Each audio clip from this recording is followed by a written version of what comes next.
use our dogs every day. You know, on the ranch, we run a lot of cattle here that would take 7 or 8 full-time cowboys, and we have no full-time cowboys. It's just me and my family and one hired guy. These dogs come out and handle these cattle and pen these cattle. We move 500-600 in a group at a time with 1 or 2 dogs quietly. We breed and strive to breed working cattle and sheep dogs that are versatile enough and that have enough trainability and are biddable enough that you can work both stock with them.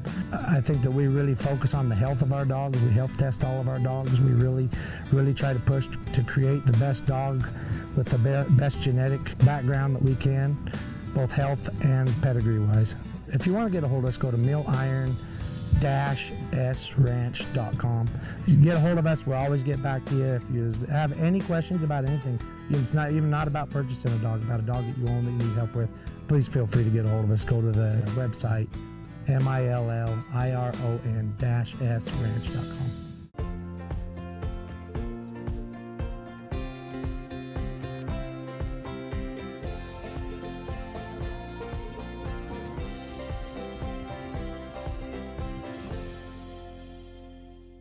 Hey everybody, it's Steve White with the Mountain State Stock Dog Association.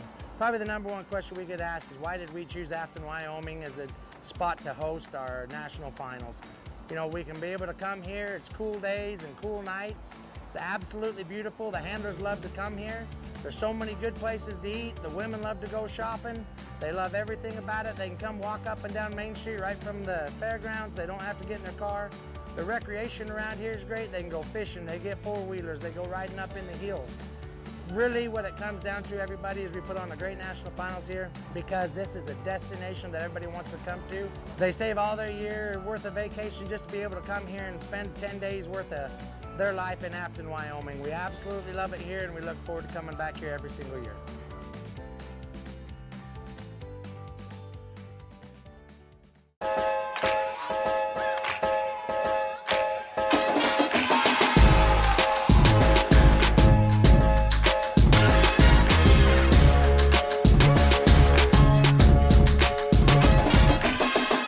Thank you, Charlie. Thanks, Rocky. Thanks, Cooper. You too, Toby and Jody and Daisy and Sadie and Gracie. Your loyalty means everything to us, which is why we perfected the recipes behind our food and included special support for mobility and immunity. Find premium nutrition near you at nutrinaworld.com/loyallife. Nutrina, what's inside counts.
From playful pups to cuddly kittens, Loyal Life Super Premium Pet Food makes it easy to choose the product that's just right for your pet's life stage.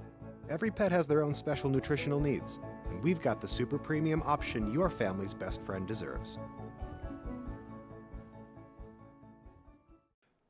Making sure your pets get the nutrition they need to live long, happy lives? That's what we do best. With our special blends of quality ingredients, you can count on us for the pets counting on you.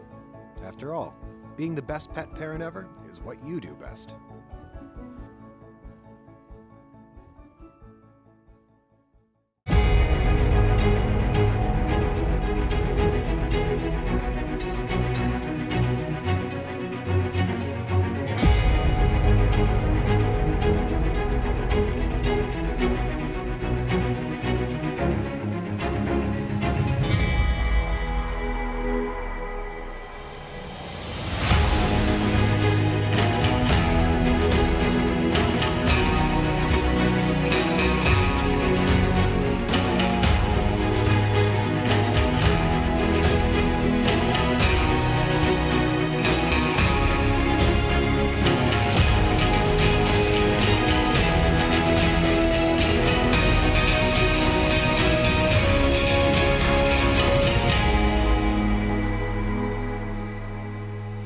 We use our dogs every day.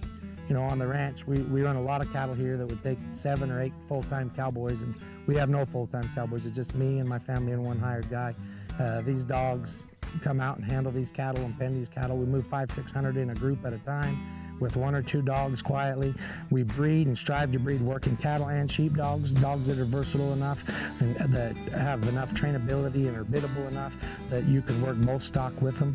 I think that we really focus on the health of our dogs. We health test all of our dogs. We really try to push to create the best dog with the best genetic background that we can, both health and pedigree wise.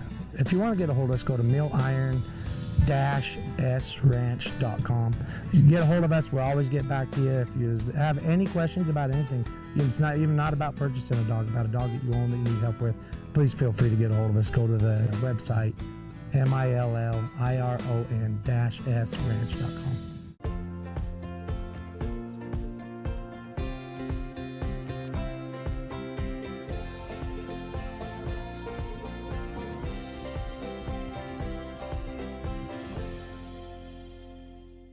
Hey everybody, it's Steve White with the Mountain State Stock Dog Association. Probably the number one question we get asked is why did we choose Afton, Wyoming as a spot to host our national finals? You know, we can be able to come here, it's cool days and cool nights. It's absolutely beautiful. The handlers love to come here. There's so many good places to eat. The women love to go shopping. They love everything about it. They can come walk up and down Main Street right from the fairgrounds. They don't have to get in their car. The recreation around here is great. They can go fishing, they get four-wheelers, they go riding up in the hills. Really what it comes down to, everybody, is we put on a great national finals here because this is a destination that everybody wants to come to. They save all their year worth of vacation just to be able to come here and spend 10 days worth of their life in Afton, Wyoming. We absolutely love it here and we look forward to coming back here every single year.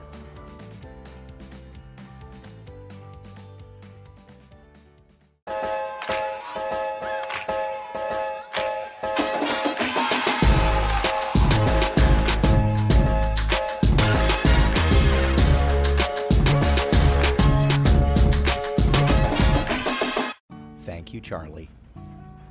Thanks, Rocky. Thanks, Cooper. You too, Toby and Jody and Daisy and Sadie and Gracie.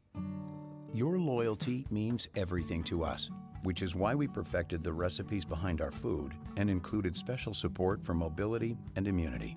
Find premium nutrition near you at nutrinaworld.com/loyallife. Nutrina, what's inside counts.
playful pups to cuddly kittens, Loyal Life Super Premium Pet Food makes it easy to choose the product that's just right for your pet's life stage.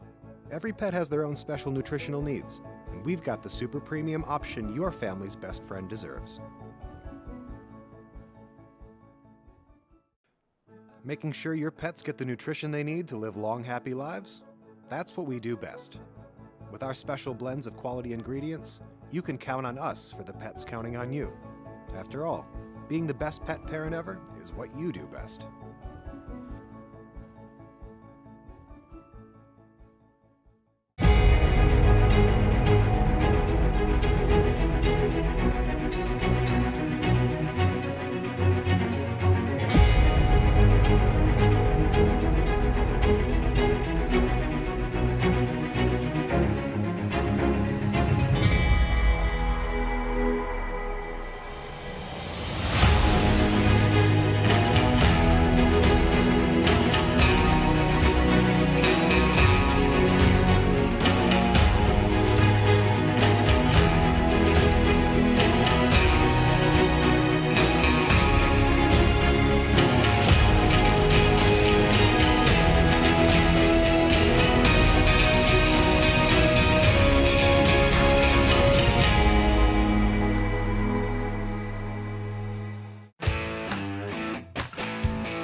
Live from Afton, Wyoming, it's the 2023 Mountain States Stock Dog Association National Finals, presented by Nutrena. What's inside counts.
Good morning, Afton.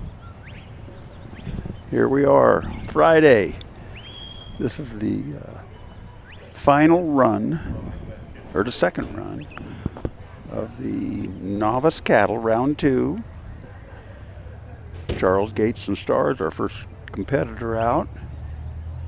Nice group of cattle. all sticking together. So let's see what Charles and Star can do. They're coming to the second obstacle now. The idea of this is keep these cattle calm, collected and cool. In order to do that, the dog needs to work off of them just a little bit, but close enough to be able to put the pressure on. Cattle work on pressure and release. They're a fight or flight animal. Put them into a corner, they're going to want to fight with you. Put a little pressure, they'll just walk away. So Star looks like he's really working good. Puts a little bit of pressure on her, kind of in the wrong direction. I got to come back here and straighten them out. Our obstacle is these orange panels right in front of them now. Got to watch it. They want to drift off to the right. That's where they were set out in. That's where they were held this morning when they were collected. And that's kind of where they want to drift to. Star did a good job directing them. Keeps looking back at Charles, say, what do you want me to do? So this competition is a point and time competition. Every time they get a animal through the obstacle, it's 15 points per animal, 45 points per obstacle, a total of 270 points if you get a full score. That's what you're all looking for. This is a really nice set of cattle. They've been moving, they've been sticking together, and it's real easy to take a nice set of cattle and screw it up. Doesn't take much. It's pretty hard to take a bad set of cattle where you have one that wants to run away and make it good. So Star and Charles have done a really good job of keeping these cattle together. Let's see if he can continue, because he's got a great run going here. This is our pin and sort. We've got to get them all the way in to this pin right there. They're in. Now he's got a sort. He's going to send Star around to the back end to turn them. And it's up to Charles to make the sort there. They've got to go one straight out the way they came in, and then two out the side gate. So he's got kind of one looking at him. There he goes. Nice job. He kind of steps up, backs up. He can send Star around. See, this is costing him a little bit of time. This is a mistake here, but he's collecting it. Got a nice run, 3 minutes and 20 seconds. That's a really good time for this course. That was good. What we'll do is we'll take that time and those points and add it to Charles and Star's first run and see where they stand. So here's one of our major sponsors, Nutrina. And you'll see signs around the arena, for their different brands of dog food. And later on, we'll get either Maddie or Corbin up here with us, and they'll talk a little bit about Nutrina feeds, what it's all about, protein, fats, how to keep your dogs healthy, etc. So stay tuned. We're also trying today to be able to communicate with y'all out there. Our techie persons, the people up here in front of me, has been working on it all night, he said, trying to get it together. And hopefully sometime later this morning he's going to have it figured out where if you folks are watching this live on your Facebook, and there's a method that you can type in questions, and communicate. I saw a few of them yesterday that friends were showing me. He'll monitor those, and then hopefully he'll be able to put them up on my monitor, and I'll be able to respond to them. And hopefully we'll be able to do that through all of our arenas. We've got the upper arena, which is the Loyal Life arena. We've got the the Nutrina True arena, which is the arena that I am responsible for. Watching, that is our novice cattle second run. The upper arena is going to start at 9 o'clock, and that is going to be the second run of our futurity cattle. The sheep arena is starting just about now also, and we will have the final run of the all 4 classes of sheep. So it's going to be a long day again, and had a little rain last night, a little bit of wind.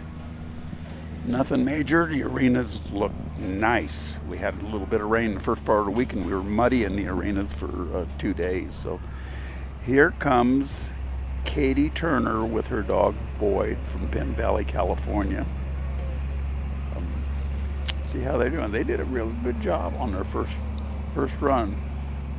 Boyd looks like he might be a little bit hesitant to get around behind these cattle, to get them turned. With that black tarp on there, that puts a little pressure both on the cattle and the dog. That dog doesn't, they've got a self-preservation mode, and they don't want to go around in an area where they're probably going to get hurt. And we see one cow kind of looking at Boyd, and he's not real excited about getting in there. So let's see how Katie handles this. I think once they get him moved off the fence, going to be fine.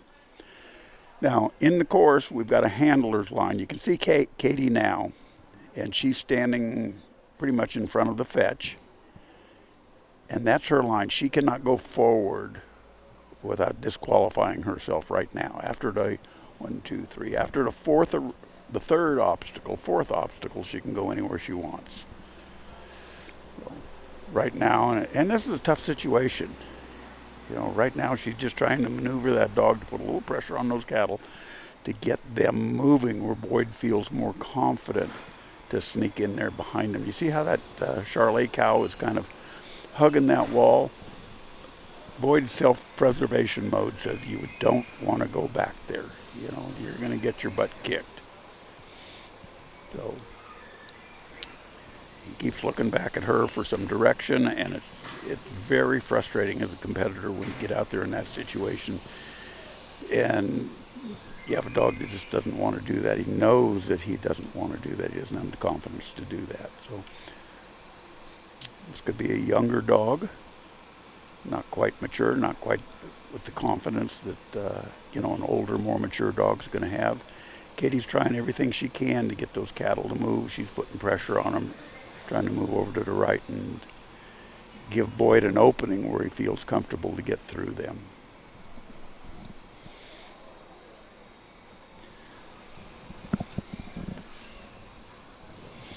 The course is a 6-minute course.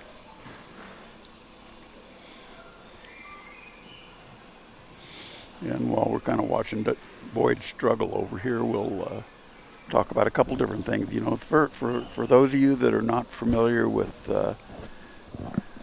stock dogs and commands and things, when we send a dog, let's go back. If you draw a big circle and put a dot in the middle, pretend like that dot is your cattle, and you're at one end, and the cattle or your dog's at the other end. So when you send your dog counterclockwise, the command there is away, or away to me. When you send the dog clockwise, the command is come by, or some people use go by. Some competitors are going to use their voice for commands. Some actually use right and left rather than away and come by. A lot of them use whistles. All the whistles could be a little bit different, but each handler has a whistle. Some of them are the same, some of them are different between handlers. So he'll blow his away whistle when he wants them to go counterclockwise. His come by whistle when he wants them to go clockwise. The advantage to using a whistle is, number one, that it carries farther, especially when the dogs get farther distance, like out in our field, and you have a little bit of wind or other noise. The dog can hear that whistle way better than he can interpret your voice.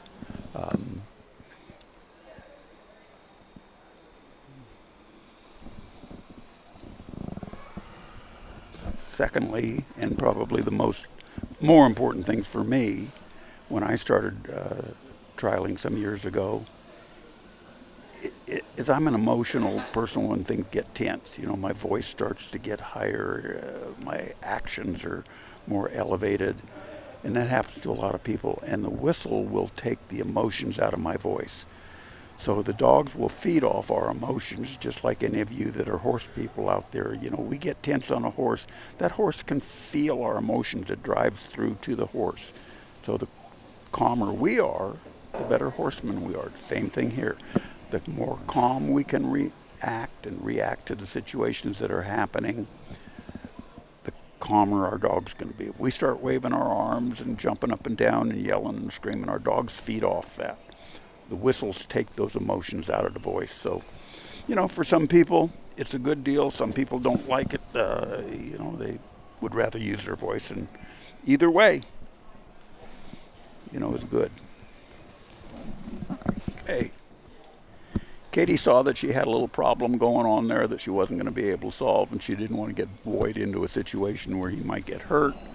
And she just called time on the situation, and she'll go back and work on it and try to give Boyd a little bit more maturity and give him a little time to grow up, and next time she'll be back. So we're waiting for our next competitor to come in the arena, but you know, while we're in kind of a commercial break, look at our sponsors, Apex Ranch Legends, Stock Dog Sales. You know, they've got a sale going on right now between the 22nd and 24th. Look them up, take a look at it. Okay, here we go with Barbara Jacobs and G.S. Romel. She sends Romel on a away. This is a really well-broke dog. A little older, more mature. It's been hauled a lot.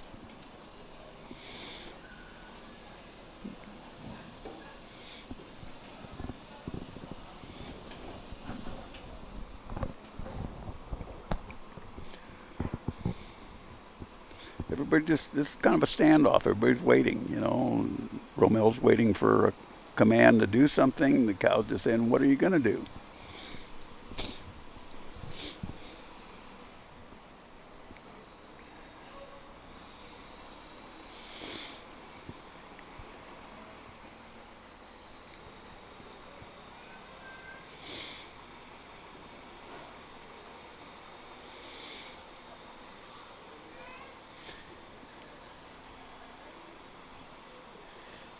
You know, this situation, he's not a bad cow. He just doesn't want to go anywhere. He's not respecting the dog like he should.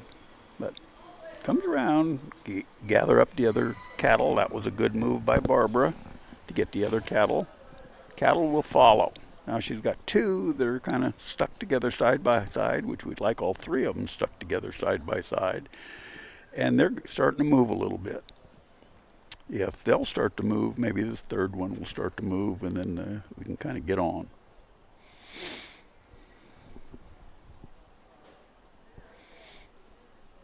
Okay.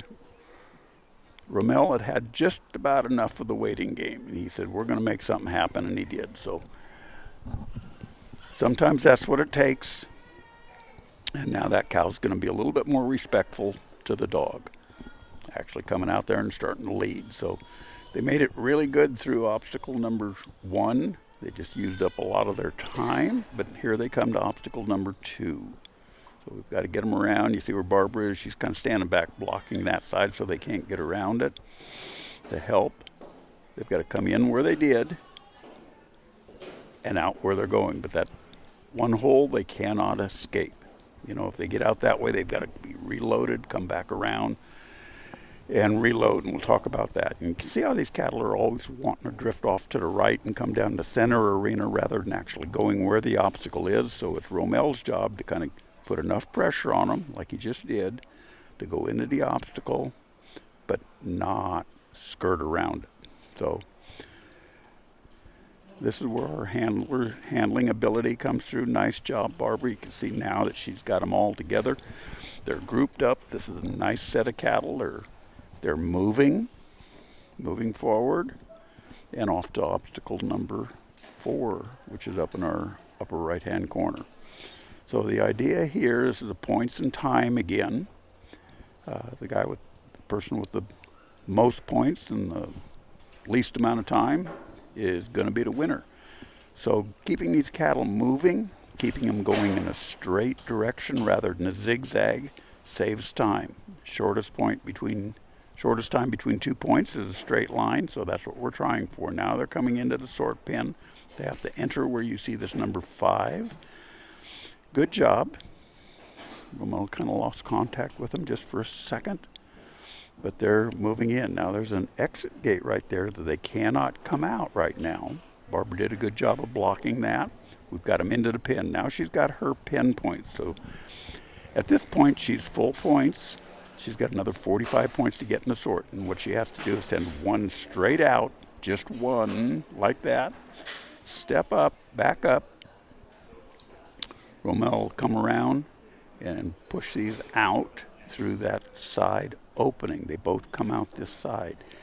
And when the last tail head comes out, that will end her time. There's the first one going.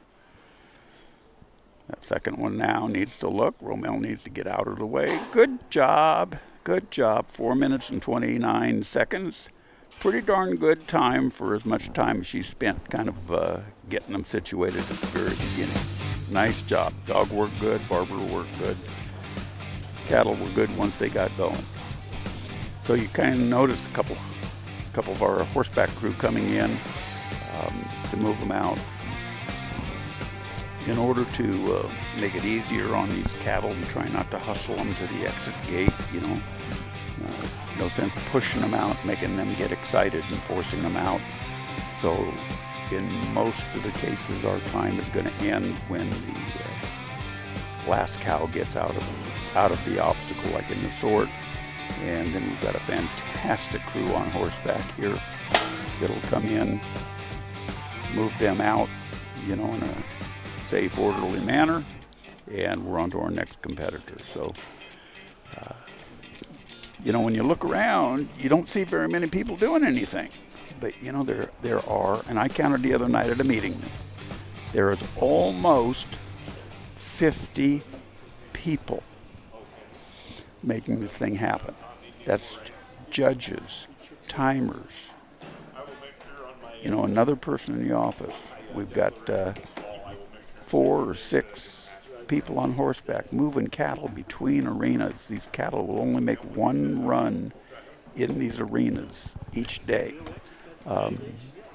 We've got set-out crews. You don't even see them. They're behind the gate. There's usually 2 or 3 of them in there at a time to sort out. They've got a pen of cattle, and then they sort 3 out each time. And get them ready to set out. They have to be quiet in there. There's no running around. They're not whipping on the cattle. They're sorting them really quietly. So,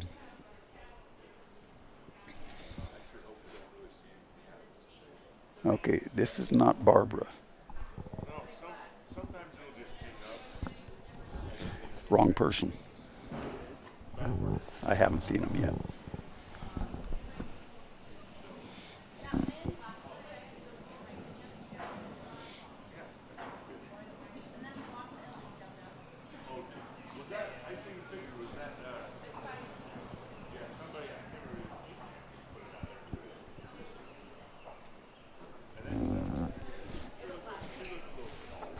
I don't know who that is. Let me look.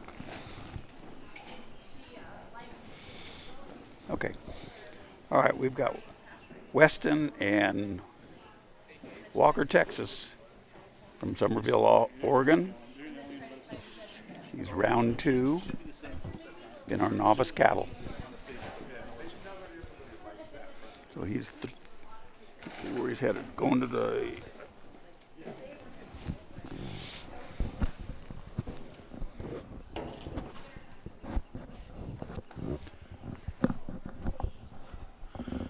coming into a second obstacle. You can see that Weston's kind of standing in the back, so he puts pressure on those cattle. That was a good move. That lead cattle stood there and stopped and looked at him. That meant, nah, you're inside my bubble. I'm not coming that way. So Weston now needs to kind of stop up. He can assist his dog to get him into the obstacle. It's a team sport. Weston's kind of the quarterback of this deal.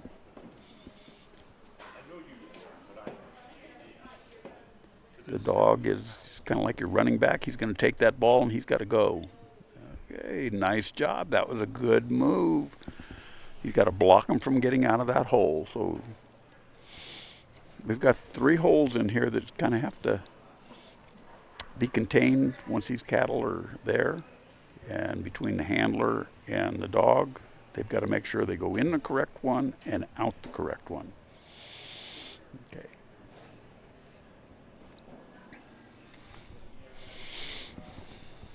So let's see if our dog buddy can get them lined up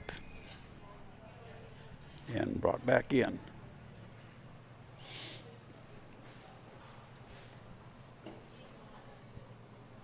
So he's got to bring them back through that. This is allowed. He can bring them back through that obstacle. Do what we call daylight, and he just did. He got them past that line. He turns them around and stuffs them right back in. Good work doing it that way. It just took a little extra time. And remember, we're working on points and time. Most points, shortest time is what we're looking for.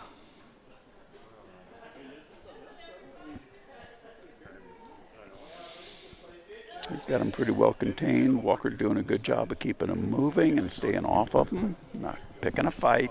You've got to turn them and bring them out through this middle. Picks up that back one, puts them together. And now they've pointed on that. Now they're coming back down to the load and sort. Weston's moving himself back into position.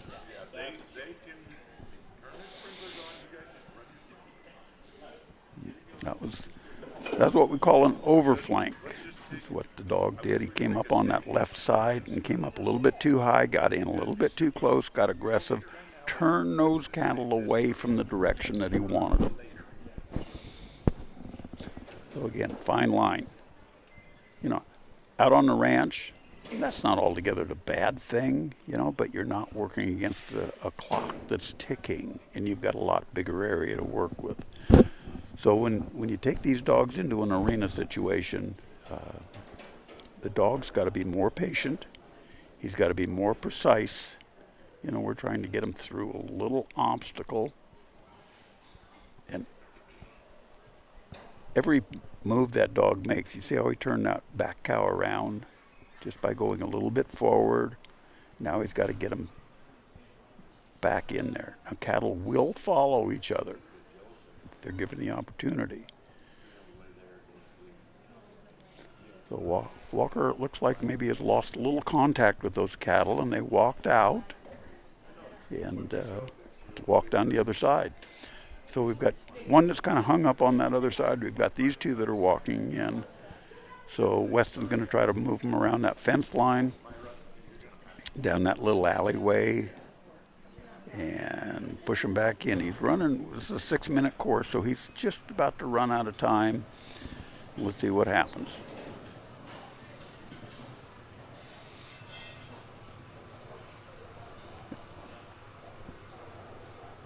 Okay, there's our buzzer, and he's not going to be able to make it, so he'll grab Walker and they'll go home and kind of work on that, see what they can do, see what they can think, figure it out for a next run. They'll be ready to compete.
Okay, Bruce Garrett and Ticket from Kuna, Idaho, is walking in the arena now.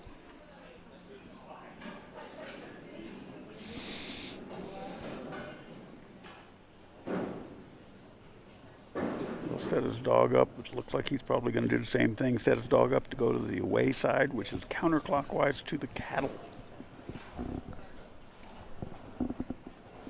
Cattle are come in. It's like a nice set. They came out, they were moving. Ticket goes around. This first move called the outrun, where he goes all the way around. He picks up his cattle.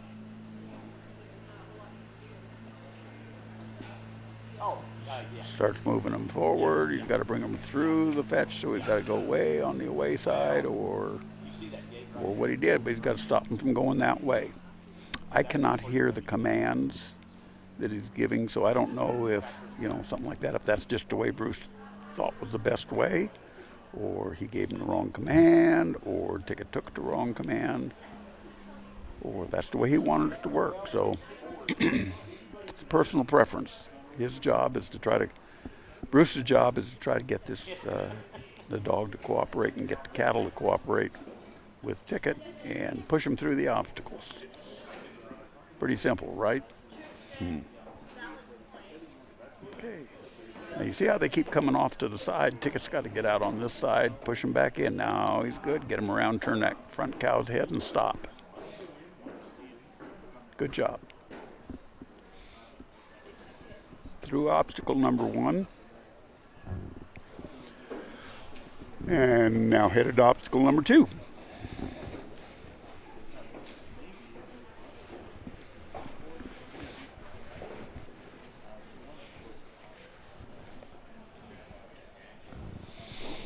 Our sun's kind of going away.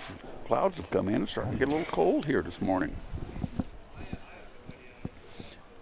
Okay, the cattle are doing a really good job. They've been on feed and water all night out there, actually on grass. Got a nice big pasture with nice thick grass for these cattle to run on all night long.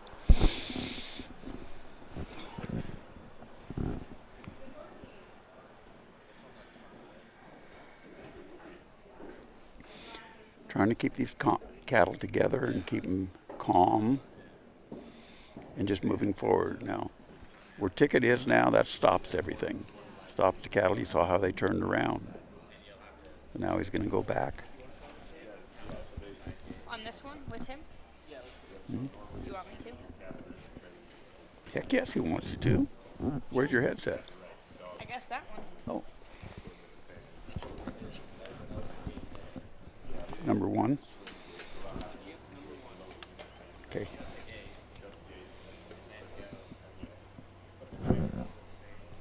Are you on now? Yeah, it was on. That good? Okay. Well, here's my Neutrina friend from yesterday, Maddie. Yes. And Hi. she's going to help our commentating. So some people probably still listening from yesterday, they probably already know you pretty well, but why don't you tell the new people who you are? Yeah, so my name's Maddie. I'm here this weekend with my coworker Corbin. We're here supporting this Go ahead. with Neutrina this weekend, or this week, I guess. I'm from Montana. Corbin and I are both reps, so we're here to talk about nutrition, really anything that you guys have questions about as far as pet food goes. We are happy to answer your questions. We're happy to have you come over at the booth. If you guys are here in person, we have a spin the wheel with a bunch of giveaways to give away. We have some super fun stuff, so just come on over. It should be pretty busy today.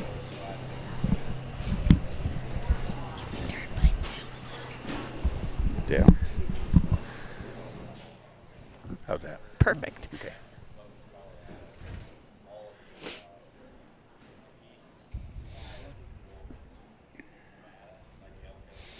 So, Maddie, you and your husband have a little ranch in Montana? Is that Yes. it? Yep. We live on my husband's family's ranch. We have a ranch, and then we operate a feedlot also. Oh, nice. Yeah. So, you're pretty up on the nutrition stuff, huh? I think so. I like to think so. Every once in a while I get a question that stumps me, but I think we all do. So I would say horses are definitely like my area of expertise as far as nutrition goes. It's definitely kind of where my passion lies also, but I definitely am educated around pet food, cattle, all the things. does poultry. Nutrina have horse feed as well? Yeah. So we Okay. have quite a few different options for horse feed. All the way from a little bit closer to opening price point things to all the way up to super premium. So Cool, there's cool. lots of options. So our tech people this morning are trying Okay. to open up a line of communication between ourselves and our audience. Yeah. So I'm sure when he does that, we're going to get some nutritional questions that you're going to have to really kind of Here we go. bone up on. Hopefully and I get can some- answer 'em. Yeah. Worst case scenario, I'll call Corbin in.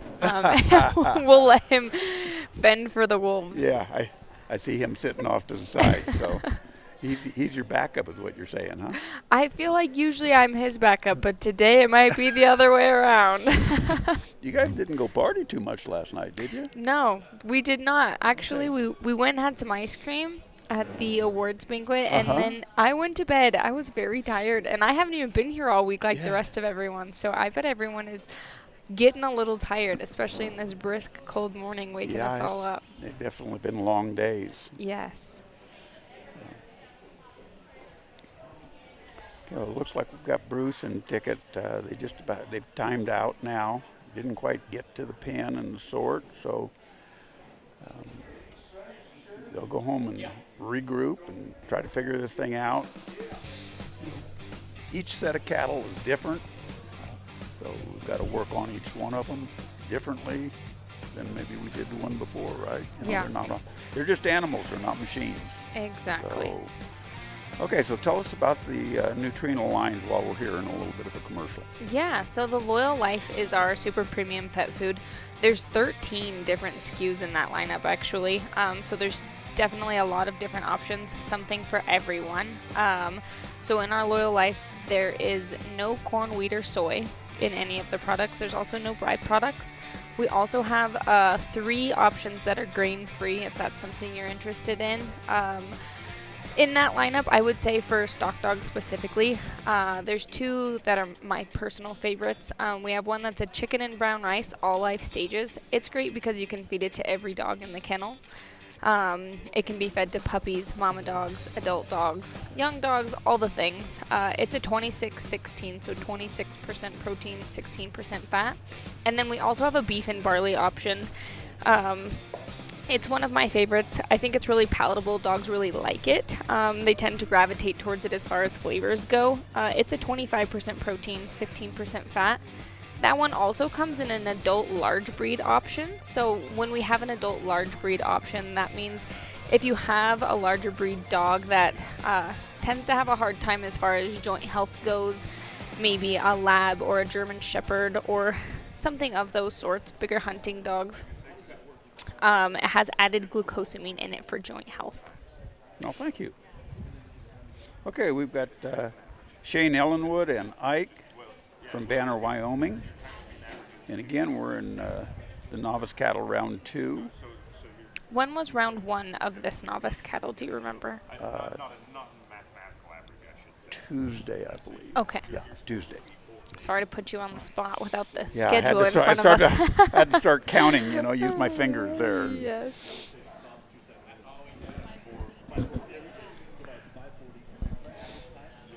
So Shane sends Ike on the away command, picks up the cattle. They start moving real good. These cattle have been really good throughout the whole week as far as, not wanting to fight with the dog, respecting the dog. Some of them more respectful than others, but again, they're animals. And that's what, we can't expect to have all the cattle be exactly the same. This is an opportunity to really showcase our dogs and our talent as handlers to do the best we can with whatever we're given there. On the ranch, you can't just say, hey, just give me the good cows to work with, right? Absolutely not. And Maddie told me she's quite a breakaway roper and, Sometimes. a little bit of a team roper, we're saying here. You can't tell the shoot guy, hey, turn that I one out. only want the good one, I please. just want that. Can I have that little one behind it, because I saw it before? Really good. I think I Yeah. can really slap a loop on this one. You Yeah. know? Or when you're working heifers, you'll Yeah. only want to work the good ones. They all need Yeah. what they need. Yep. Mm-hmm. You got to get the job done, and this is what we're trying to do. And you know, with the help of our partner, the dog, we're trying to do it in a low-stress environment to keep these cattle healthy and stress-free, so we're not running the gain off of them. Exactly. And getting them in a sick situation. You know, right here, you know, this is a good example. Yesterday, it got pretty warm around here. I was just going to say, even though I've only watched like 3 so far, these all seem quite a bit more lively than they did towards the end of the day yesterday Yeah. with this colder weather and whatnot. So, yeah, it is cool to showcase the skills of the dogs in different scenarios. Oh, dang it. Just missed it. Now, you know, it amazes me. You see these cattle going there, and you think, why did that one go in? Why did you decide to go around? Now, see if you can keep that cattle. We've got 3 black cattle, so they're going to make it a little hard to tell Hard to apart from just judge. watching the monitor. But see if that one, which is our lead cow now, wants to skirt that. Again, because they just did. Because yeah. it did once. And They're creatures of habit. yes. See how Yep, they're see? moving out there?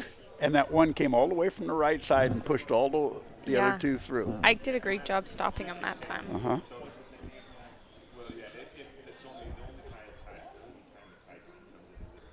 There we go. Good job. Good job.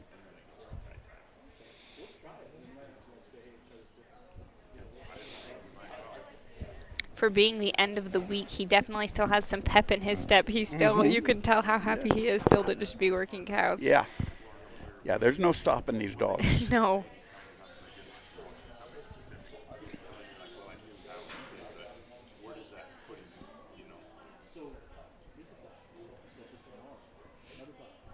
You know, for those of you that are watching, you know, this is really exciting. We spent all day doing this, you know, but you don't realize how much preparation from the directors of Mountain State Stock Dogs Association took to get the thing put together. Like I mentioned earlier, there's about 50 people here behind the scenes making this happen every day with 3 arenas, and yesterday the field, and the day before, Wednesday and Thursday the field, going, our crew on horseback moving cattle from one arena to the other, and again yesterday and the day before moving them down to the field and keeping them all straight. It's just it's just an enormous job. And one of the things that the Mountain States Association has done is this is the first year the finals have been in June. They've always been this time in July, so they've moved them up a month. And the reasoning was mainly for the health of the cattle. Steve tells me that every year when he gets home, because it's been hotter here, he gets home in the hot days, colder nights, he's always fighting a little sickness problem, runny nose, a little bit of pneumonia and things like that. So getting these cattle into a cooler environment and having them here all week and then taking them home, he's feeling that he's not going to have that sickness problem. It's going to be easier on the cattle. So, you know, that's just the way our people are out here, you know, our cattle guys, our dog guys, you know. First thought is always for the animals. Exactly. You know? And I think, yeah, that's such an important comment to make. You know, last year when you got a little warm. That's what I've heard. Yeah. Yeah. I know this year, of course, now the first Now it's a few little days cold. we had rain, and, you know, so people saying, well, let's go back to July. And I'm like, I can be this okay. This is nice. I've yeah. got a jacket to put on. Exactly. I'm okay. Yes, you can always get warmer when it's cold out. Yep. Yes. As far as the help goes, everyone who's been here supporting all the stock help, all of that, it has been incredible to watch.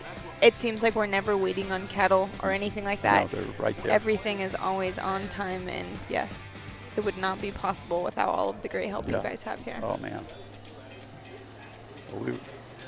I think they'll have somewhat over 1,000 runs Yeah. on all these cattle. Now, Steve trucked over 4 truckloads of cattle, I believe, probably right at 100 head of load. So he's got about 400 head. And watching these 2 arenas here that we're in front of, I haven't seen any, maybe 1, 2 that maybe I'd have pulled out. Yeah. You know, that didn't fit. They've been, they've been great. Very consistent.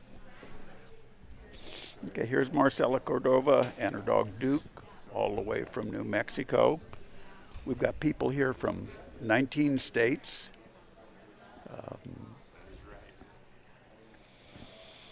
So they travel a long way. I had dinner with Stuart Mitchell and his wife last night. They come all the way from Alabama. Wow. That's a drive. Yeah. You know, it's almost 1,900 miles. Yeah. 3 full days of driving, just to get here and compete. You know. I like this dog's demeanor. He has that real, like, athletic look to him.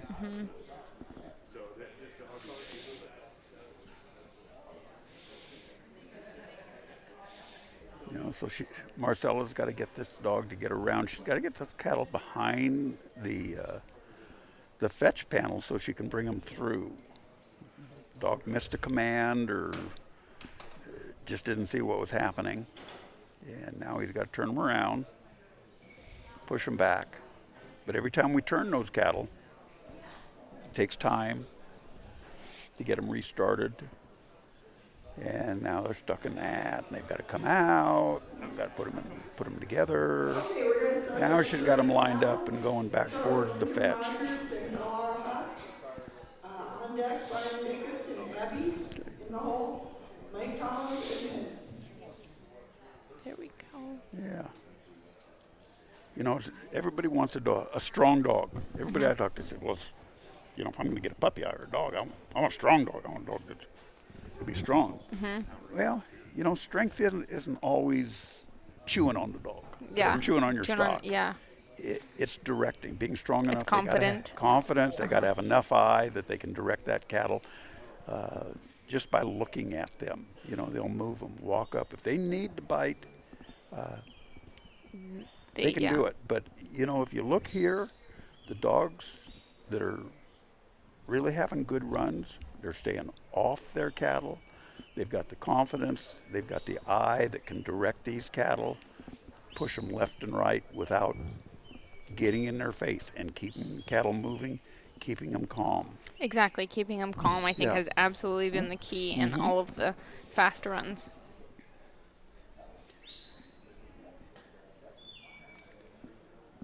Hopefully they don't see that hole right there. So Marcella's kind of stepping up to back. this opening that's on the bottom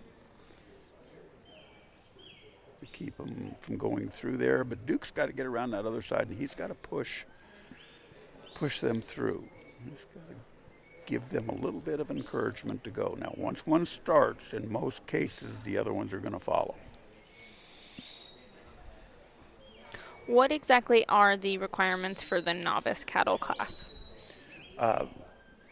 The only requirement, we've got 4 classes. We've got an open, nursery, intermediate, and novice.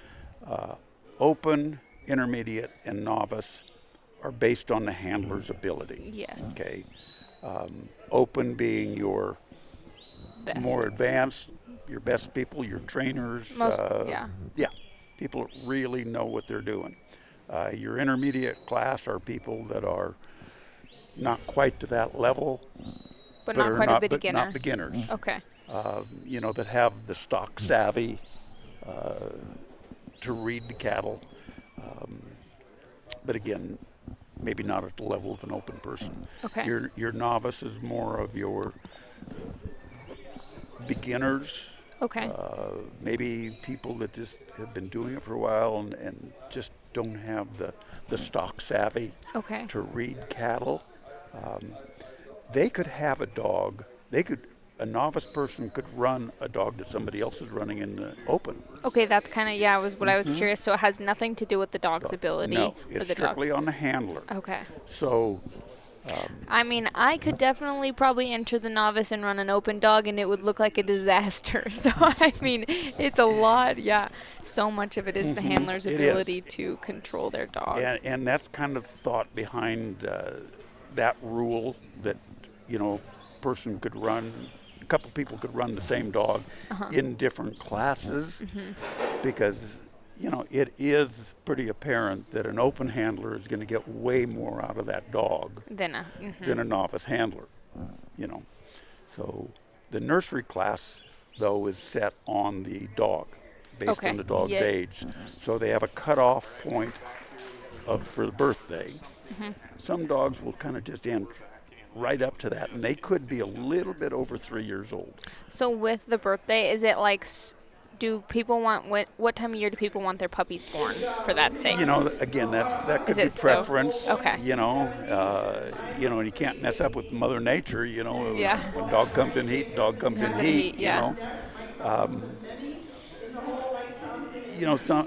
I've seen some guys try to breed where they're going to just skirt that date. Okay. But you don't know what's going to happen. Is it like a January 1? No, it's like I think it's October 1st. Okay. I could be wrong. But it's on something. that. Okay. It's completely. It's different. Off. Yes. Okay. It doesn't sync up with the calendar year. Calendar year. It doesn't sync up with the point year for the association. Okay. Say. But most of the dogs in the nursery class are 3 years old or under. 3 years and under. Okay.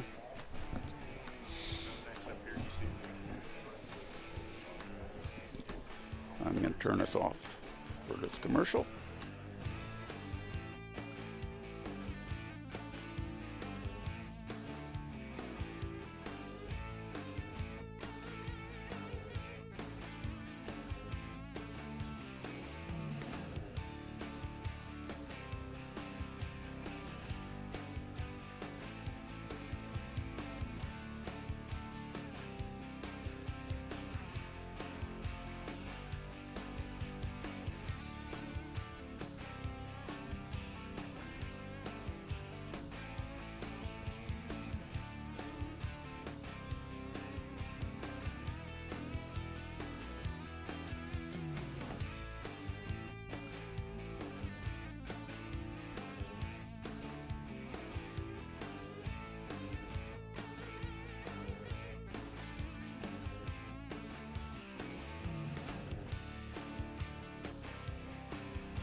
Okay, here we are with another California, Stacy Bisnet and LB3 Beverly.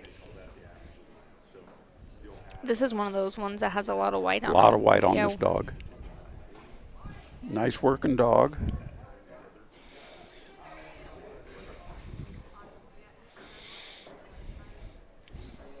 You know, we talked yesterday a little bit about the evolvement of Color and the colors and things, and I was looking on the internet last night to see how all these dogs evolved and where they came from, and yeah. pretty interesting reading.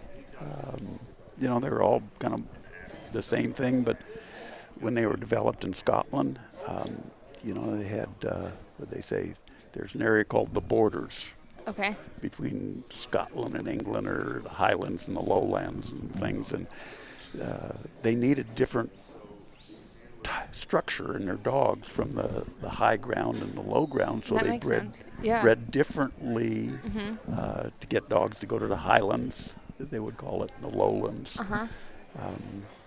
So that's how things evolved, and then Is that where Border Collie come from, you think, yeah, too? I It would must, think, yeah. because you know, on the information I was reading, they said in the borders area.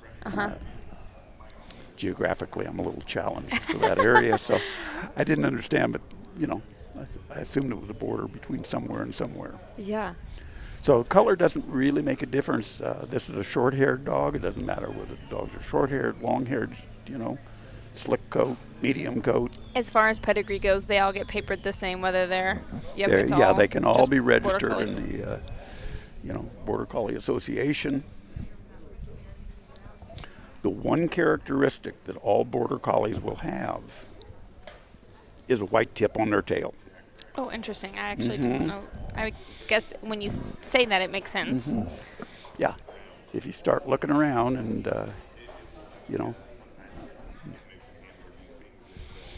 but everyone will have that white tip. Some of them bigger, some of them smaller. Now, Beverly's tail is pretty much all white. Yeah.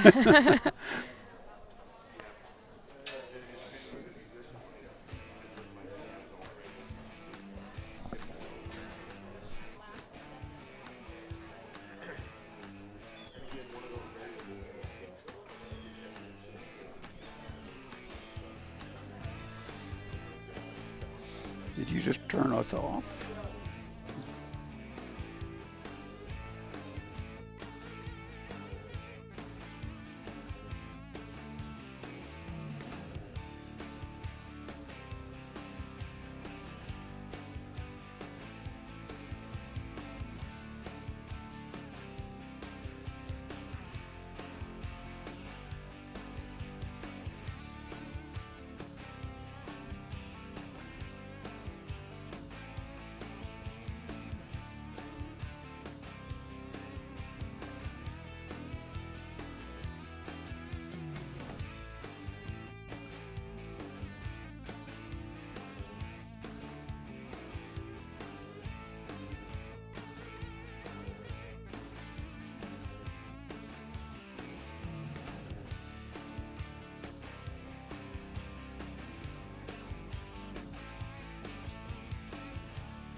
put in feet. Okay, now we're back with Brett Caber and Walt from Spring Creek, Nevada. Spring Creek is right by Elko. Brett and his buddy Travis Ball put on a nice trial in Elko here in May, 3 days. Nice facility in Spring Creek, and a lot of good dogs there. So let's see how Travis and Walt do.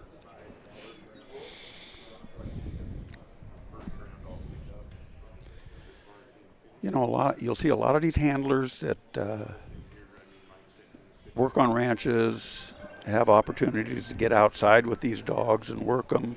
A great number of the handlers here don't have that ability. You know, they maybe have small acreage, they have an arena or a little field that they work their dogs in and stuff, and then come to the trials. It doesn't really matter too much, I don't think, but getting these dogs out into the open frees them up. There's way less pressure on these dogs when they're outside in a pasture, going up the mountain, going outside, just bringing cattle from field to field or into a set of corrals, than just doing this. This is a little bit tougher situation.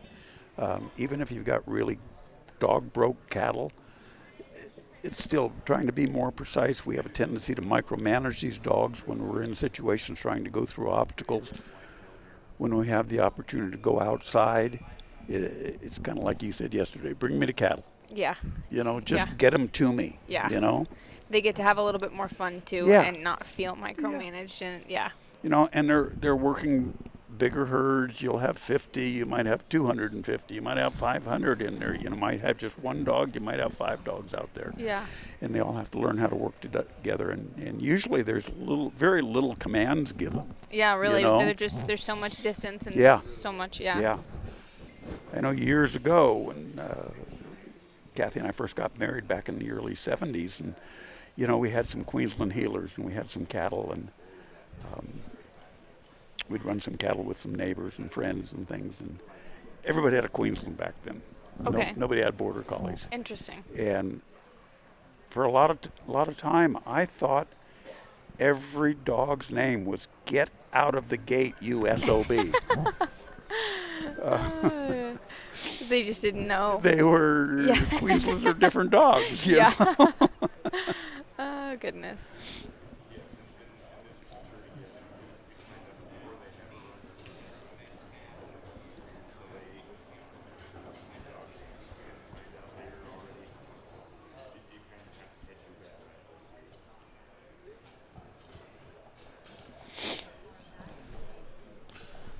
Okay, it looks like Brett and Walt are going to get this job done. That was a nice sort. He's right there at 4 minutes, a little less. So nice, calm run.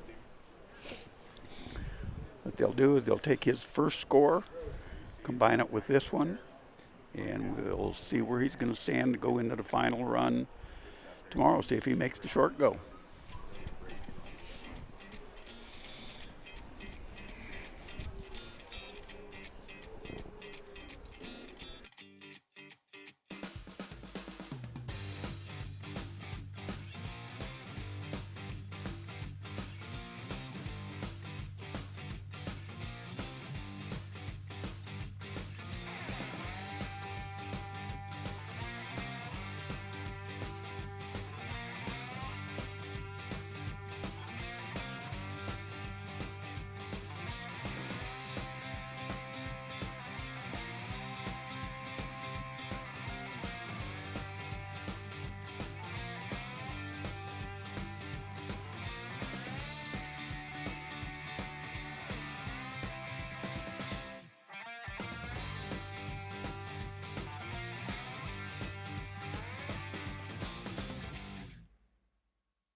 Okay, here is my favorite handler today is Sam White, 10 years old, the youngest handler here other than our junior handlers.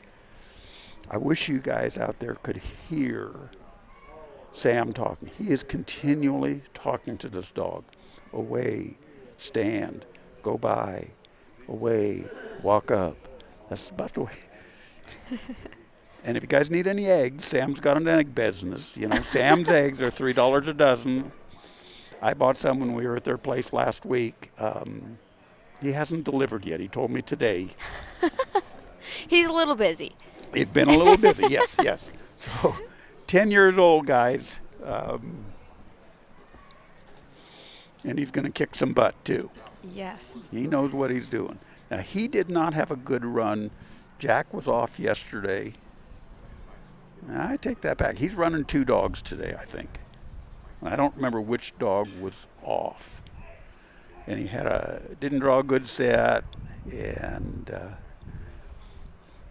his mom, Sherry, told me he came back, he was pretty distraught. He was a little upset. She had to give him a hug and a little pat on the back. And then he was off riding his bike, running around with the kids. Then he was good again. And he's good again, and he's back today. And, you know. It teaches him so much. It's cool. Oh, my gosh. Yeah.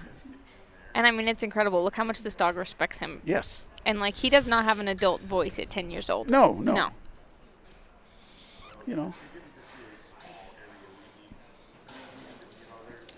You know, I don't really care when, young man like Sam's out there. It doesn't matter what he does with his dog, where he winds up. He's a winner. Absolutely. You know. The fact that he's out there at all. He's out there. You know.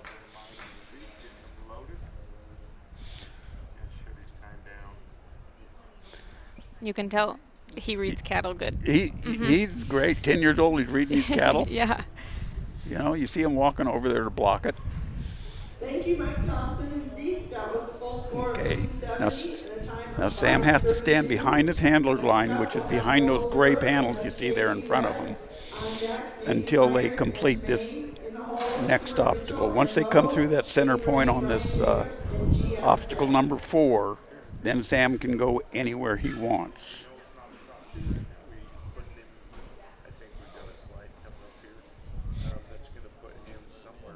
So he's got to get Sam around here and block these cattle, turn them around, and send them out through the center. So he needs to send them on and away, like he does. Good job, Sam. Yeah, that was great.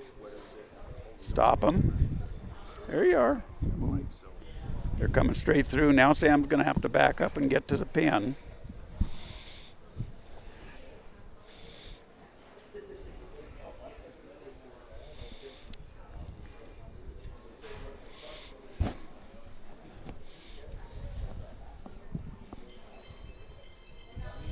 Okay, good job. Good job. Don't let him get out there, Sam. Don't let him get out there, Sam. Oh, shoot. Okay, the cattle all have to enter that pen from the back. Now, he can keep those 2 in, and if he can bring this white face around and shove them back in, they're going to be okay. There we go. Okay. That was great. All right. Come on, Sam, use your dog. Watch your hole. That one will come out again.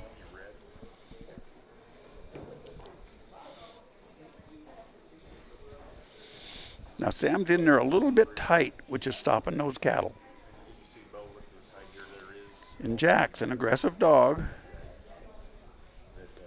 All right, that black cow went in that. He cannot go in that hole. So he did what we called, he dirtied up that whole pen. So does he, and the novice, do they have to start over and reset, or They've is he gotta take able them to all just the way out. He can't just take the Nope. points for the few. Nope. Got to take them all out, past where they are, and put them back in again. I think we're going to do it this time. There you are. Now, one straight out.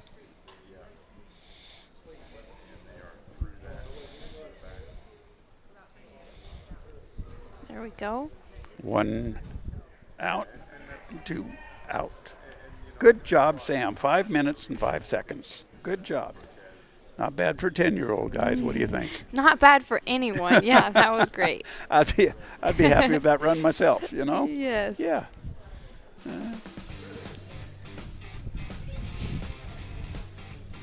Okay, you want to tell us more about new Trina? Yeah, so this is the You're low life getting screen. cold. You didn't bring a jacket this morning, huh? This was the biggest jacket I brought. My husband would have been disappointed in me. Yeah, I just got a sweatshirt. We talked a little bit about Loyal Life already, so even though this is the Loyal Life screen, we'll talk a little bit about our Neutrina True line. There is 6 products. Nope. Wow. I must not know what I'm talking about today. There is 5 products in that lineup that we have. As far as stock dogs go.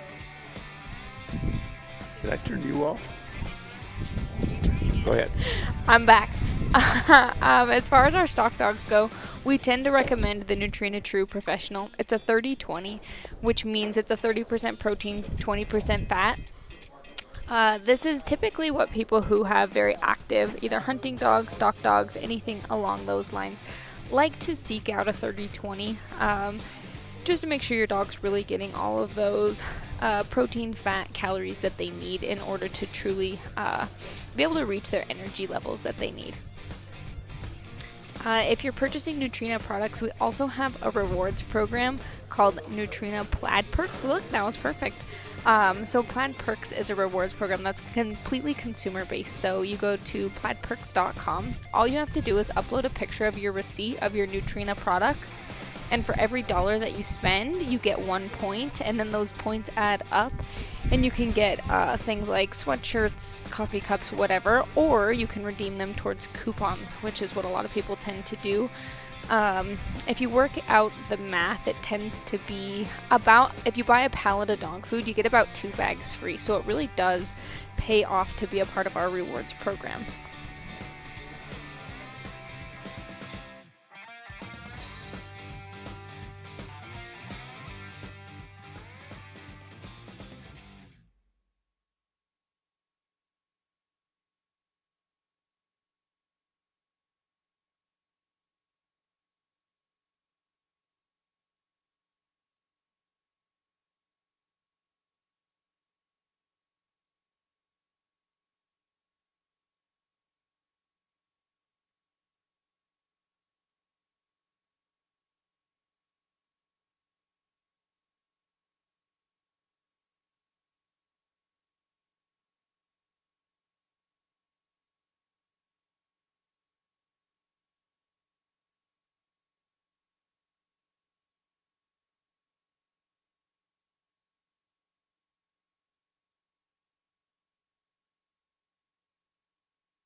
Okay, we're back with Ryan Trapp and Ruby from Tremont in Utah. Second run in Novice. Maddie from Neutrina has taken a break for a little bit. Got a little cold here, and she didn't bring a jacket, she told me, so she sent her replacement in. Got Corbin here with me. You're going to be hearing him a little bit. Yeah, it's a little bit colder today than we dealt with yesterday. Well, I'll tell you what, these clouds came in. We had a little rain last night, a little wind last night. And it definitely is colder this morning with a slight breeze. Hopefully the wind doesn't pick too much in these microphones. Yeah, I'm catching a little bit here.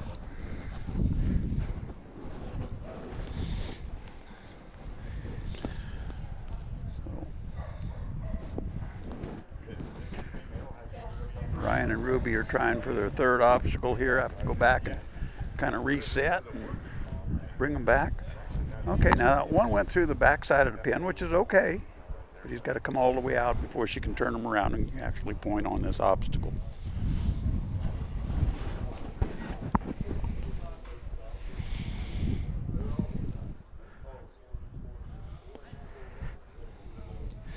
Can't quite figure out which way the wind's blowing this morning. It seems like it's coming from the east, but we get a little bit of a draw into our microphones. So I'm trying to go. I'm trying to figure out, put my hand over here a little bit, cut down some of that background noise. So far, it's, the ground's pretty good for the dogs and the cattle. It's not muddy like it was. Yeah, not muddy, but not dusty. So yeah, it's a good day. So looks like Ryan was able to get through probably about a 6-minute time we're looking at today. Yep, and it looks like he's just about to time out. There it goes. So. See the cattle going out. We're working in the Neutrina True Arena. Definitely. Tell us about the True line. Definitely excited about that True line. It's a updated version of a few different brands we used to offer. If you're used to hearing the Loyal brand or the River Run brand or Sportsman's Choice, Neutrina True replace those brands in an updated fashion. One excited thing is it is a 50-pound bag, across those adult feeds. Has added benefits for these large working dogs with glucosamine and chondroitin in it, DHA added for brain development, and taurine for heart health. So definitely formulated for these larger working class dogs. So did they change some of the formulas in that? Yeah, updated formulation. Technology comes out. We continue to learn in the animal nutrition world. Better ingredients or uses of those ingredients. So True is updated formulation-wise versus those other dog foods. And the time was needed because those other dog foods, they were 10 plus years old. So, some of those formulations definitely changed because of updated knowledge. So. That's interesting. You think of nutrition of just feeding something, proteins, fat. Yeah. It's good that we've got companies like Neutrina that are paying attention to that. Yeah, and it's uses of those ingredients together, because it's what's the best way to add protein, what's the best way to add fat, the healthiest option for the dog, Right. We could, you can most definitely add fat in an unhealthy fashion. We don't want that for these dogs. We want it to be the healthiest fat they can get, the healthiest protein they can get, and something that they're actually going to digest and utilize internally. Just like our diet, too. I really think the fat coming out of a donut is pretty good. Yeah, it probably wouldn't add to the stamina if you were to go run a marathon, but it certainly makes you feel good. Absolutely. Well, we've got Kathy Roberts and her dog Ash, and Ash has been working really good here. Picked up those cattle. She's got a good time on the fetch. Looks like a nice set of cattle. This is a fast dog. Now, so So I'll admit right now, this is my wife and her dog Ash, and she struggled on her first run. Pretty upset last night the way the dog did not work good for her, but she's had a talk with her, and we talked about it a little bit, and the dog's really paying a little bit more attention, respecting her. Yeah, it looks like if we can keep the cattle together, she's doing a good run. I imagine at this point, Kathy knows that white-faced one is going to be the problem child if she lets it get out of hand there. So good stockmanship knowing, to keep those cattle together. She's moving on to her third obstacle. Needs to get Ash kind of back.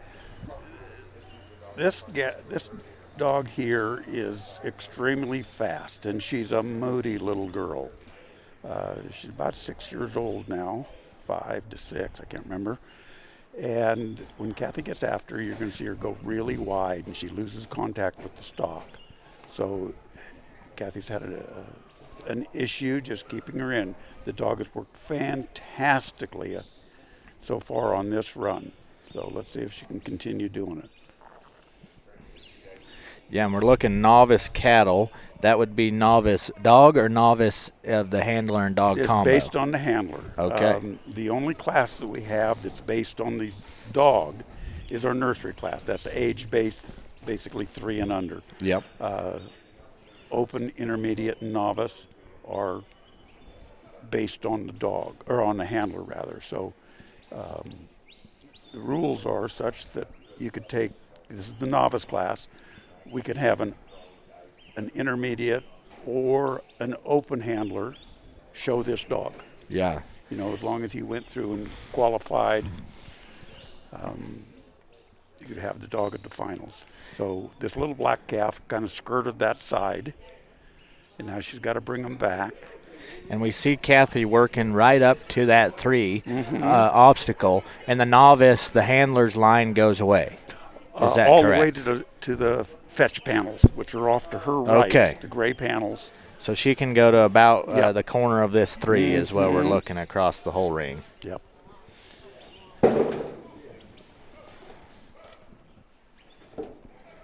Dog's doing a really good job. The cattle don't want to respect the movement and go into that panel there. Yep, they've got to get together. Both, now you can see her frustration. She's kind of going after the dog to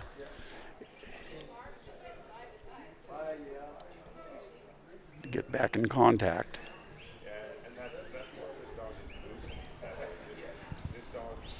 So this will happen. The dog's traveled a long way, gets tied up all day, and then you drag him out here in a newer environment for her, and they do your best.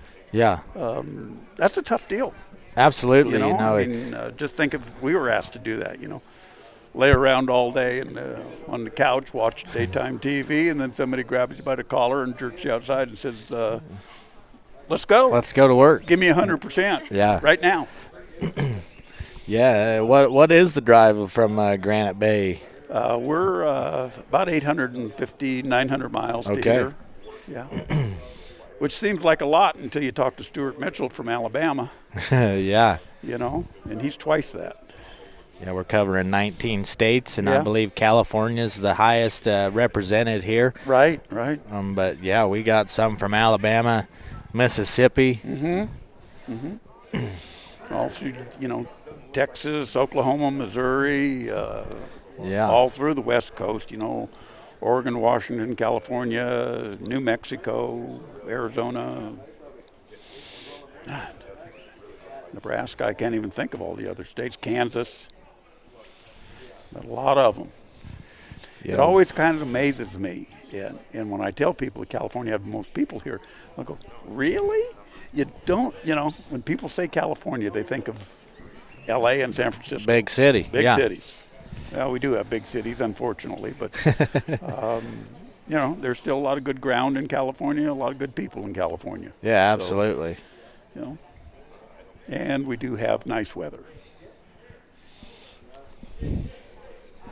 Kathy, just trying to keep these together. Yeah, it seems one or another wants to get a little bit outside of the pack, as she tries to work these into 4 we're working with.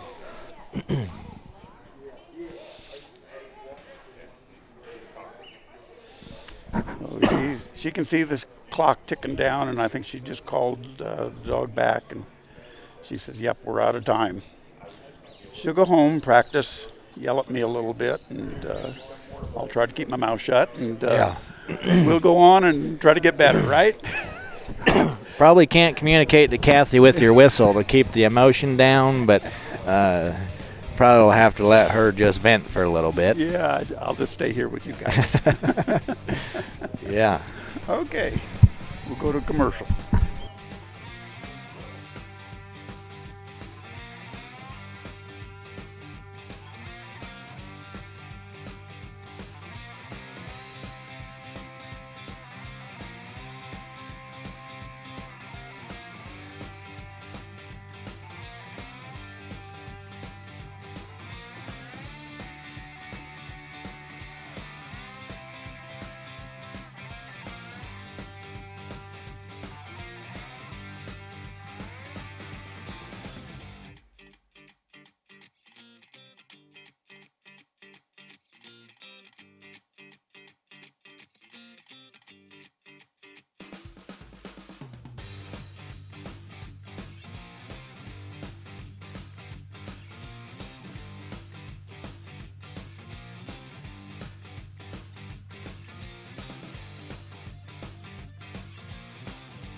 Okay, we're back with Nicole O'Neill, an archer from Boise, Idaho. All right, I had a friend of mine text me. Bill Dale, you there? I hope so. Okay, I'm sitting here with Maddie and Corbin from Neutrina, and I read them your text. And Tractor Supply does have it. They carry Neutrina, maybe not everything. And they're going to look into that. They're going to see if there's any other feed dealers around that our area that carry the Neutrina things, so you can go buy that. So, what line are you looking for, Bill? Is there anything like? I mean, there's a few, but they don't say. Yeah, so we're talking about dealers, around the area there. I believe Auburn, which would be the greater Sacramento area. Tractor Supply does carry,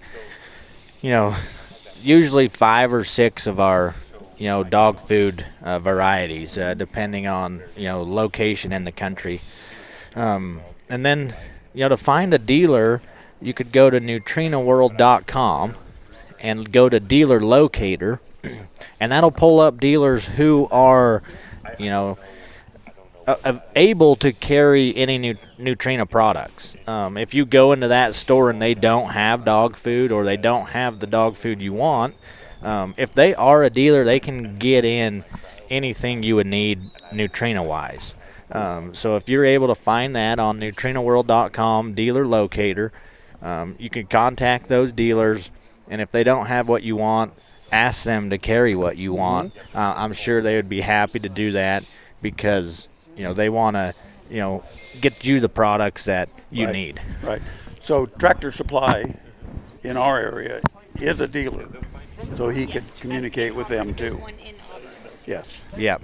And there is a Tractor Supply. Unfortunately, with Tractor Supply, it's just a little bit different than other dealers. they aren't able to change or bring in different products as easily as other retailers because or of their dealers. size and distribution channels. Because of their distribution setup, they're kind of stuck with what they have if you see it in store. Okay. All right. Bill, I hope you got that. Thanks for the question. Yeah, we love questions. Send them. If you know Stuart, send them to his phone number. We won't put that out there via the World Wide Web for everyone to have. But if you know Stuart or anyone else here at the Elliot, sorry, that's like my Purina mess up yesterday. That's my mistake. Yeah. Yeah. So we're here with Elliot, and that's my bad. If you know Elliot, you can text him any questions or send it to the Facebook commentary, and we'll get those questions answered. Any ring you're dealing with, we got someone on. All right, now we're even. We're even now. Right? We're even now. Me and Elliot here have both settled the match. We won't be wrestling or anything to tie the score later. I think we're even now. Yeah. We'll just leave it at that. Yeah. Okay, we've got Nicole from Boise with her dog Archer. And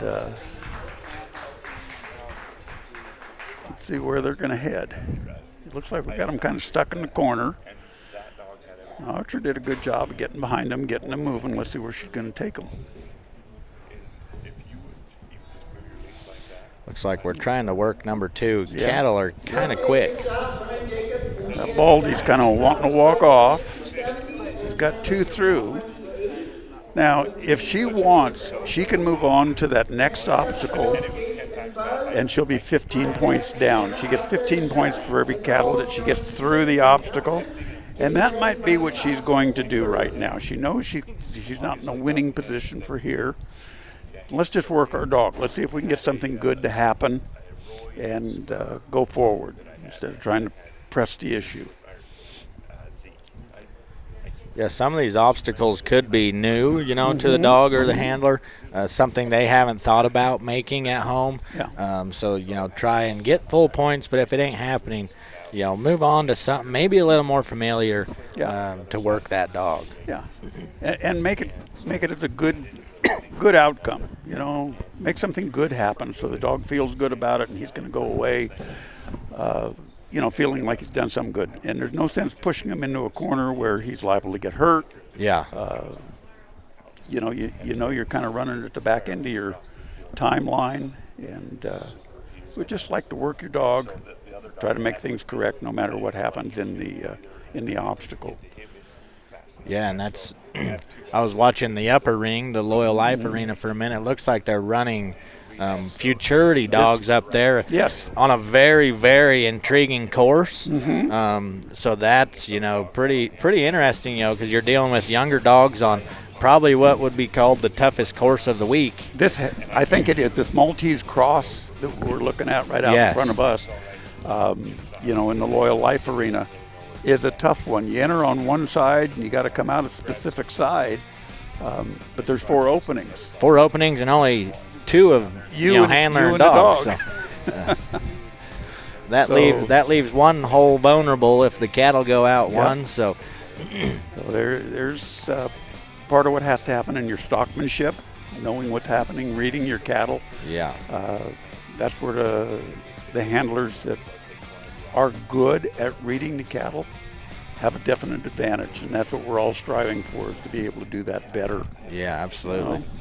We just saw Windmill Services go across the screen. Mm-hmm. That looks like the Thompson family, and they're here, correct? They're here. Mike Thompson is showing numerous dogs in numerous classes open. I've seen him in the futurity nursery class as well. He's got some really nice dogs. If if you're in the Hobbs, New Mexico area, and you guys want to get involved with this, you have ideas, you got questions, the people that are our sponsors, everyone from Neutrina to Mike and everyone in between, give them a call. Yeah, absolutely. They'd love to talk to you. Love to talk, and like we've talked a few times this week, this is open to anyone, and welcome to new exhibitors for the sport every year. It's growing and hopefully continues to grow because that's it. You can live in the outskirts of the big cities of California, or you can have this dog live with you in the high rise of LA. It can still go work dogs. You can be living in an apartment and go find some place to work. You'll find somebody that'll invite you over. I mean, people are just I can't say enough about the people in this group. Ernie Mills is a good example of this situation. Ernie's a contractor from the Salinas area. He got into this just recently. I think maybe this was a year ago, maybe 2 years ago at the most. Got a dog. He got a hold of Dennis Bisnet, who's showing out here.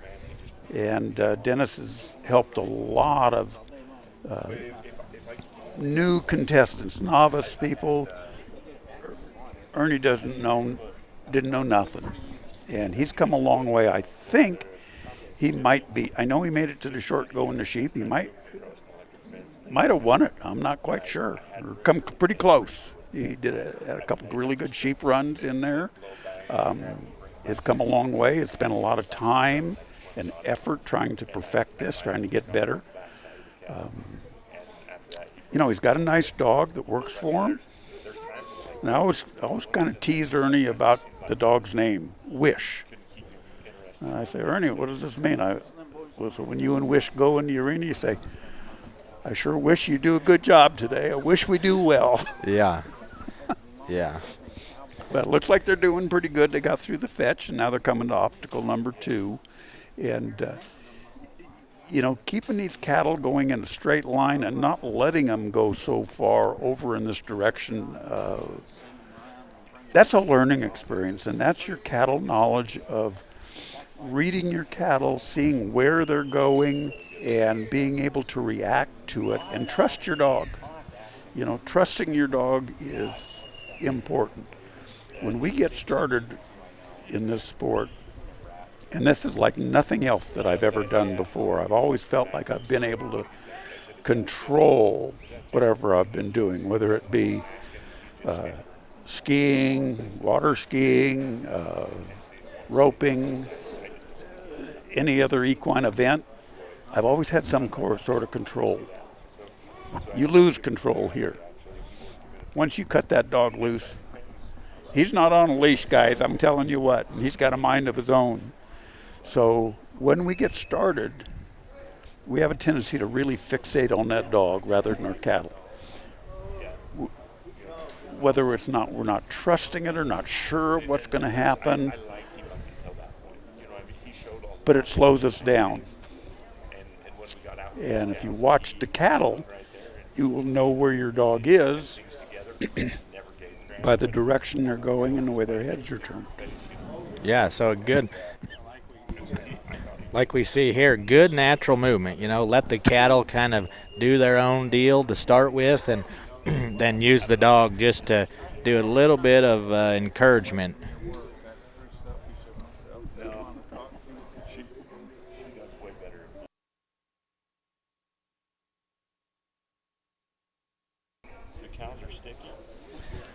Yeah, the idea is just direct the front cow and push the back cow. Yeah, and hopefully keep them in a group, right? Well, that sounds really simple, doesn't it? Yeah.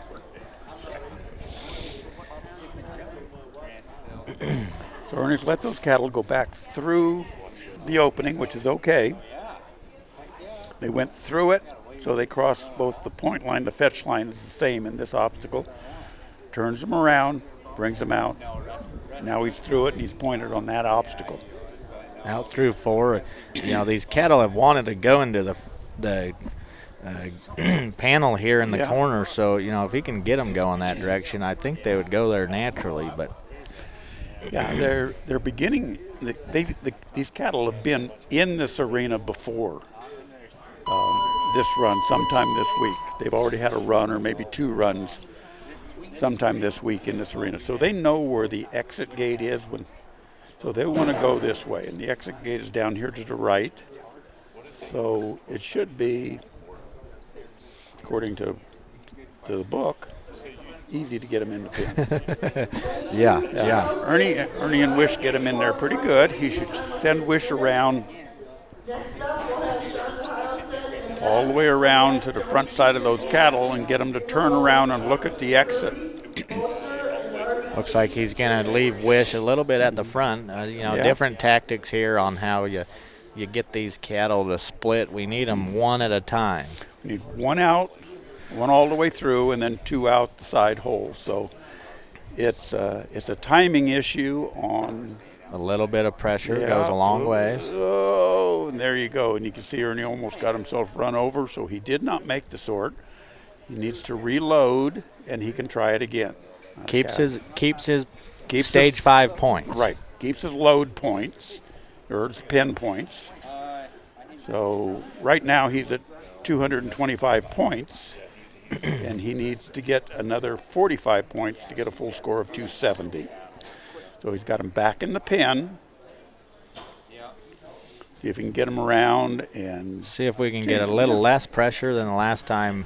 Looks like Wish went in and got a little bit aggressive. Yep. Ernie probably wishes that he didn't do that. Yeah.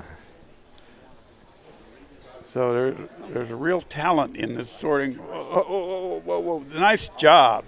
Nice job, Ernie and Wish. 5:57, just under the whistle. Gives Wish some loves. Yeah, a little love and says, okay, pal, we made it. Let's go. Okay, they'll bring the cowboy crew in now, and they'll bring them out, and we'll go on to our next one. Apex Ranch Legends stock dog sales. We've been talking about some people maybe looking for a new dog, maybe looking to get in for the first time. Sounds like this is a wonderful way to do that. Yeah. And there's a sale going right now, I believe. Now. I don't know, what is our date today? Do you know? 23rd. 23rd, so, we're right in the middle. You still got time to bid. Yep. Looks like bids end tomorrow, the 24th, 7 p.m. Yep. Look this up. Even if you're not looking to buy a dog, get on there and see kind of what these dogs look like. It's interesting. We sold a dog on their last sale earlier this spring. That's actually here today. Is not competing because they're planning on taking him to the Southwest Futurity Finals. Okay. In Vernon, Texas, in November, which for that show, the dogs cannot have been shown prior to walking into that arena. Okay, so the dog has to be new to the arena that year. Yeah. So. Yeah. So here's Maddie showing me the catalog of the dogs for that sale. It's kind of interesting, I think a lot of these might have some videos with them that you can look up and watch.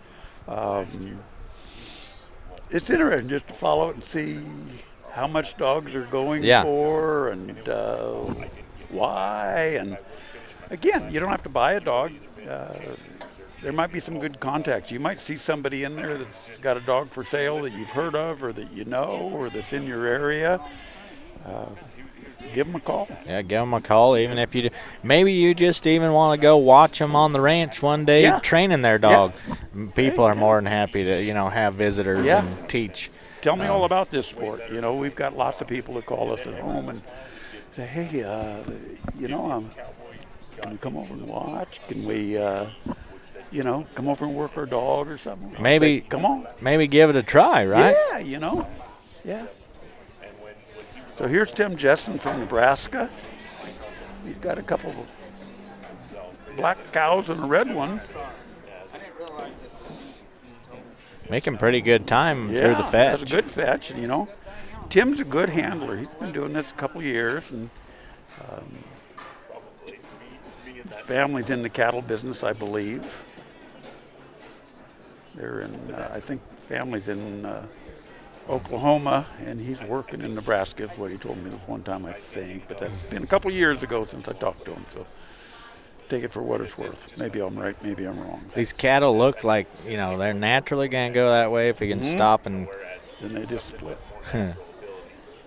Should be able to gather them back up. You know, the red one wants to come back. You know, if we send jury all the way around, and if jury stays out wide, like we've talked about, stays off those cattle and bends them. Now, we can't even see the dog, but we know what's happening in the direction the cattle are going. So it doesn't take much. Seems like that's keeping jury right where he was lying down seems to be a good tactic today.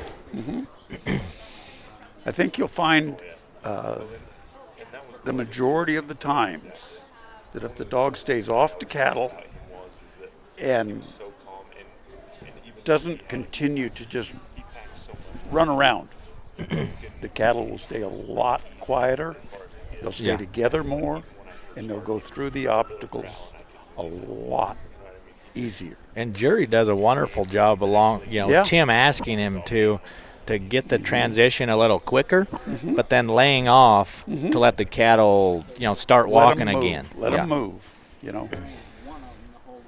Sometimes we get in there and we get a little bit excited and too tense. We want things to happen. And we want to win. We want to win. We're competitive. We want it to happen. We hear that clock in our head ticking. And as you do this more, you can start relaxing a little bit. I mean, every time I get about 10 runs away, I can feel my heart start. The heartbeat. I feel it. I'm starting to get amped up, That's a nice run for Tim and jury. 2 minutes, 59 seconds. That's going to be right up there at the top. So are we sending 2 out the side gate today? Yes, today it's 1 straight and 2 out the side. Okay. Yesterday we did 1, 1, 1. Now today we're doing 1 out the front and 2 out the side. Right. Now this is the novice class. Yep. So yesterday we were looking at the nursery, I think. Nursery. So we were, maybe a little bit. A lot of the nursery handlers are open caliber handlers. There's not too many novice handlers. With a younger dog. With a younger dog. So for the novice class, by making it a 1 and a 2 split like that, makes it a little bit easier than 1, 1, 1. Yeah, because we were talking about a few bulldogging stories yesterday. I don't think we want the novice class doesn't need to be doing any bulldogging. I don't think there's only a couple guys in here. Neither one of them were in the novice class. Yeah. That want to attempt tackling one of these good boys or girls out there. We got the running order up today. Maybe in a little bit we could show, I believe, do they have a flyover of the course today? Yeah, do you have that? Yeah, when we go to a commercial. Okay. Yeah, we'll put a run over of the course, which actually has a voiceover, so that'll, help explain from an aerial view what we're looking at also. And it's pretty cool the way they've done it. Yeah. With the kids on horseback. So coming up when we come back, we get our arena cleared. We'll have Cindy Jennings and Sis from Washington. And here she is coming in right now.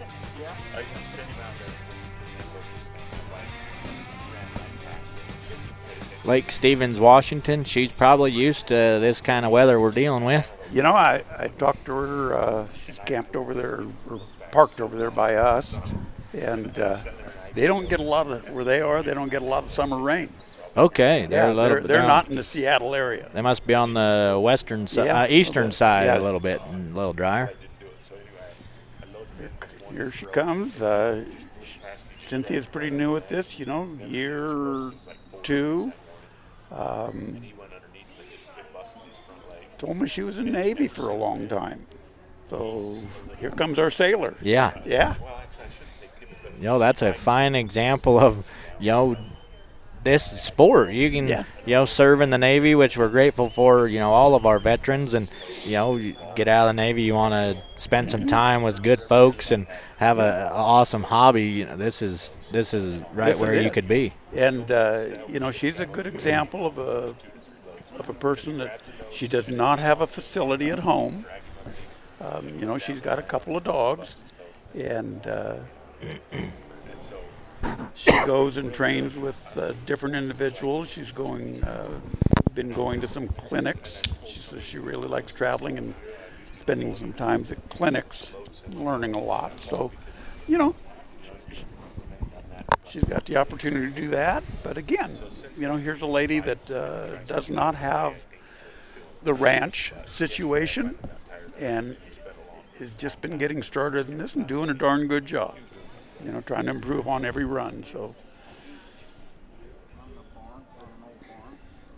now the handler's line, I think Corbin mentioned it earlier, she can walk up to the front of those gray panels where the number 1 is, and there's a line, imaginary line, all the way across from side to side. So she cannot go past that until they clear obstacle number 4. That's for the novice class because, again, we're trying to, you know, get the most out of this run and the dog while we're, you know, teaching them at the same time. So you noticed on the other classes the handler's line was back farther. Yeah, right back about in by the that 2 orange area. panel. Yeah. And which is a lot farther in person than it looks on screen. Yeah. It'd be probably about 75, 80 feet farther back. Yeah, and you don't have, you know, you don't have to contact with the cattle. You can't assist your dog up there to block a side or put pressure on one way or the other. So got them gathered up and just doing a nice job. Sis is doing a really now. good job of keeping them calm. So this is the big thing, is keeping these cattle together. You know, so every time they stop, they get curious. A lot of times they'll turn around and look at the dogs. Their little heel bite. It was a nice, clean heel bite. Was it needed? Maybe. Maybe. You know. See Cynthia move up and kind of flank the cattle herself. That's a large open space between 2 and 3. Right. You know, so she just did a wonderful job, you know, closing that gap so her dog could do the work on the left-hand side and moving them forward. Right. And, you know, we talk about pressure and release, and Corbin was just mentioning Cynthia's position over there. And if you noticed how far she was away from the obstacle and the cattle, but just her presence there puts pressure on those cattle. Yes. So that could have been some of the reason, and of course the reason, you know, Sis was not over on that left-hand side to keep them from going past that obstacle. But just the presence of her way back there. I mean, how far is that? She's probably 30 feet away. Yeah, it's a lot bigger on screen than in person and on screen. Yeah. But you know, most of these panels you're looking at are 12 to 16 footers. Yeah, these orange ones look like they might be 16 feet if they're.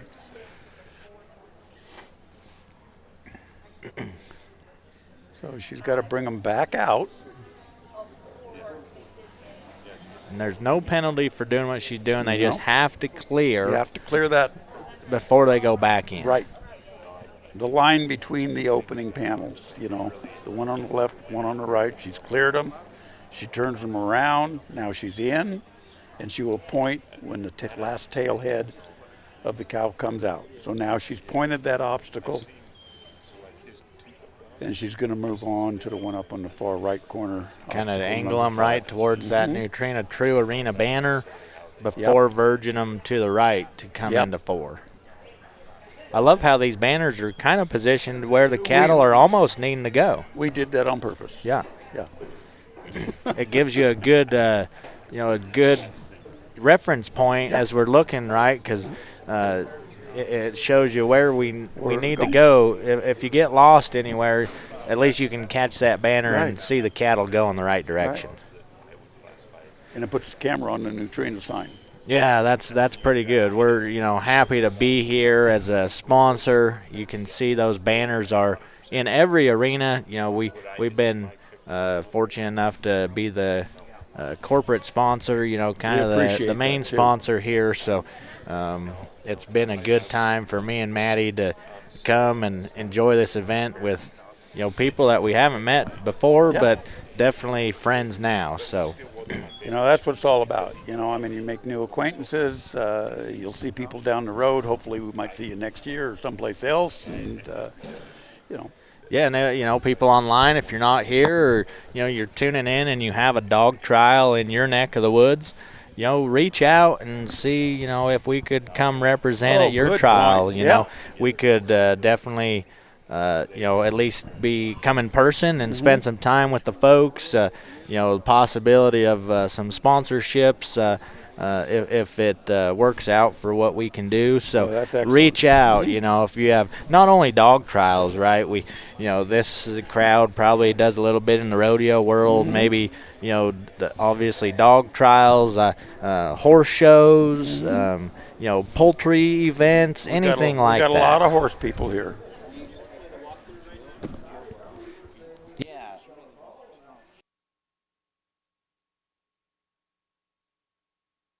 This is Novice Round 2 course.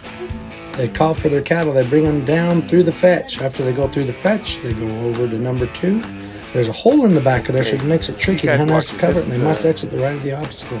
Really good. Then they go up to obstacle number 3. Deal of in there, and out the back. As soon as they complete that, they drive the cattle down to obstacle number 4 and pull the cattle back towards them. As soon as they get that, the handler can leave his line. Then they must put the cattle in the pen. There's a hole right there that I'm standing, so all 3 cattle go in the pen. Then they're going to sort them 1, and then 2. And their time stops when the last cow comes out.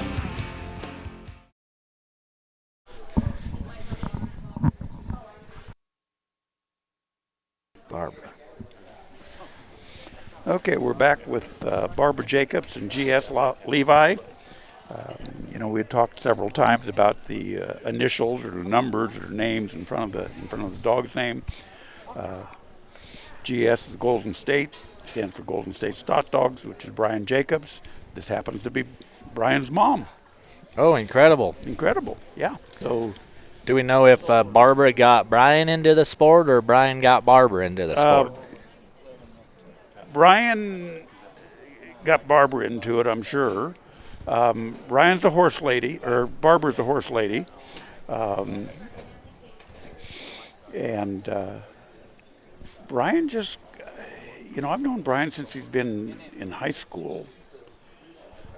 And I think he just kind of gravitated that way. He had an individual, I think, what's her name? Judy. Help me, Brian. I went blank. But lived near them in Galt, where he grew up. And she shows dogs. Had a little place. Kind of helped mentor Brian. Started him off when he was real young. And he's just got a natural talent, both with the horses and the dogs. And Barbara is doing a tremendous job with Levi. Okay, good job, Mike Thompson and Curly, full score. Notice how both her and Levi are working together to keep these cattle going. Levi's getting a little bit high there and stops the flow, but not bad. Calls them back and releases them. But he's got to get over turns. Come on, Levi, where'd you go? Where'd he go? Well, so there was a situation. Levi went wide. We'd been talking about staying off the cattle, but there's that fine point. He kind of lost contact with the cattle. They didn't really know where he was. They were heading the right direction. Yep. Levi got a little close and then lost contact with the cattle, kind of going the opposite direction they needed to go. And Barbara could have given him a command, and we talked about our voice influencing the dog's attitude. Maybe she got a little aggressive in saying get off, and he said, okay, I'm going to get off. I'll see you later. So, but he's got them gathered up. This is a really nice dog. And they're going back to obstacle number 3. Yeah, and we just need them to, any way they want to get back to the open gate is okay. So, again, genetically, you can see how the dog is working a lot on his own. I'm sure Barbara's giving him some directions, but we had one cow out here in that obstacle, the other 2 out here. His genetic makeup is put them together, and control them. And he kept seeing this one out here to the side, and he kept saying, I think it's better I get that one back. And that's what he was trying to do. Sometimes we give the dog a command, and we think it's the right thing. They don't, and it's hopefully they're listening to us. Yeah. Hopefully we're right. Sometimes we're wrong. Should have done what the dog saw was best. Maybe in the back of Levi's mind right now, he's saying, I told you so. I told you so. That worked out perfect. Yeah. See how, listen to me next time. Yeah, got them gathered up back through number 3, headed to 4 on a good pace. Right past that Neutrina sign. Now we'll want to keep them gathered to be able to come out the middle hole. Mm-hmm. Dog's getting a little bit. He wants to be He's a little frustrated. He likes he liked the quicker pace. Yes, it's a very strong dog, and if you notice, on some of the dogs earlier, when those cattle get up against that black tarp, if they're younger dogs and don't have the confidence to skirt by between the cattle and the tarp, they're just not going to go. They've got a self-preservation mode that it doesn't seem right for them. When they start getting more mature, and Levi is an older dog, he's been there.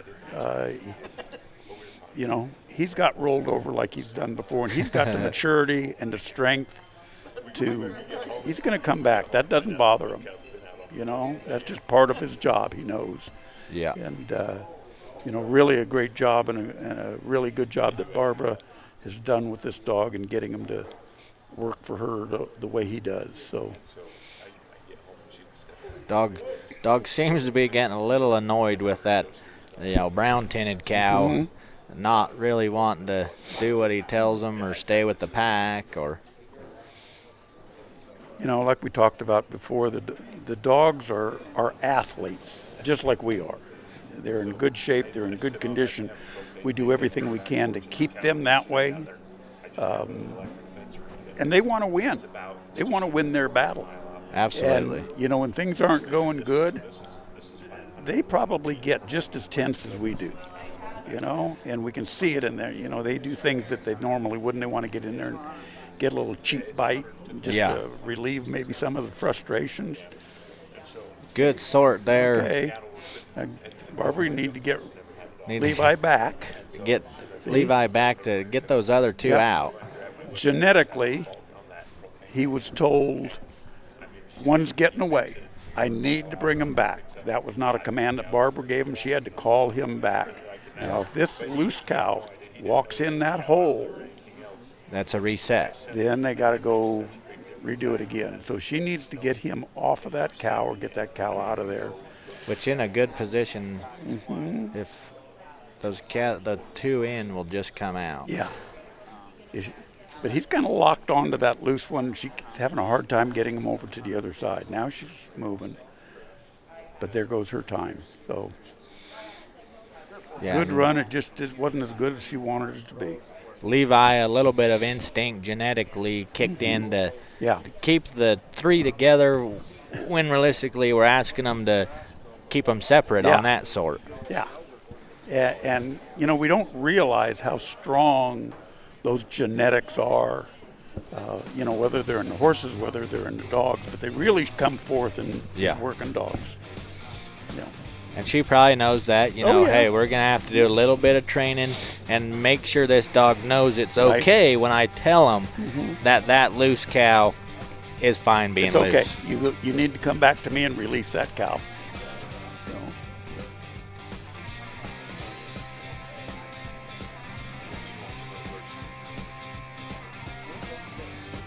Definitely thankful for all the people that come across your screen. They're sponsors, and most of the sponsors are exhibitors.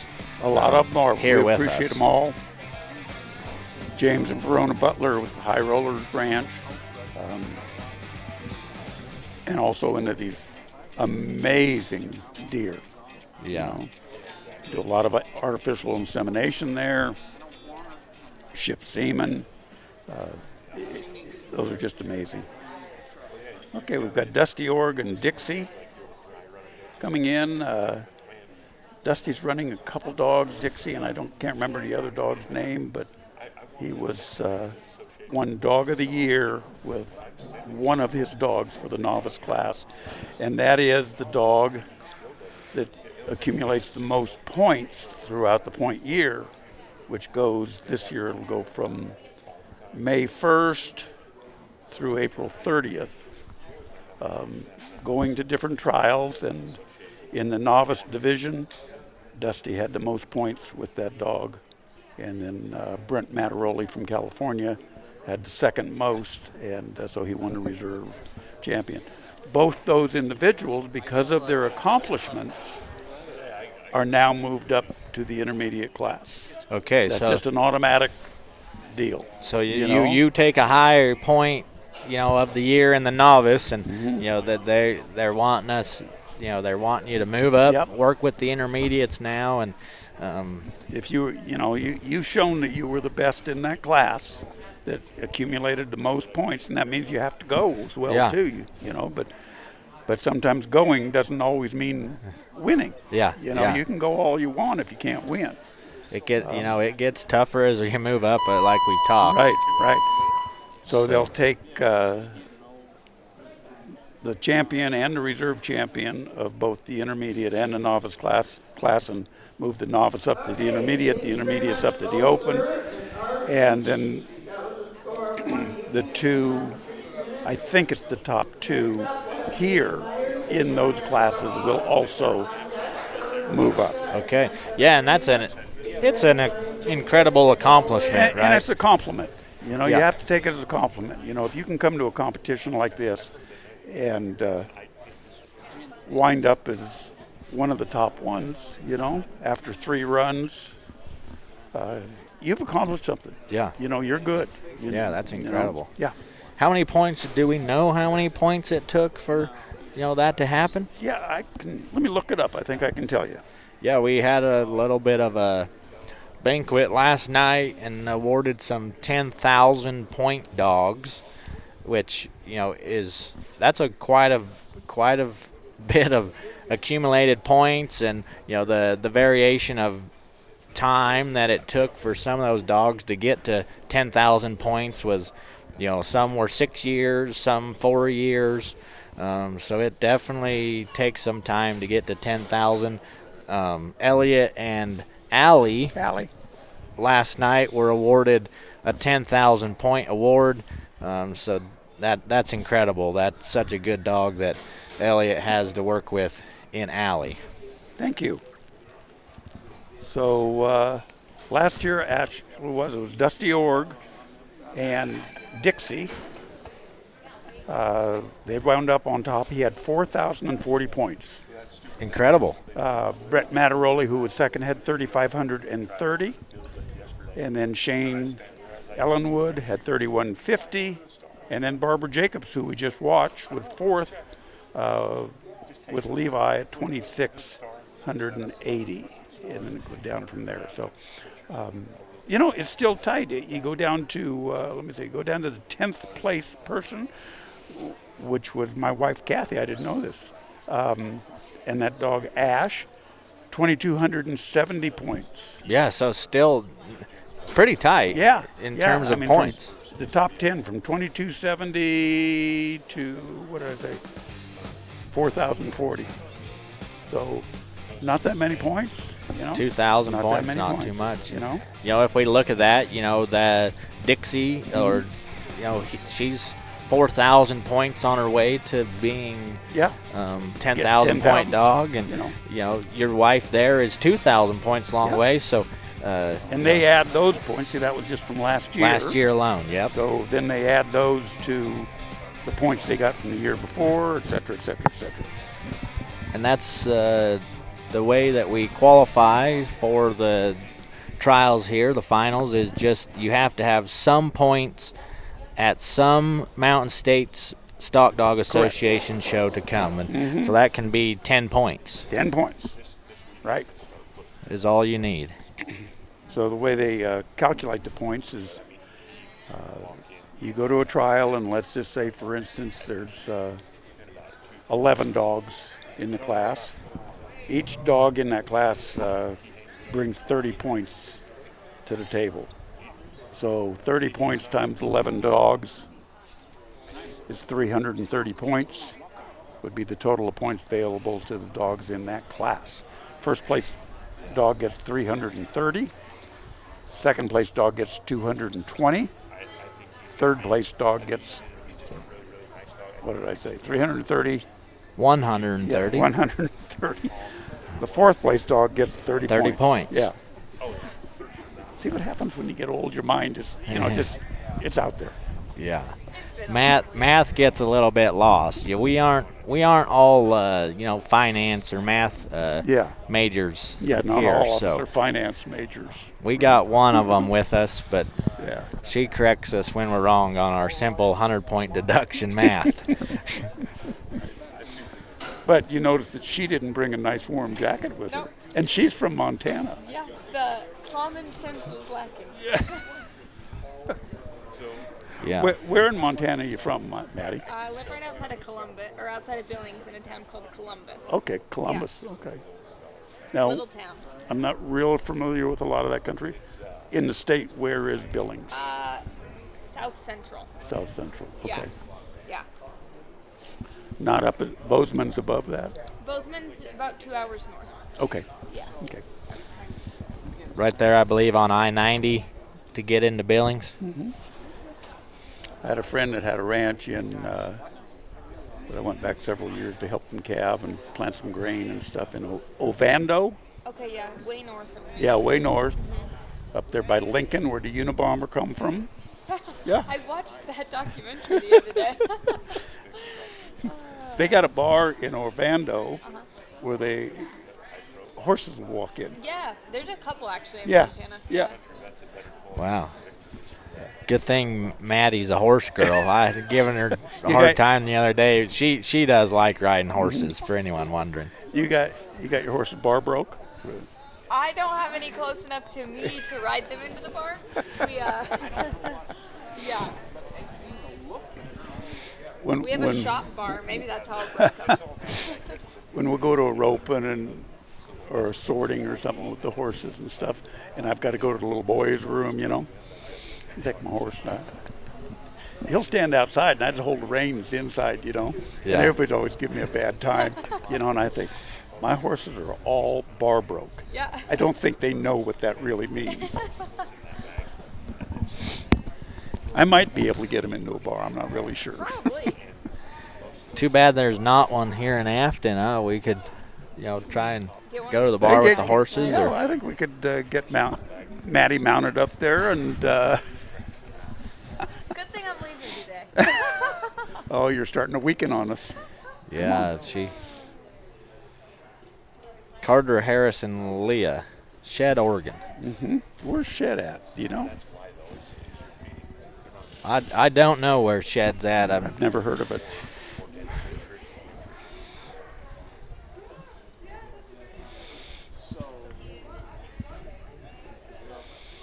Oregon is, South of Portland.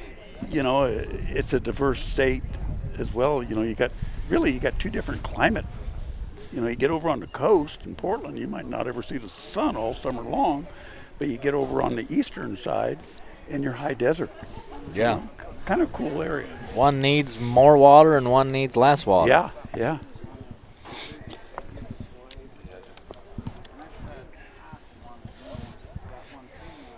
Good work getting them back gathered into three. Yeah, one of the big things in here with the dogs is, the dogs don't need to get in and pick a fight. Just direct the front one and push the back one. So they're going somewhere. There's no reason for that. They're going in the right direction. No reason for that dog to do anything except just keep pushing. But see, now that was a little bit early, and he pushed him around the outside. He's got to come back, get him in there. Now he's got him directed. Nice work, Carter. That was really good. And now low pressure to try and let those cattle do what they want to do, which is come out the gate. Okay, that was Mike Myers and MIS Hawk. Full score of 270. A little bit of a standoff there. Next up, we will have Trevor Mortishka and FF Lane. On deck, Brian Jacobs and Elwood. In the hole, Wayne Hellman and HFP's Kid. Getting ready, Marvin, Daniel, and Hank. Carter Harris, one of our younger exhibitors here in this class, or Yeah.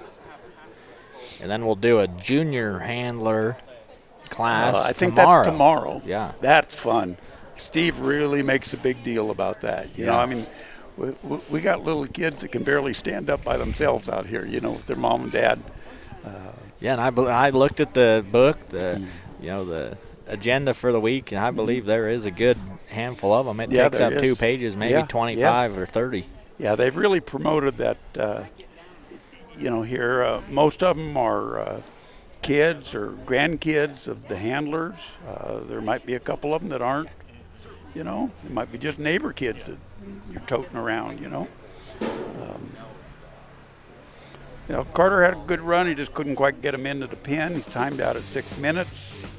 You know, you see how all these guys, like Carter did, and that's just, he's a young man. I don't know how old he is, but I'm not quite sure if he's a teenager, he's very much older than a teenager. But he reaches down there and pets his dog, gives him a little love, and, you know, these dogs are really kind of part of the family.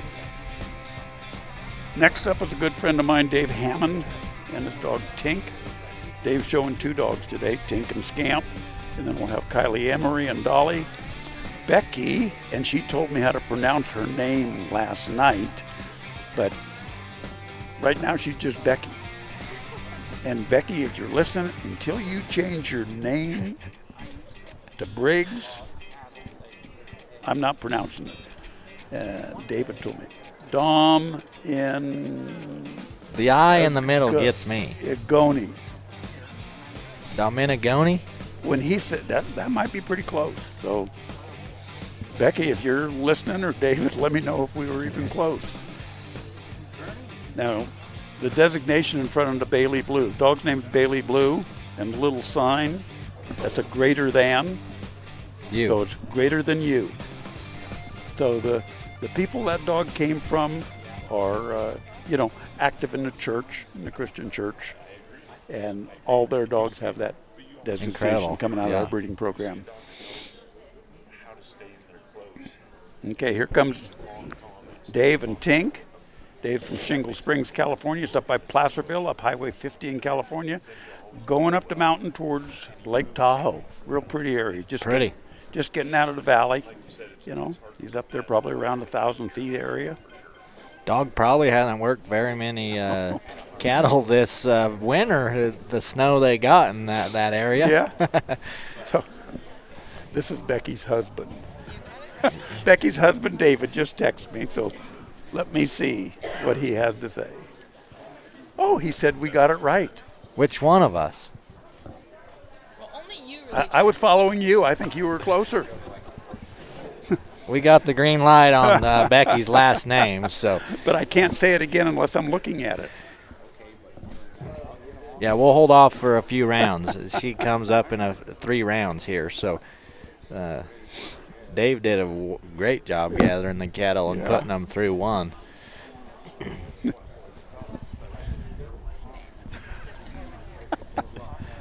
Huh? Yeah, again, we're getting, you know, text messages coming in to Elliot, and we love that. If you know Elliot, send messages, ask questions, send those messages on Facebook in the comment section. We're looking at those also. If you have questions, we'll answer them live as we get them.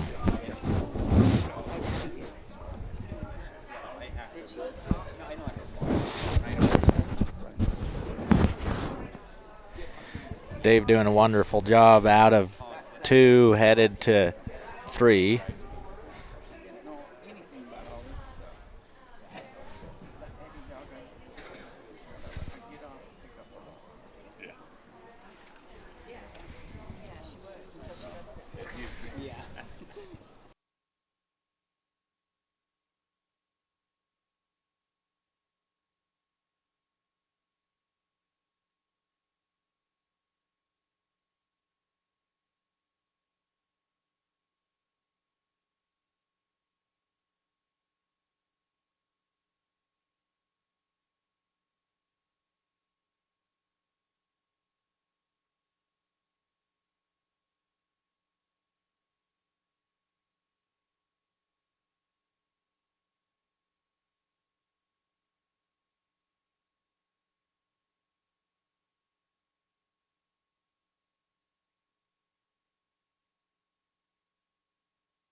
Now we're back. Okay, Dave and Tink are still running. They look like they got a pretty good run. Yeah, Are they going to that pen? he's headed to he's into going the into the sort. Yep. Okay, good. Made good work of the first obstacles without really any hiccups. Dave's got a nice little place at home up there in Placerville, and he's got some sheep and some cattle, and a little place to work. He used to be in the cutting horse business. Whoops. Now there was a brain fart. You know, it was just one of those things that he was watching his dog. He wasn't watching his cattle. Yeah, forgot about that. Okay. Forgot about the front cow to start with. We do this all the time. Dave was a cutting horse trainer, auctioneer. He's done a lot of things. He just recently, the last couple of years maybe, got into the stock dogs and has put in a tremendous amount of work trying to get this to do better. And he has come leaps and bounds. So like I say, he lives in Shingle Springs, which is in the Sacramento area, and good friend of ours and mentor, Lauren Holmes, lives in Red Bluff, which is from Dave's place is probably a good 3 hours. And Dave tells me he goes up there sometimes once a week, maybe every couple of weeks, just to have Lauren help him and train. And he's got to watch that try red to get cow better. So again. here we are again. Don't let the red one out. Oh, Dave. Oh, he's already called Looks in like the crew. he called in the crew, yeah. Darn. Well, I'm going to let Maddie take over for just a little bit longer before Okay. she decides to head back to Big Sky Country. Yeah, where it's warmer probably, huh? Really? Or at least where you got a jacket. Yeah, at least I could put my jacket on if I get home. I'll tell you what, it's sure been nice having both you and Corbin here.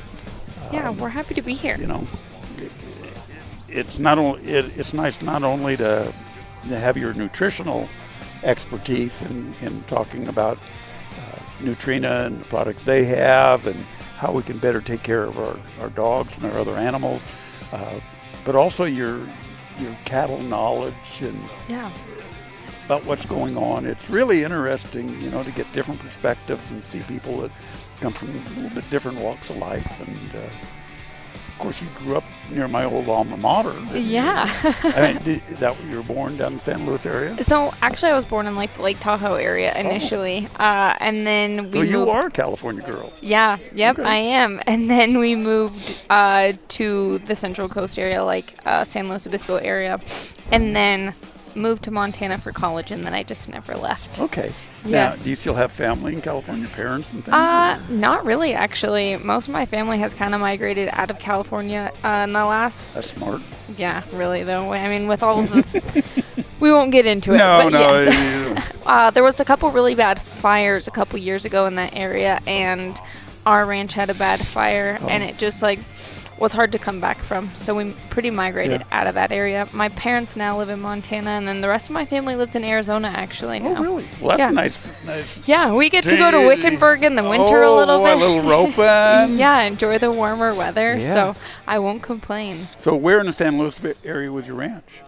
So actually, if you're familiar with that area, so I say San Luis Obispo because it's the most. Yeah. Yeah, but so like north of Santa Maria, actually, so about an hour away from San Luis Obispo. Oh, you're south, an hour south? So you're more to Santa Maria area, not San Luis area? Yes, south. Yep. So Santa Maria is a little bit more, so where? Okay. Yeah. Still Central Coast. It's still beautiful. Very Central Coast, Yeah. yes. Okay, so here we've got Kylie, Emery, and Dolly from Oregon. Round 2 of her Novice cattle run. She's got a nice set of black cattle that are all, well, we got one red cattle. Is that a black cattle or red cow? I think 3 black. 3 blacks it looks like, huh? Just some sun bleached to black. Now that's the way to handle cattle. All of them staying together. Dog's doing a great job. She's got a really good set of cattle. Now, a lot of times, we hear, cattle walk through these obstacles and the person gets a really good score, good time, and people say, oh, those cattle just walk through that obstacle. You know what? If you just left those cattle in the They arena by absolutely themselves, would not. they have would not walked do that. through that. No, they would not do that. It just looked that smooth and easy because they have such a good control. Because it's what Shane or Kylie and Dolly are doing. Wanting to, and the way they're doing it. Exactly. You know, sometimes the smallest movements of that dog is what directs those cattle. Yeah, sometimes just the way they look at them. You see the dog move over here 3 feet. It's not like she run over here and bit their nose. No. But all of a sudden they're just walking Right, quietly. yeah.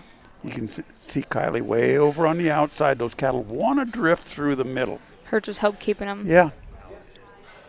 Now you see the cattle's head turn. And see Dolly over and there. Dolly moved over there, not too much, because that's a big opening if those cattle start running. Yeah, Yep, she's got to get Dolly back to. Uh-oh.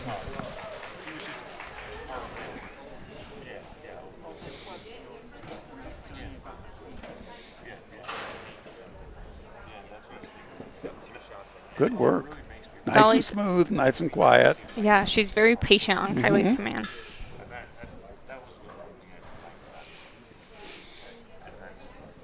Good job, Brian Jacobs and Elwood. Full score of 270, a time of 426. Next up, we'll have Dwayne Herman and HFQ Skid. On deck, Marvin, Daniel, and Hank.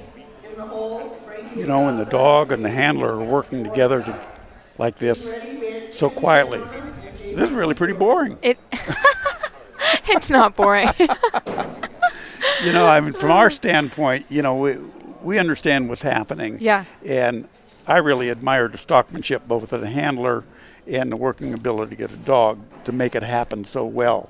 But, you know, when it's just happening and they're just walking and, you know, there's not a lot of running around and biting the nose and cattle going off this way and that way and dog having to gather her back up. And, you know, it's just, you can go take a nap and that's happening. You know, of course, that's the way it happens at home all the time, doesn't it? Yep, exactly. What was that T-shirt you told me about that your husband gave you for your birthday?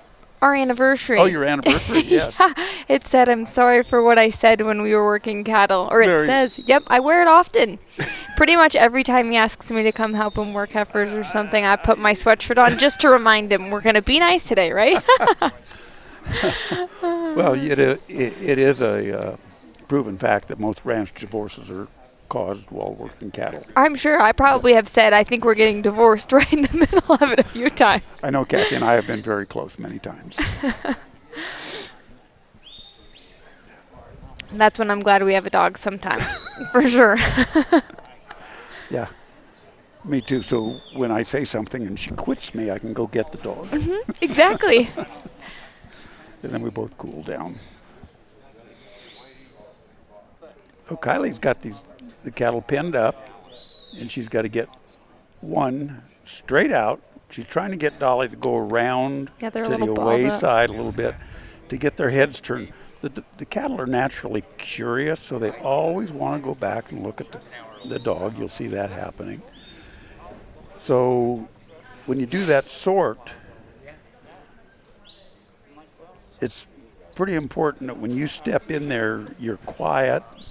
And I was watching Kylie do that, and she stepped in. She wasn't real aggressive, but she stepped in kind of to try to push him the cattle a little bit instead of going out and going off to her left. And from here, I get a really good view of what the cattle's heads are doing. Mm-hmm. And as she walked in, those cattle turned their head to the right, which if she would have moved over to the left, they would have still been looking out. It would have made a difference in a few seconds. In time, yeah, exactly. You still had a really good run. Okay, we're going to go to commercial for a minute and let our ears rest.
We use our dogs every day.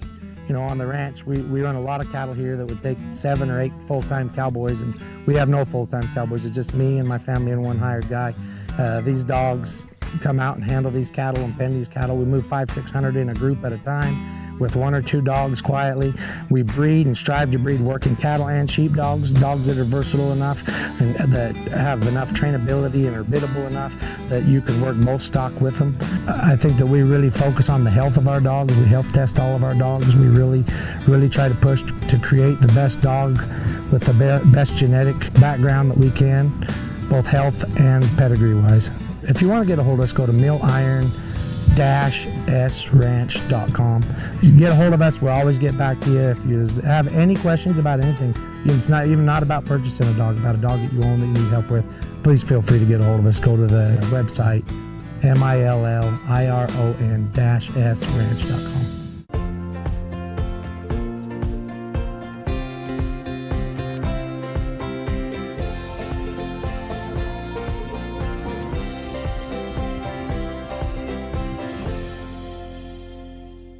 Hey everybody, it's Steve White with the Mountain State Stock Dog Association. Probably the number one question we get asked is why did we choose Afton, Wyoming as a spot to host our national finals? You know, we can be able to come here, it's cool days and cool nights. It's absolutely beautiful. The handlers love to come here. There's so many good places to eat. The women love to go shopping.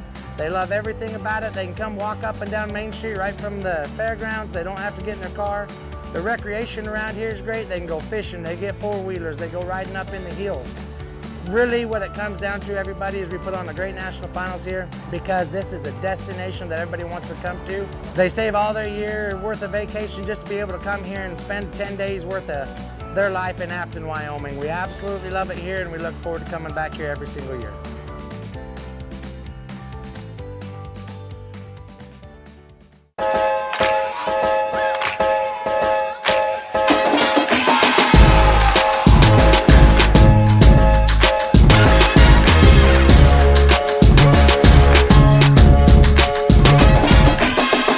Thank you, Charlie. Thanks, Rocky. Thanks, Cooper. You too, Toby and Jody and Daisy and Sadie and Gracie.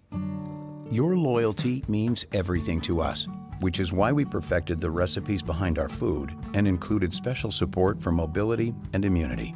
Find premium nutrition near you at nutrinaworld.com/loyallife. Nutrina, what's inside counts.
playful pups to cuddly kittens, Loyal Life Super Premium Pet Food makes it easy to choose the product that's just right for your pet's life stage.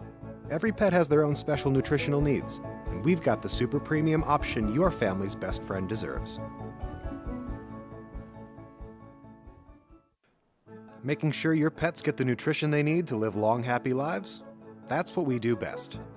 With our special blends of quality ingredients, you can count on us for the pets counting on you. After all, being the best pet parent ever is what you do best.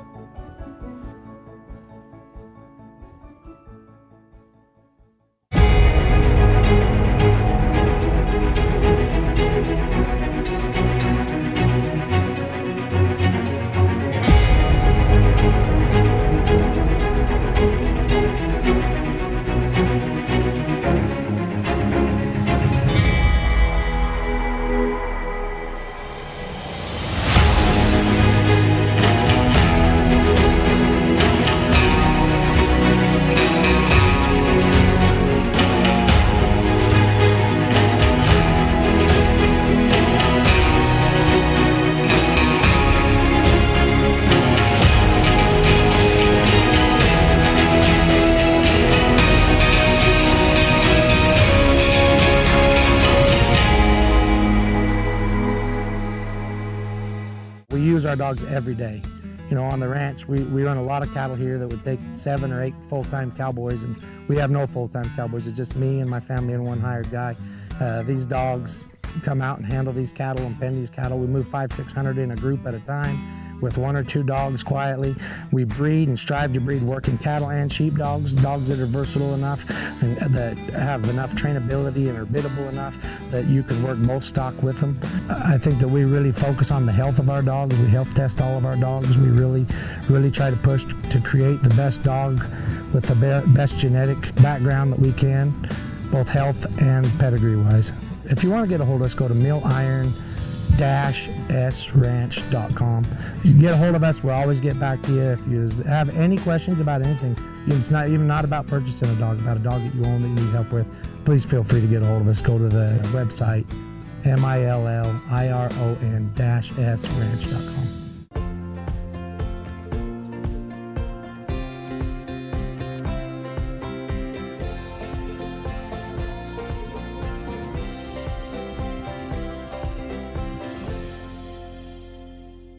Hey everybody, it's Steve White with the Mountain State Stock Dog Association.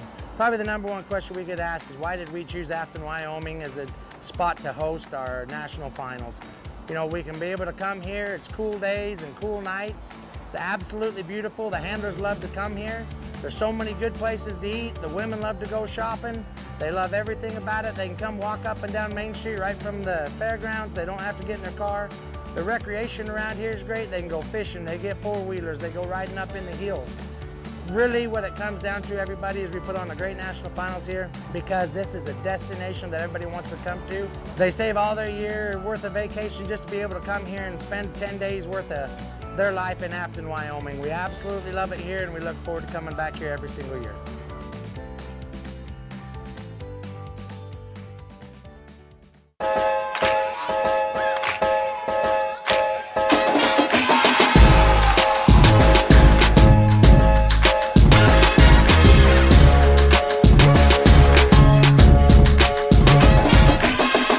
Thank you, Charlie. Thanks, Rocky. Thanks, Cooper.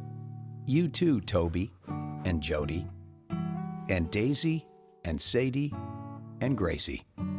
Your loyalty means everything to us, which is why we perfected the recipes behind our food and included special support for mobility and immunity. Find premium nutrition near you at nutrinaworld.com/loyallife. Nutrina, what's inside counts.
From playful pups to cuddly kittens, Loyal Life Super Premium Pet Food makes it easy to choose the product that's just right for your pet's life stage.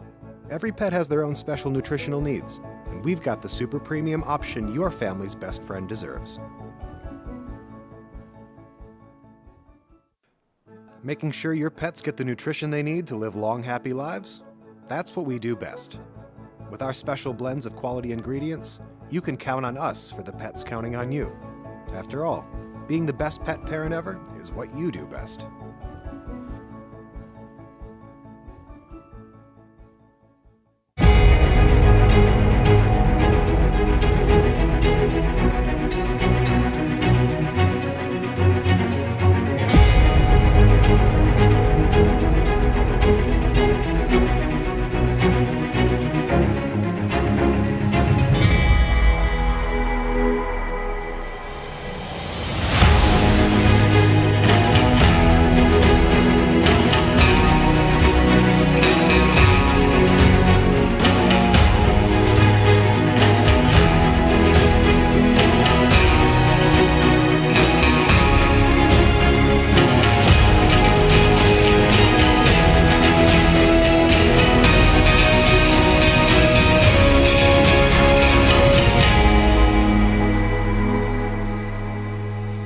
We use our dogs every day.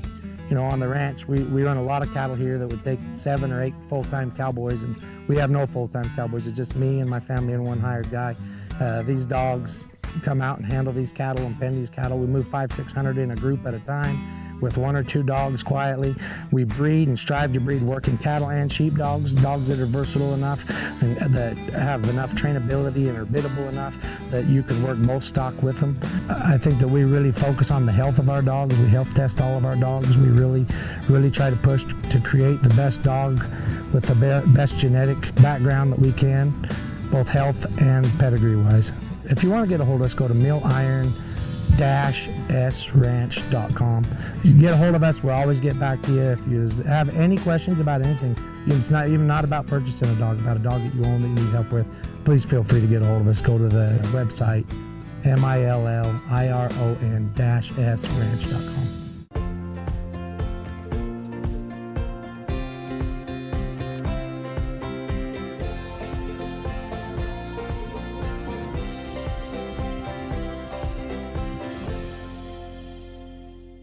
Hey everybody, it's Steve White with the Mountain State Stock Dog Association. Probably the number one question we get asked is why did we choose Afton, Wyoming as a spot to host our national finals? You know, we can be able to come here, it's cool days and cool nights. It's absolutely beautiful. The handlers love to come here. There's so many good places to eat. The women love to go shopping. They love everything about it. They can come walk up and down Main Street right from the fairgrounds. They don't have to get in their car. The recreation around here is great. They can go fishing, they get four-wheelers, they go riding up in the hills. Really what it comes down to, everybody, is we put on a great national finals here because this is a destination that everybody wants to come to. They save all their year worth of vacation just to be able to come here and spend 10 days worth of their life in Afton, Wyoming. We absolutely love it here and we look forward to coming back here every single year.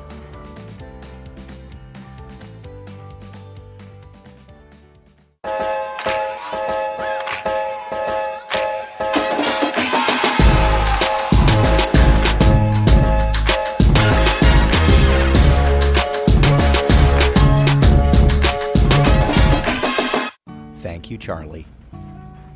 Thanks, Rocky. Thanks, Cooper. You too, Toby and Jody and Daisy and Sadie and Gracie. Your loyalty means everything to us, which is why we perfected the recipes behind our food and included special support for mobility and immunity. Find premium nutrition near you at nutrinaworld.com/loyallife. Nutrina, what's inside counts. It's Novice Round 2 course. They call for their cattle, they bring them down through the fetch. After they go through the fetch, they go over to number 2. There's a hole in the back of there, so it makes it tricky. The hen has to cover it, and they must exit the right of the obstacle. Then they go up to obstacle number 3. In there and out the back. As soon as they complete that, they drive the cattle down to obstacle number 4 and pull the cattle back towards them. As soon as they get that, the handler can leave his line. Then they must put the cattle in the pen. There's a hole right there that I'm standing, so all 3 cattle go in the pen. Then they're going to sort them 1 and then 2. and their time stops when the last cow comes out.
Okay, it looks like they've got all the cattle situated, and we're back off again with Denise Christensen and Mike of Millsap, Texas. Second round of Novice cattle. And, okay, something new. Our tech guys have just let me know that he's able to put the Facebook comments that you guys are making up on our screen. So if you've got any questions, nutritional questions for Maddie, our nutritionist, and Corbin. Neutrina. Yeah. Any Rep. questions, nutrition-wise, or even just if any of you are new to this stock dog, Elliot would be more than happy to answer any of those types of questions Yeah, so too. keep us going here. You know, we've been watching the thing for all week, and God would really like a real person to talk to, or know somebody's at least listening. So if you've got questions about some of the stuff that we're saying, or something that's going on, or you don't understand, or need an explanation, or you want to know more about Nutrina and dog food, and maybe what's going on with your dog, what might be best for it, call Maddie. I'd love to comment on that, and or again, anything that's happening out here, how's the weather, etc. Love to talk to you, so get on. This looks like it's a great start to her run. Yeah, she's got a good time going. She's less than 2 minutes. She's going to obstacle number 3. Yeah. And, you know, Mike's working really good for her. He keeps a real close distance to his. Brian.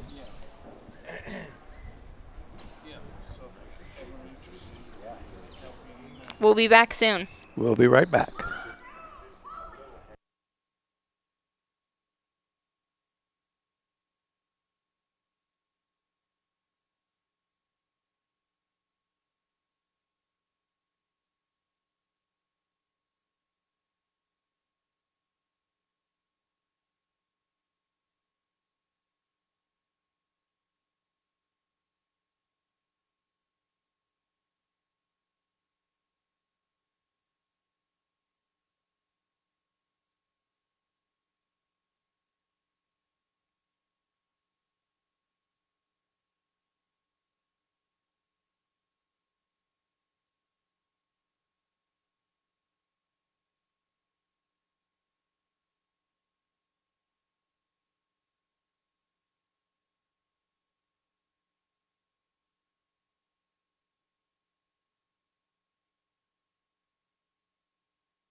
Okay, we're back at you here in Afton. Stacy Bisnet and LB3 Jane from Wilton, California.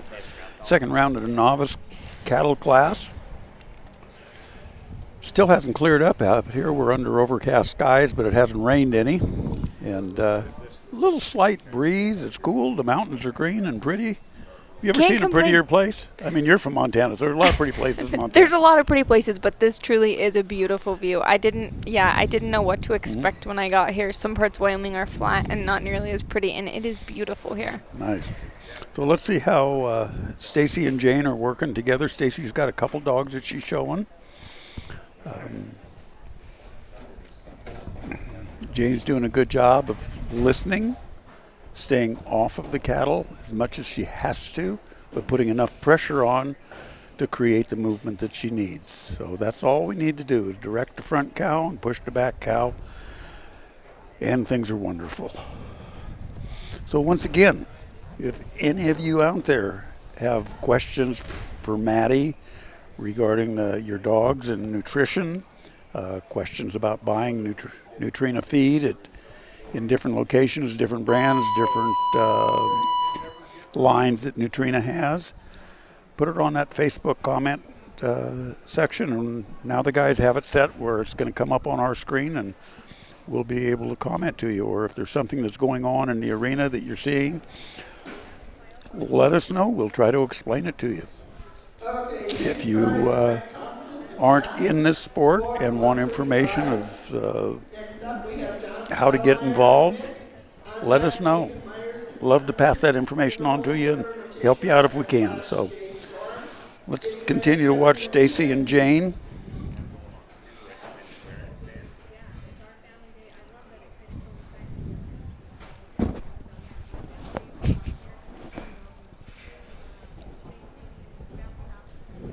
Having a little bit of a tough time, but you can tell Jane is definitely responding to all of Stacy's commands very well. Right as I say that, she downs Right. Stacy and her husband Reb raise some cattle at home, so she's very familiar with this. Their kids have shown cattle and sheep and goats, I think, or maybe just cattle. But they're livestock people. They know how to move. They know how to read them. You can see that she's already moving over to protect that hole.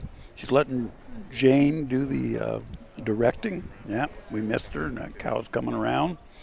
She's got two of them in the pen. Now she's got to bring that one cow back around and enter where it says number 5. Just like that. That was perfect. Not going out that hole. There you go. Jane will come around to the back end of the cows, turn them and face Stacy. Stacy has to let one out straight. You're in the wrong place, Stacy. There you go. Getting a little balled up, but there we go. There you go. And the other two come out here. All we're doing is waiting for them to come out now. Good job. Nice run. 3 minutes and 30 some odd seconds. We'll add that score to her previous score and time and see where she winds up.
Okay, we're back with Weston Crapo and Helen from St. Anthony's, Idaho. And let's see what they do. Weston sends Helen around on her way to me. Going to go around all the way to the back, pick up the cattle. Cattle start moving. It's nice to try to keep them in a straight line. So that one was kind of wandering off, and Helen did a good job of bringing them back out to the center and bringing them back to the other ones, and that's what we're looking for.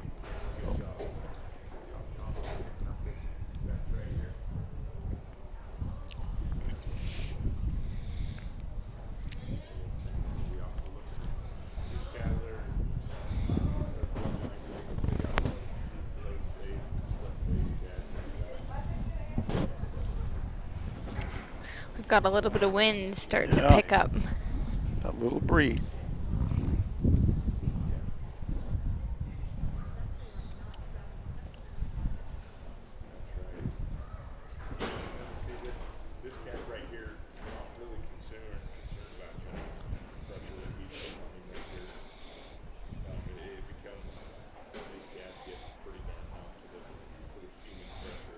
Helen figured things needed to speed up a little bit there and give them a little encouragement. She was getting frustrated that they weren't moving. Yeah, not altogether bad, you know. I mean, she didn't chase the cattle. She went in, got a nice clean bite, Just let 'em. backed away, and said, "We need to keep this thing moving, guys. Let's go." So, She said, "You know this is timed, right?" this is a time to bend, yes.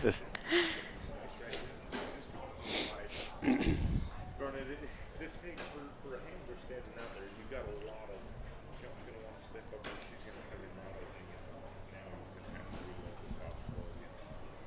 But there's so many parts and pieces that John's trying to manage down there, you know. So from my perspective here, if I move that dog on a go by just a couple feet, would have turned those cattle's head. Might have been a different perspective from Weston's point down there. So The angles up here the get tricky angles sometimes. are different, and I sure don't want to try to second guess what somebody else is thinking of down there.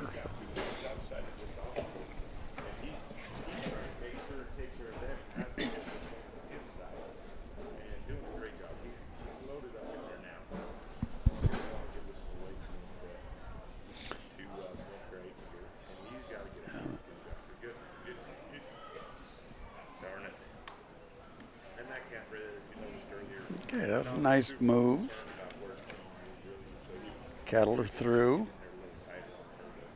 Now we're on obstacle number 4 up in the right corner.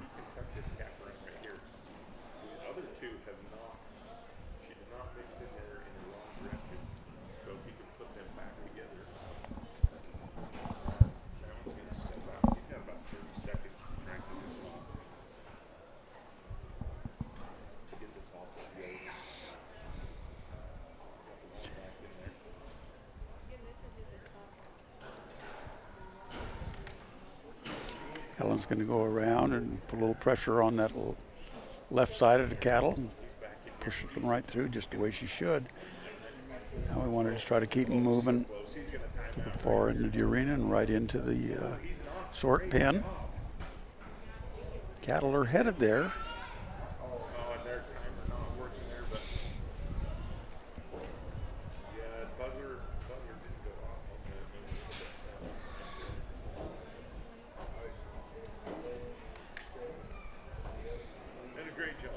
One kind of skirted that panel just a little bit, and you know, when you're down there in the arena and you're watching that happen, you're thinking, no, she's going to go in, and you don't move your dog, and by that time it's too late. And that's maybe what happened with Weston. You know, he kept thinking, the other ones are headed right in. She's not going to go around it. Well, by golly, she does. So he's got to gather her up and put them right back in. Not really a big problem other than time. And the fact that she does knows it that again. hole now, yeah. It just seems to me that once they skirt an obstacle and train themselves to go around, they'll come back and do it again. And you almost have to prepare for that and put on a little bit more pressure and just expect that that's going to happen. In the meantime, the other two just walked out. Now they've walked back in and they're not really allowed to go into the sort pen from that entrance. He has to remove those two and take them all the way out.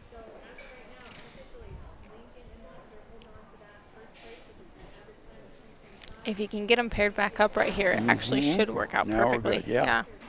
Second, third, and fifth.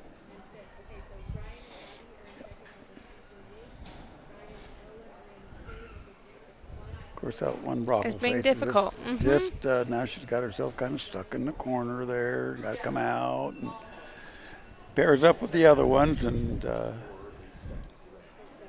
hopefully they'll walk in and at least Weston can get his pen points, even if he doesn't have enough time to get all the way into a sort.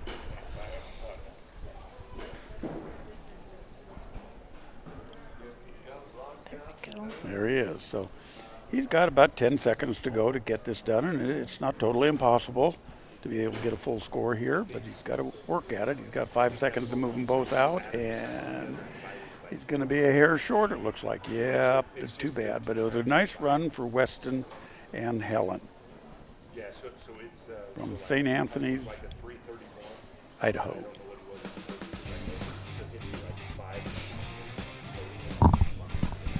S4 Stock Dogs, John Stottlemyre, one of our sponsors here, does a nice job. He also competes. He's got several dogs, I think in the intermediate, the nursery, maybe in the field. I think he's showing both sheep and cattle.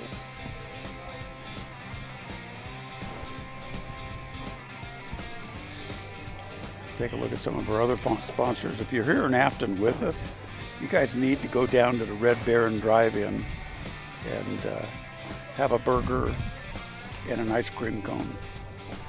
Get the butternut, because they put that butternut syrup all over your cone. They're awesome. Also Sheer Bliss, Advantage Plus, their credit union here. If you need anything, maybe they'll give you some money. If you have a problem, you really Alpine Animal Clinic up in Chubbuck by Pocatello, and JB Waterwells. So those are some of the people that helped put this together, along with Neutrino, one of our major sponsors. So we thank them all. It couldn't be possible without any of them. It's not possible without all you guys, so we appreciate it. Here's Brett Caber, and I think it's Gente. That's what I would say, Gente. but I'm just winging it. This has to be a name that Brett's wife has given the dog, because Brett is not the type of guy that is a Shante or Gente. He wouldn't have come up with When I see him tonight, I will ask him what's the real meaning of that. Maybe it's a pedigree, pieces of pedigree name or something Could be. too. Who knows? Maybe it's the name he calls his wife, or maybe it's the name that his wife calls him. Maybe. Or maybe he was just talking in his sleep about an old girlfriend, and now and he had to come up with a reason. He says, "Well, I was thinking that'd be a great name for a dog."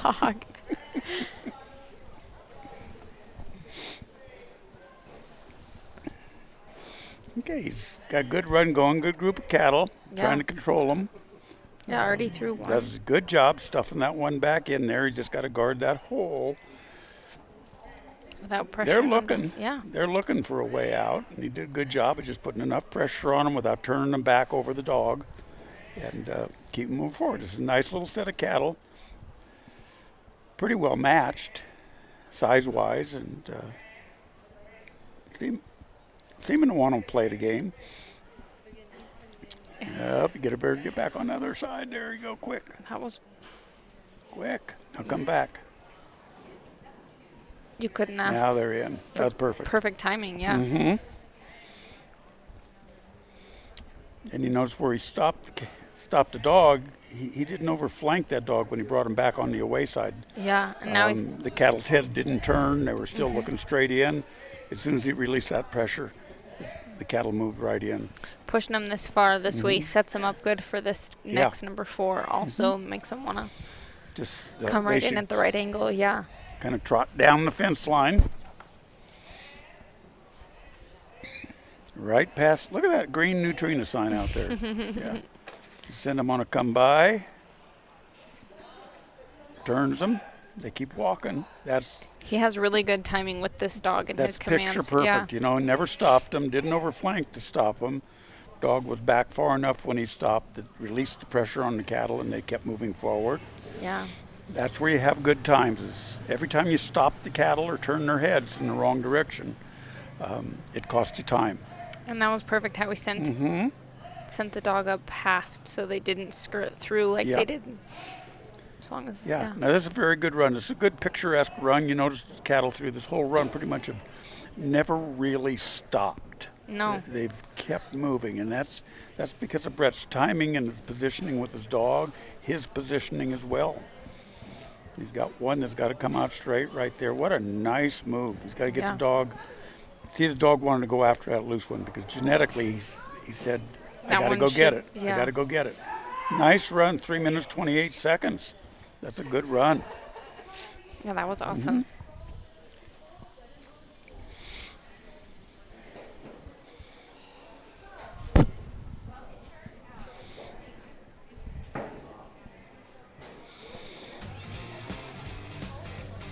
Okay, next up we're going to have Seth and Cooper, Shannon Weber and Bowie, Mark Stelling and Bentley, and Jerry Lynn and Vonnie.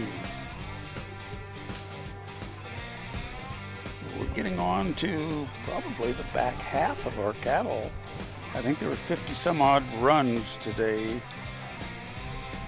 For some reason I want to say there was 53, but I could be wrong. All right. I'll go with either way. Yeah, you better give us the official. I'm looking for the how many have run? 49. 49. Okay, our official techie just told us 49. So yeah, we're moving on. Yeah.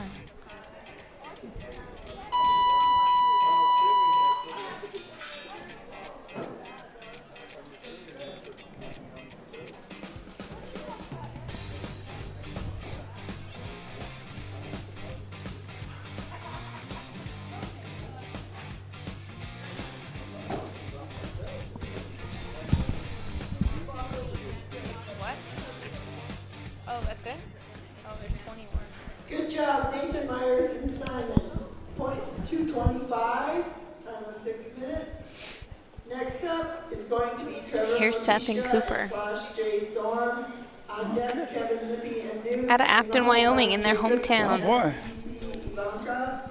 Getting ready, Jeffrey Holt and Whit. Do you want to remind people to ask their questions on?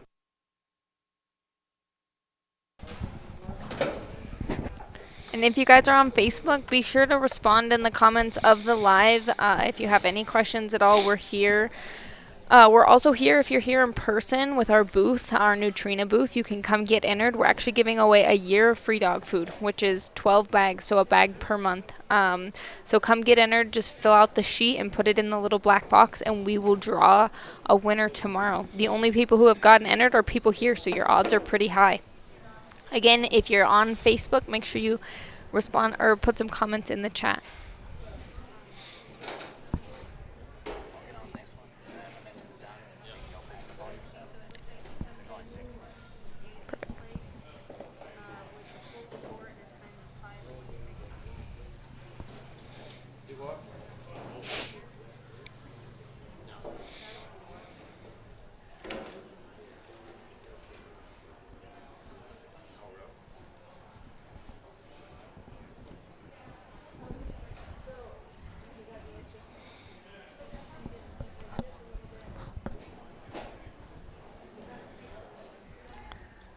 This group of three is not doing a great job sticking together.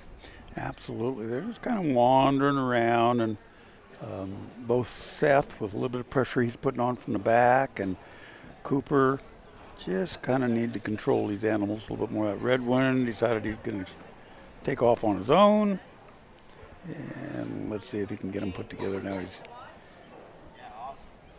got them all together.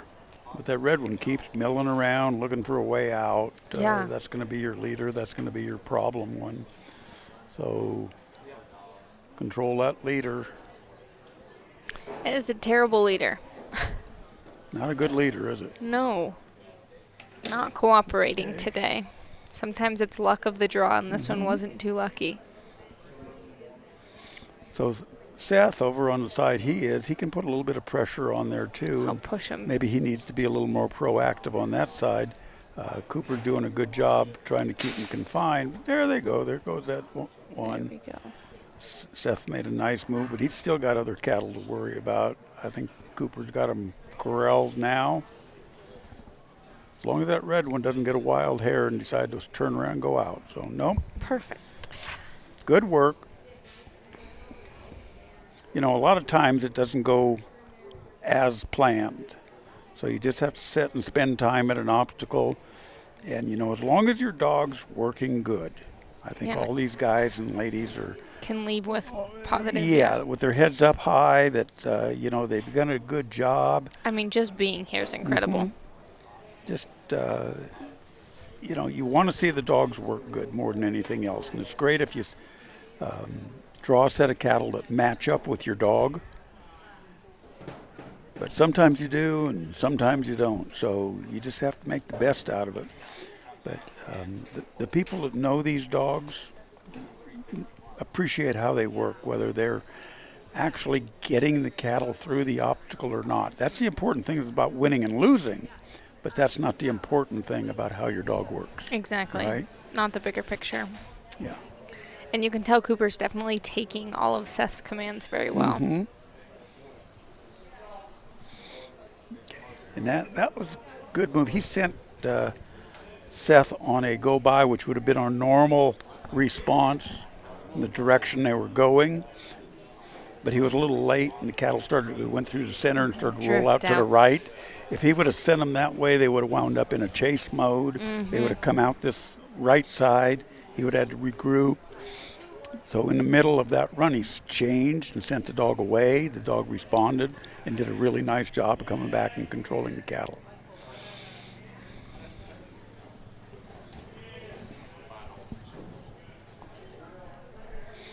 One's trying to give him a hard time. There we go. Mm-hmm. He's still got plenty of time to get his full score.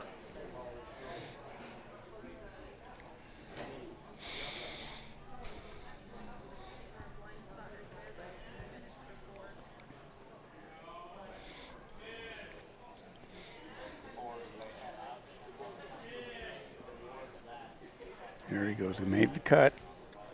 Made the sort. Nice job. 5 minutes. Nice clean run for Seth and Cooper. All right, all my friends out there that are listening and watching, sitting at your desk at work, or listening on the phone going down the road somewhere, give us a comment. Tell us how we're doing. We doing okay? You want to see something different? Go on right in so these guys have something to put up on the screen for us, make us look good. You got questions about nutrition and dog food, your dogs, the way they look, the way they act. I've learned a lot just sitting here talking to Corbin and Maddie about it. I didn't understand that chicken had a lot of allergies, could create a lot of allergies and things like that. So yeah, sometimes dogs have, chicken's one of the harder proteins for dogs to digest, which is different than you would think, because in humans, chicken is relatively easy to digest. As far as digestibility and protein goes, lamb is actually the easiest to digest. But when we look at stock dogs, lamb's really lean, typically doesn't have the protein and fat content that we need. Yeah.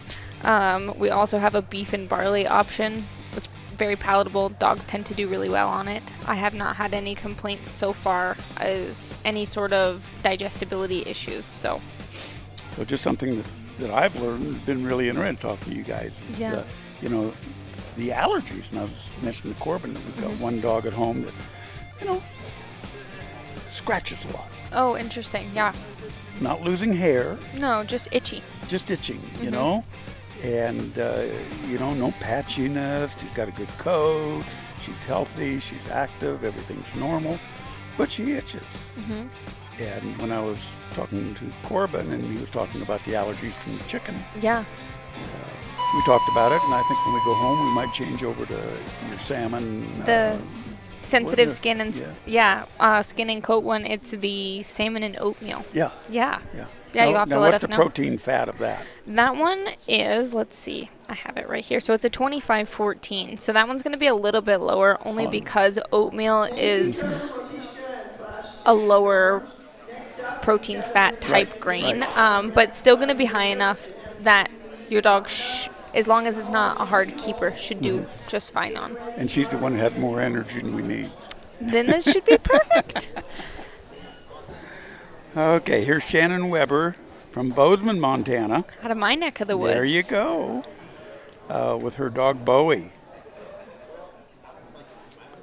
Good job on the fetch, getting them all through there. Those first panels that come through that big opening were number one, and we call that our fetch. It's kind of like fetch them to me. Call those the fetch panels. Now we're moving on to obstacles number 2. And Bowie's doing a pretty good job of keeping them all corralled. They're running off. We got one. They're all kind of splitting here. But it's nice that that one cow just kind of stood there and waited. Yeah. Got them put back together. So the handler, their positioning is extremely important. The dog's position is extremely important.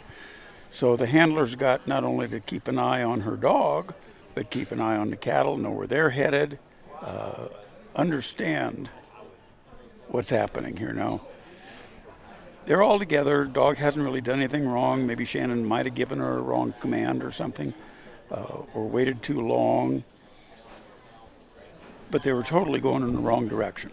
For a second. And here's where we need to be as responsive as we can to what's happening.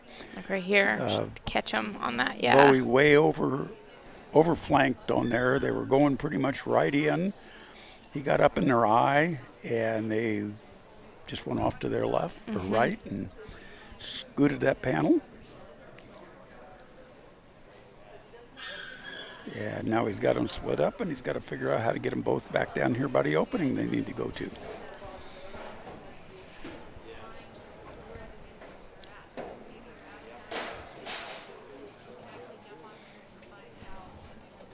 Still only at 2 minutes, so that's No, she's plenty got of time to she's get got it. lots Yeah. of time to get this project done, but just got to line the cattle out and quit zigzagging them around.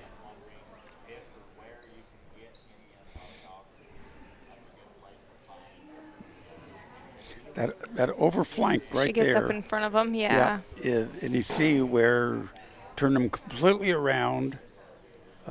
Now they've got to restart and go in the correct direction. And it's really And on he's gonna do it only again. on that command where it's a Now this looks like it's a younger dog, and these dogs are genetically, again, just so amazing. And they want to go to the head. It's so hard for them to stay behind and drive these cattle away. And usually you see that overflanking problem that we were watching with Bowie there, where got up and went around the head and turned them around. Basically what he was doing is bringing them back to the handler. Yeah, she wants to draw them back to Shannon.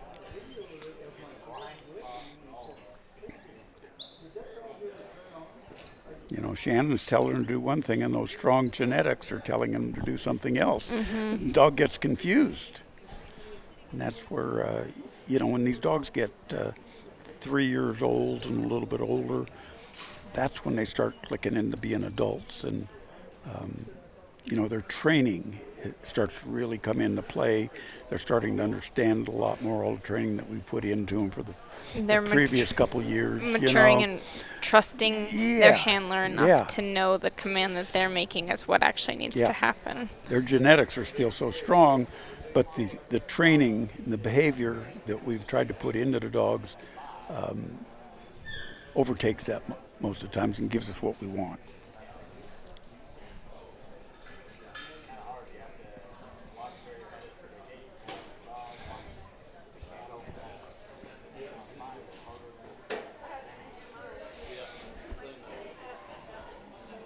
There where she wants to go. So that was a perfect example, and this happened to all of us out here. Happened to me the other day with one of my dogs.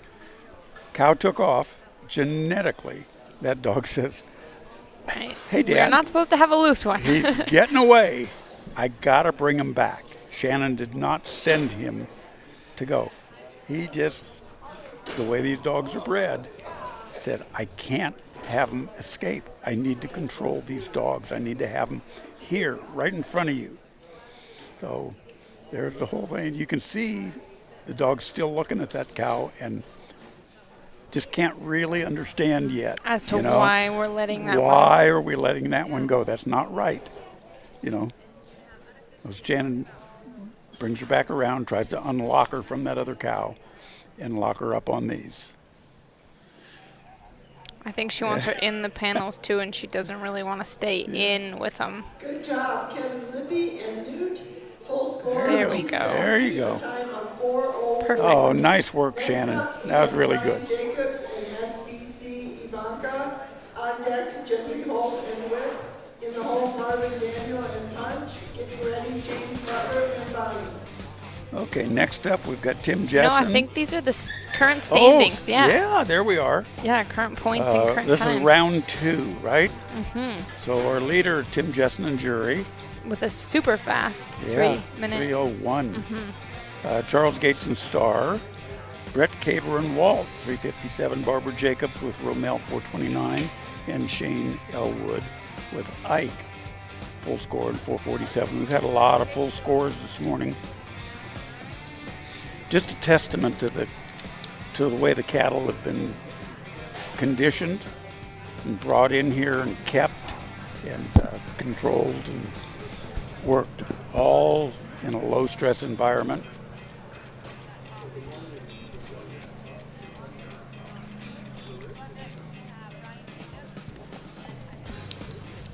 Find out who.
Okay, now we're up with Mark Stelling and Bentley. Kind of ironic here, Mark's son-in-law, Brian Jacobs, is running in the Neutrino Loyal Life Arena, which is adjacent to the arena that Mark is showing in. And Brian's just finishing his run just to load him in the trailer. I know I'm confusing a lot of you if you haven't seen this, but I'll turn my head both ways. I got to look at the monitor of Mark's run. Mark's got a good run going. Gonna get all his cattle out of there. He's got a couple of them locked up in that little corner. But Rico will get him out. There we go. That was nice work, Mark. Yeah. Really nice. Good job, Brian.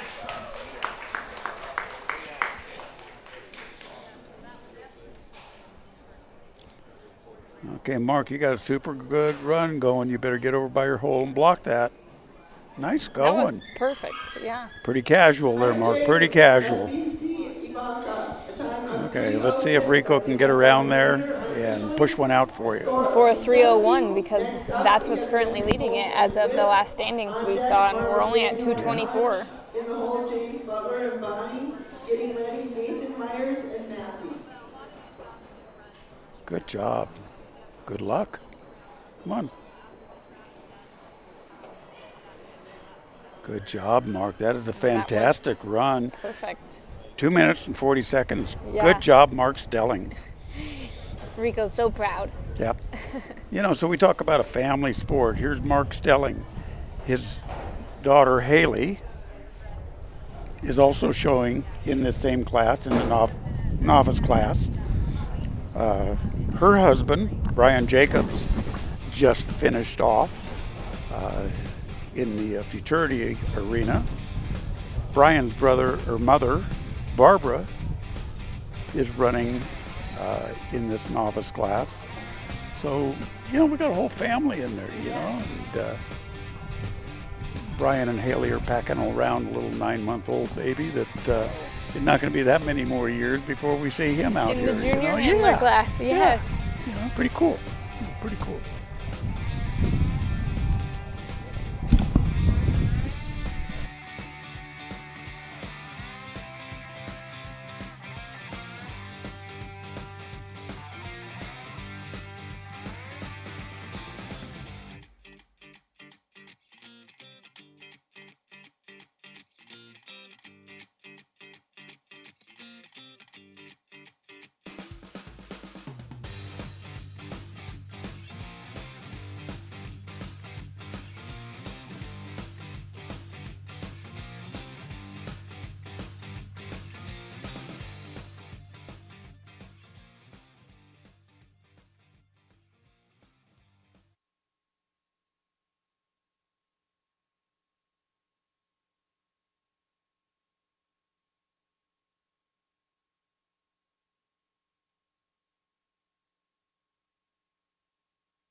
Okie dokie, here we are with Jerry Lynn Pierce and Vonnie from Menard, Texas. They had a nice trek to get here. Yeah. It's so cool that there's so many different people from so many states here. I think last night it was said that there's 19 different states. People here from 19 states, yeah. Yeah, and we were supposed to have somebody from Canada, a friend of ours that we had met a couple years ago. Yeah. But he got stopped at the border. Oh no, did he not have the right dog paperwork or something? No, Who even knows? no. I don't know all of it, but Jordan, if you're listening, just correct me. He spent a lot of time, he works remote. Oh, okay. Okay, he's a Canadian, he's lived in Canada, he's got a Canadian job, et cetera, but since he's been working remote, he just sold everything, got in his truck with his 2 dogs, and he travels around. Yeah. He's been in our place a couple times in California, going to some dog trials. He'll be in Utah, he'll be in Montana. Yeah. He'll be here. Just so all he over. was supposed to be here, and he's been spending so much time in the States, there's some sort of regulations that you have to. You can only spend so much time here They're before afraid you're he's coming in here and, you know, making money or something. Money and something. So he messaged me because I said, when are you going to show up, you know? And he said, well, I'll be there late. I'm just leaving. No. You know, he tried to move himself down. Then he got stuck at the border. He says, well, looks like I'm not going to make it. I'm not coming. I'm stuck. You know, dang it. They sent me home, but I really don't have a home here anymore. That's all my house. Oh, no. So, Jordan, if you're listening, we miss you. Yes, we wish you were here also. Yes.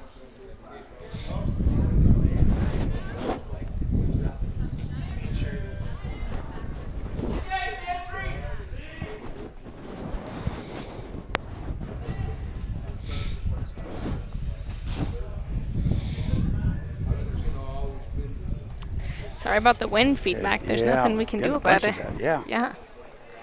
Not really blowing a lot, just a light wind. Just enough. Jerry Lynn is doing a good job. 3 minutes, and she's already just about to go into the sort pen. Yes, ma'am. 3 minutes and 6-7 seconds. And she's going to send Vonnie around.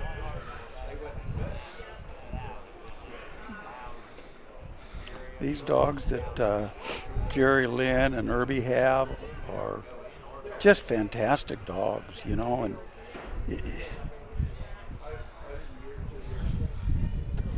Jerry Lynn, watch your cattle. Now this cow that's out here cannot walk into that hole. I haven't really seen any try they at this don't really point. want to go back in there. No, but this one kind of does. Kind of looking, you know, just not sure. Get back with friends, and now those ones are going to have a harder time leaving because... If Jerry Lynn backs up a little bit more,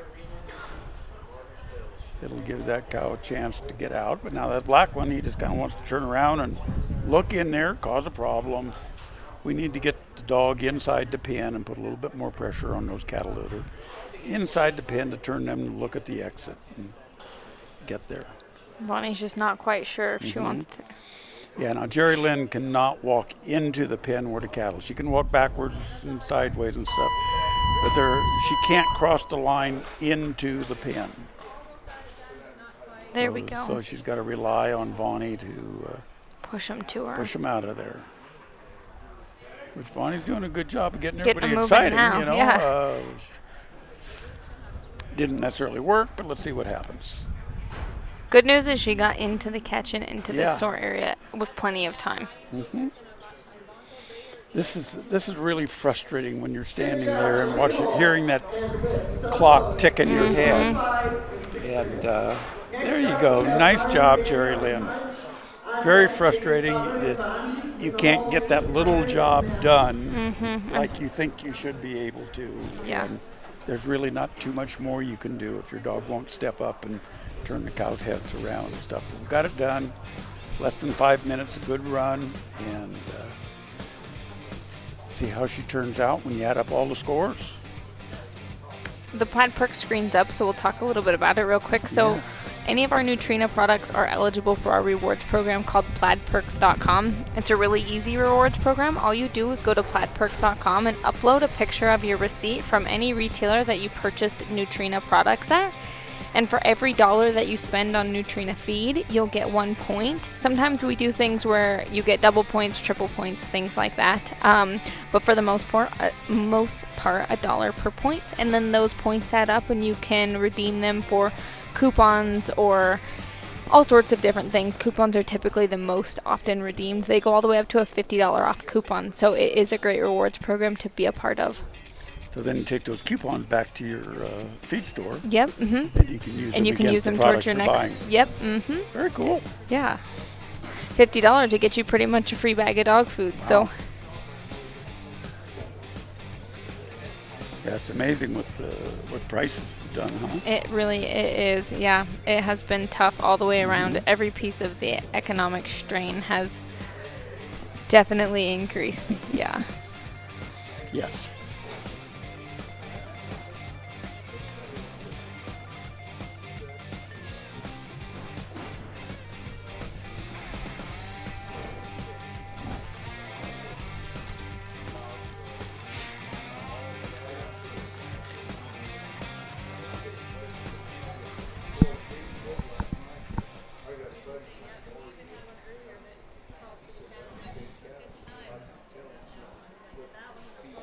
Okay, we've got Brent Manaroli and his dog GS Flynn.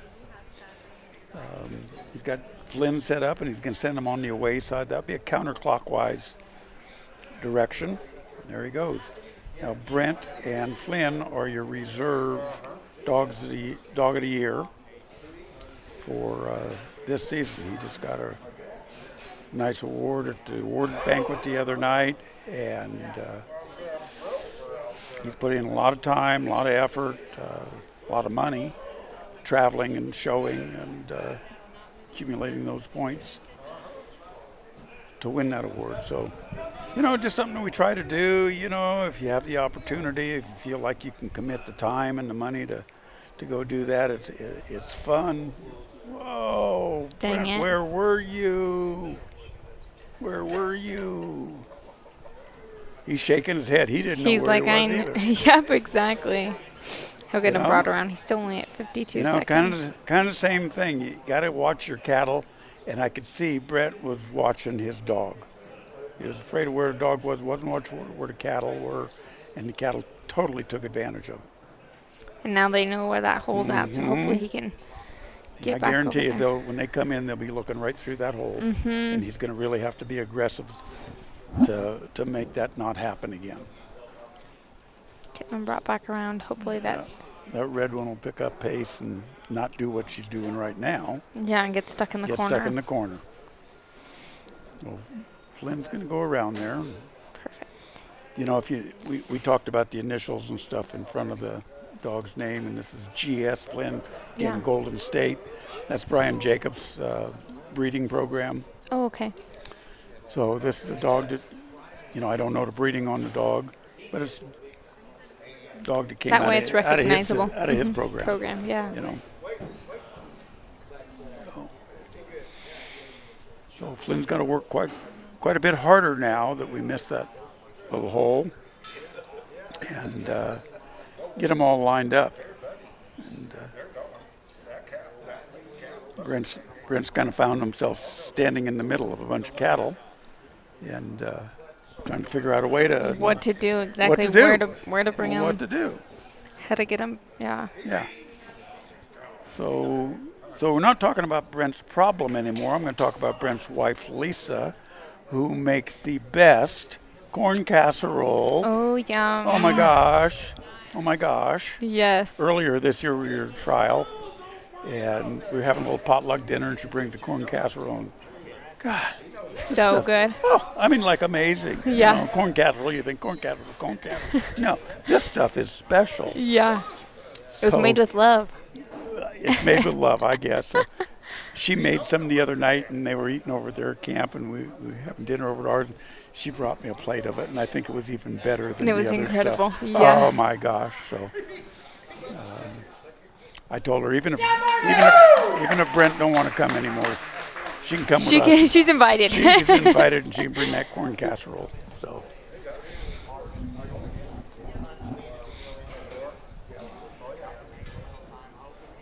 Here we go. Finally get them all Yeah, paired I think back we got up. them all together now. And Flynn and Brent going to put this team together. They're not looking to go to that spot. They just kind of want to scatter now. All right, we got the first one through, but now that red cow is not looking, and the black one wants to come meet the other one. They want to follow. So if you give him the opportunity, he's got a chance right here to get him back in. Nice job, Flynn. Nice job. There we go. Go back now that you haven't gotten that other one. He kind of misses that one. He's not quite sure what he wants to do. Gosh darn it.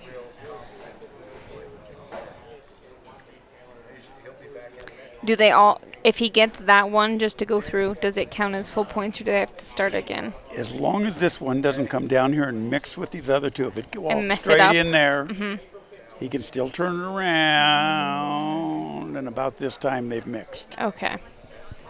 So now he's got to take the whole Try herd back. again, yeah.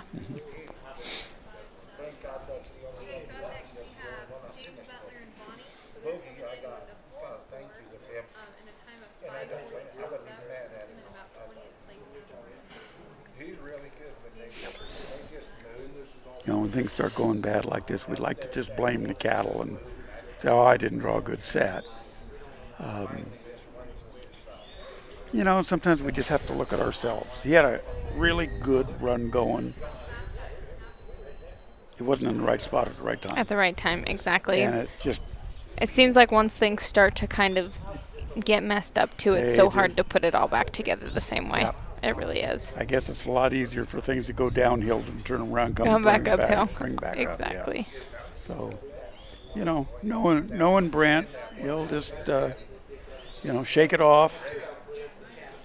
Try not to let that happen again. Try to figure out what did happen. Exactly. And come back, regroup, have a better run next time. I think he must be calling it. Mm-hmm. Yeah, he's walking out. He's at 6 minutes. There's no sense playing around anymore, wasting anybody's time. So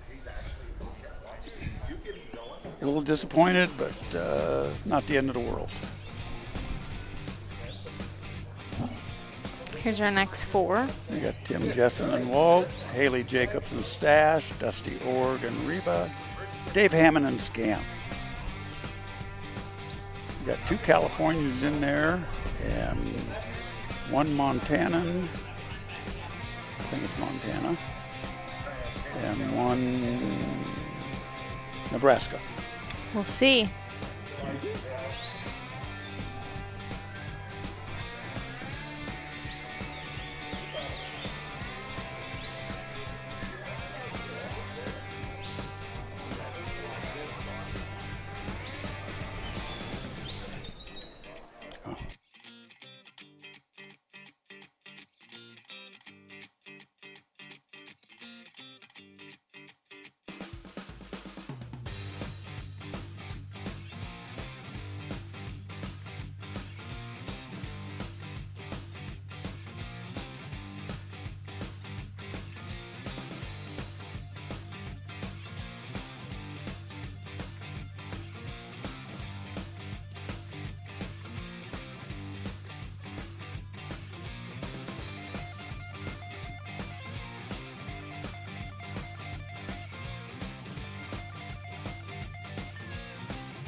Good job, James Butler and Bonnie. That was 4 points of 270 and a time of 323.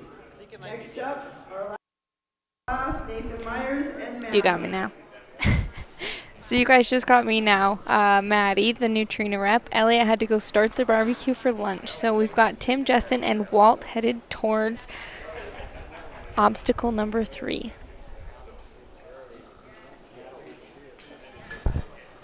Here's my issue. He's back. He's got an issue. I got to go put them on right now. No worries. That's totally fine. I've got it. Steve. Oh, when I left. Are you in the middle of something right now?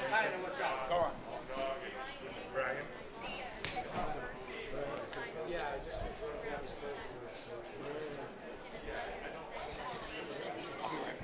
No worries.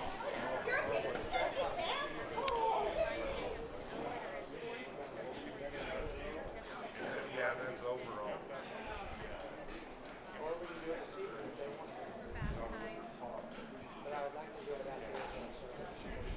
Tim Jessen and Walt have a great run started. Not even started, honestly, almost finishing. Now we're headed into the catch and the sort. At only 2 minutes right now. That one wanting to hang back from the group the whole time.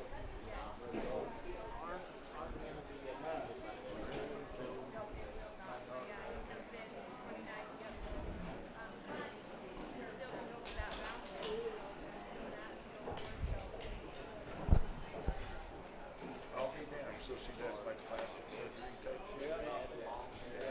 Oh yeah, well, it's kind of similar. Oh, dang it.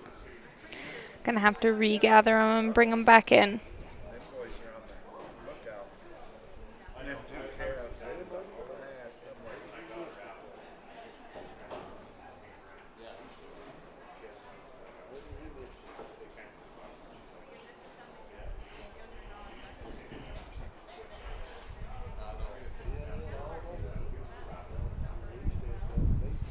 Yeah, I could have went for a few better calves than what I got. Oh well, well, he did chicken shit that one though. That didn't. I know. That wasn't peaceful, you know. It's not just he probably got out. Got them gathered back up.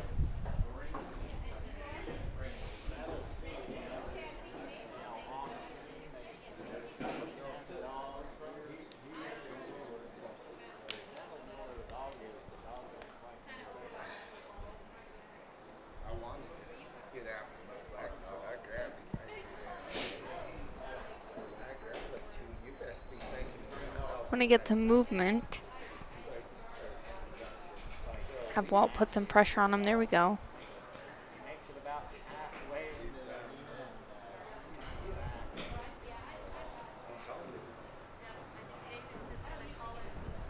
These are all young dogs, guys. Sometimes they just have a hard time getting going. You just didn't see the cattle. Thank you very much, Nathan and Mossy. That was our last run for today in this class. Ended up with a 4:13, which is still a great time considering he had to regather them at that sort. So great run, Tim, Jessen, and Walt. For anybody that wants to go and watch that, and they are doing sheep finals over in this sheep.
playful pups to cuddly kittens, Loyal Life Super Premium Pet Food makes it easy to choose the product that's just right for your pet's life stage.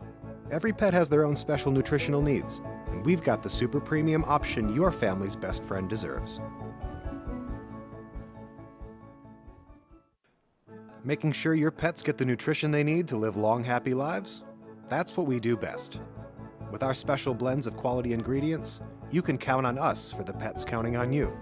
After all, being the best pet parent ever is what you do best.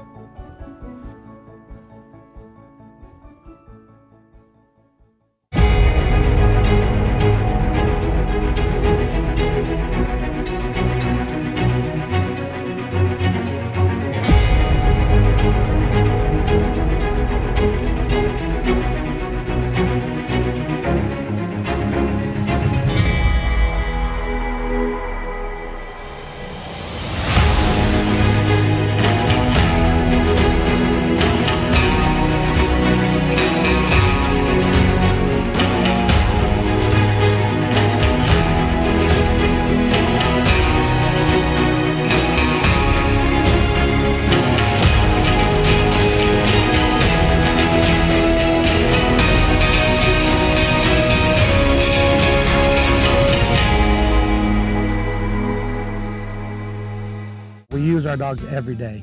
You know, on the ranch, we run a lot of cattle here that would take 7 or 8 full-time cowboys, and we have no full-time cowboys. It's just me and my family and one hired guy. These dogs come out and handle these cattle and pen these cattle. We move 500-600 in a group at a time with 1 or 2 dogs quietly. We breed and strive to breed working cattle and sheep dogs that are versatile enough and that have enough trainability and are biddable enough that you can work both stock with them. I think that we really focus on the health of our dogs. We health test all of our dogs. We really try to push to create the best dog with the best genetic background that we can, both health and pedigree wise. If you want to get a hold of us, go to milliron-sranch.com. You get a hold of us, we'll always get back to you. If you have any questions about anything, it's not even about purchasing a dog, about a dog that you own that you need help with, please feel free to get a hold of us. Go to the website, milliron-sranch.com.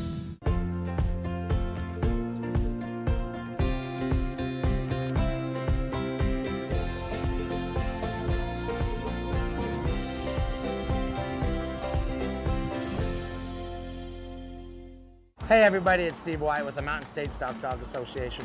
Probably the number one question we get asked is why did we choose Afton, Wyoming as a spot to host our national finals? You know, we can be able to come here, it's cool days and cool nights. It's absolutely beautiful. The handlers love to come here. There's so many good places to eat. The women love to go shopping. They love everything about it. They can come walk up and down Main Street right from the fairgrounds. They don't have to get in their car.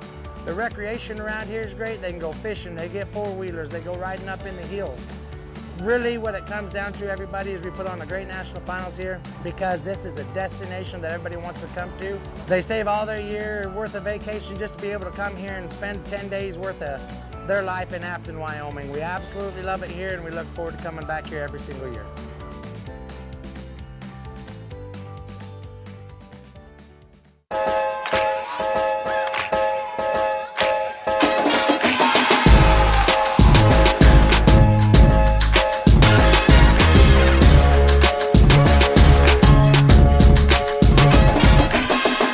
Thank you, Charlie. Thanks, Rocky. Thanks, Cooper. You too, Toby and Jody and Daisy and Sadie and Gracie. Your loyalty means everything to us, which is why we perfected the recipes behind our food and included special support for mobility and immunity. Find premium nutrition near you at nutrinaworld.com/loyallife. Nutrina, what's inside counts.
From playful pups to cuddly kittens, Loyal Life Super Premium Pet Food makes it easy to choose the product that's just right for your pet's life stage. Every pet has their own special nutritional needs, and we've got the super premium option your family's best friend deserves. Making sure your pets get the nutrition they need to live long, happy lives? That's what we do best. With our special blends of quality ingredients, you can count on us for the pets counting on you. After all, being the best pet parent ever is what you do best.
This is Novice Round 2 course.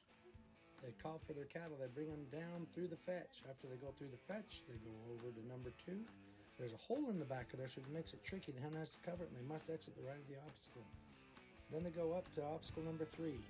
In there and out the back. As soon as they complete that, they drive the cattle down to obstacle number 4 and pull the cattle back towards them. As soon as they get that, the handler can leave his line. Then they must put the cattle in the pen. There's a hole right there that I'm standing, so all 3 cattle go in the pen. Then they're going to sort them 1 and then 2. And their time stops when the last cow comes out.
We are back with the novice class.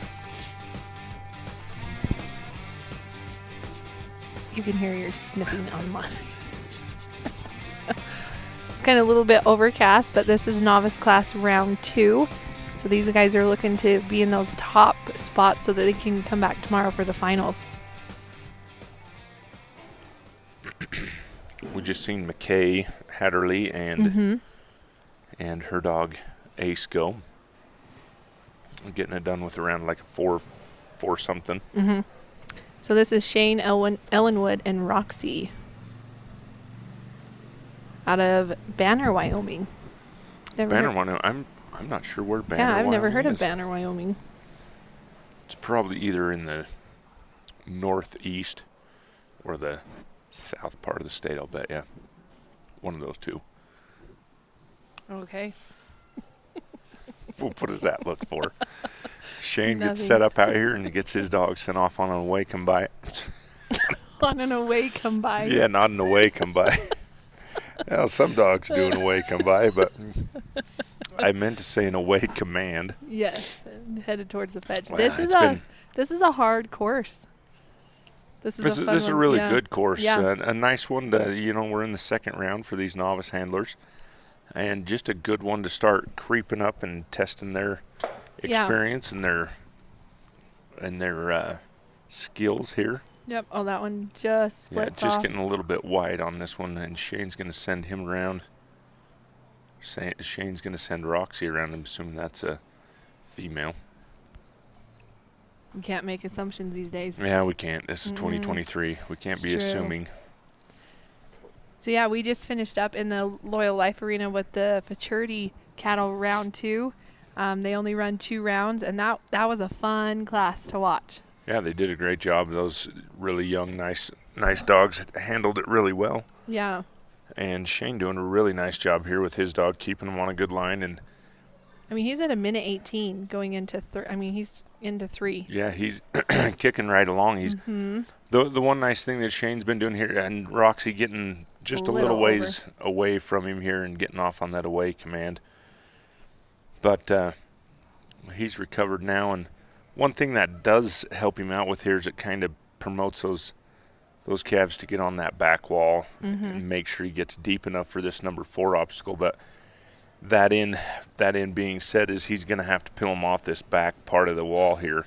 Yep. Now there's a couple of things you can do here. If there's enough room and you see him flank him on an away command here, and he's going to want to continue that away command, great job right there for Shane. Nice. That's a nice, excellent way to be able to peel cattle off of that wall, is pulling an inside flank there and then flanking the rest of the way around, and those cattle will never turn into the wall there. Yeah. So he has I one. shouldn't say never. Usually don't ever turn Yep. turn into the wall, So he and had you can send them behind. He had one go into the sort really, really fast, so that was good. So he's letting the one out the back way. And these two Well, need to come out the side. the nice thing here for Shane too is those cattle didn't run all the way into the back side of that. Yeah. So they're out here to the front of this sort, got them far enough to be loaded, and so he doesn't have a whole lot of moment or ways to go to get him out of here. Nice job. Great job. 2:46 is what it looks like. Yeah, what a great run right there. I don't know what's leading this, but that should be right there towards the front end of this, looking really nice. Yeah, that was a fun run. Again, this novice cattle, they're in their round 2, so they're going to take those total combined scores from round 1 and 2, and then they're going to find out who will be competing tomorrow in that final. Yeah, let's run the walkthrough really quick. This is novice round 2 course. They call for their cattle. They bring them down through the fetch. After they go through the fetch, they go over to number 2. There's a hole in the back of there, so it makes it tricky. The hen has to cover it, and they must exit the right of the obstacle. Then they go up to obstacle number 3. In there and out the back. As soon as they complete that, they drive the cattle down to obstacle number 4 and pull the cattle back towards them. As soon as they get that, the handler can leave his line. Then they must put the cattle in the pen. There's a hole right there that I'm standing, so all 3 cattle go in the pen. Then they're going to sort them 1 and then 2. And their time stops when the last cow comes out. That drone footage is pretty dang cool. Yeah, really nice way to see the above bird's eye view of that. And now as you see the above there, that's what it kind of looks a little more flat across that course.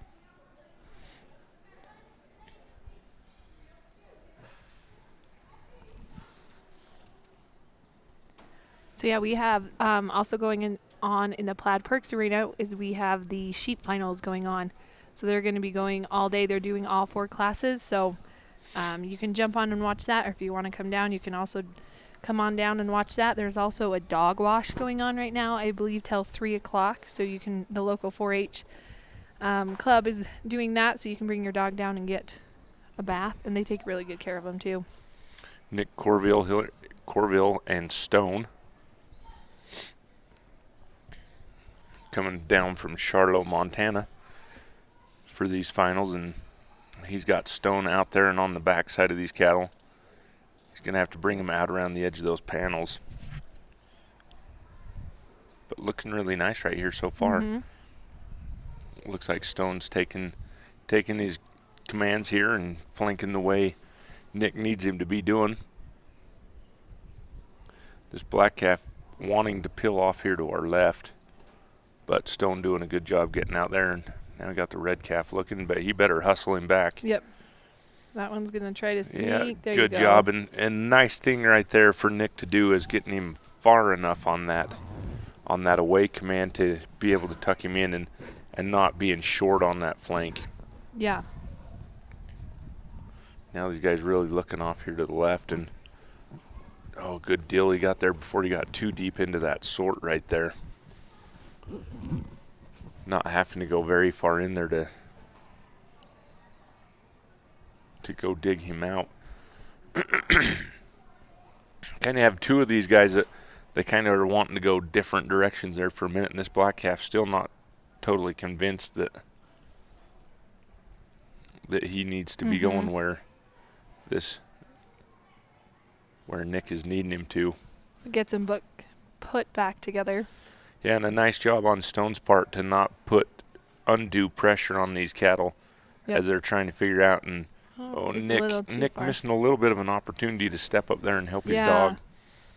Stone's kind fast, of being though. able to fill in right there and save your dog a few steps. And there you go. So Nick's going to block this opening right here. Oh, that one's getting just out. a little wide right here, but they're coming right here. And then Nick will wait in that hole, and he's going to have to watch this black calf, because this black calf, there he goes. Good job getting Stone. He could, he would have run out the end, or he didn't necessarily, he's not a follower.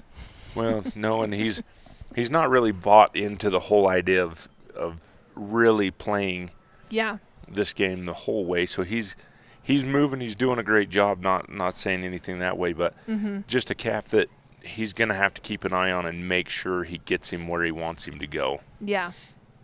And they're going to get away a little bit down here. Yeah, just Nick going to have to send Stone down to get him picked up, bring him back down. So this one's just kind of an S shape.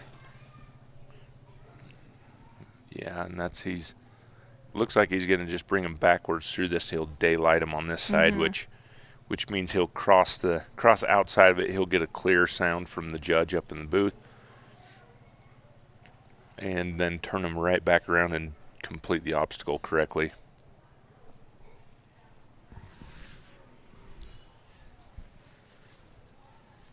But he does have to get that clear. Yeah, he's going to need to make sure to clear him all the way, to daylight him all the way out of this obstacle here.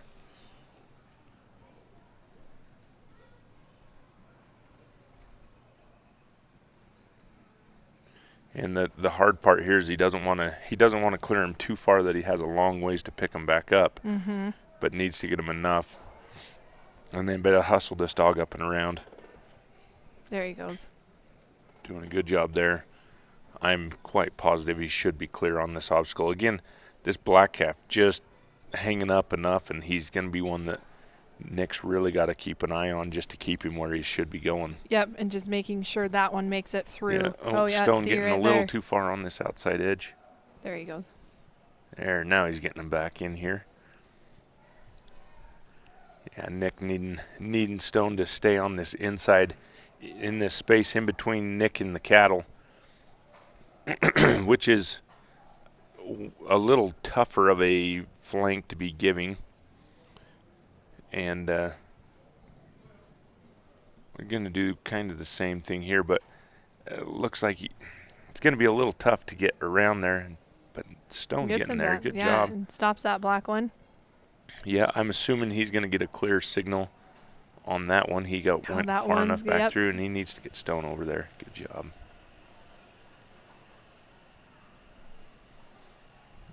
He's going to bring him through here.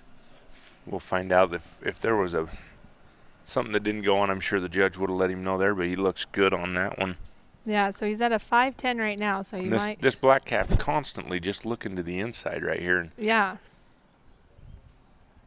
So yeah, he's getting kind of short on time. So Yeah, he's coming up on about 30 seconds left to get these guys in this pen and get them sorted, which sometimes some of this stuff can go pretty darn fast, but it's always better not to have to sit and wait on the time. Yeah.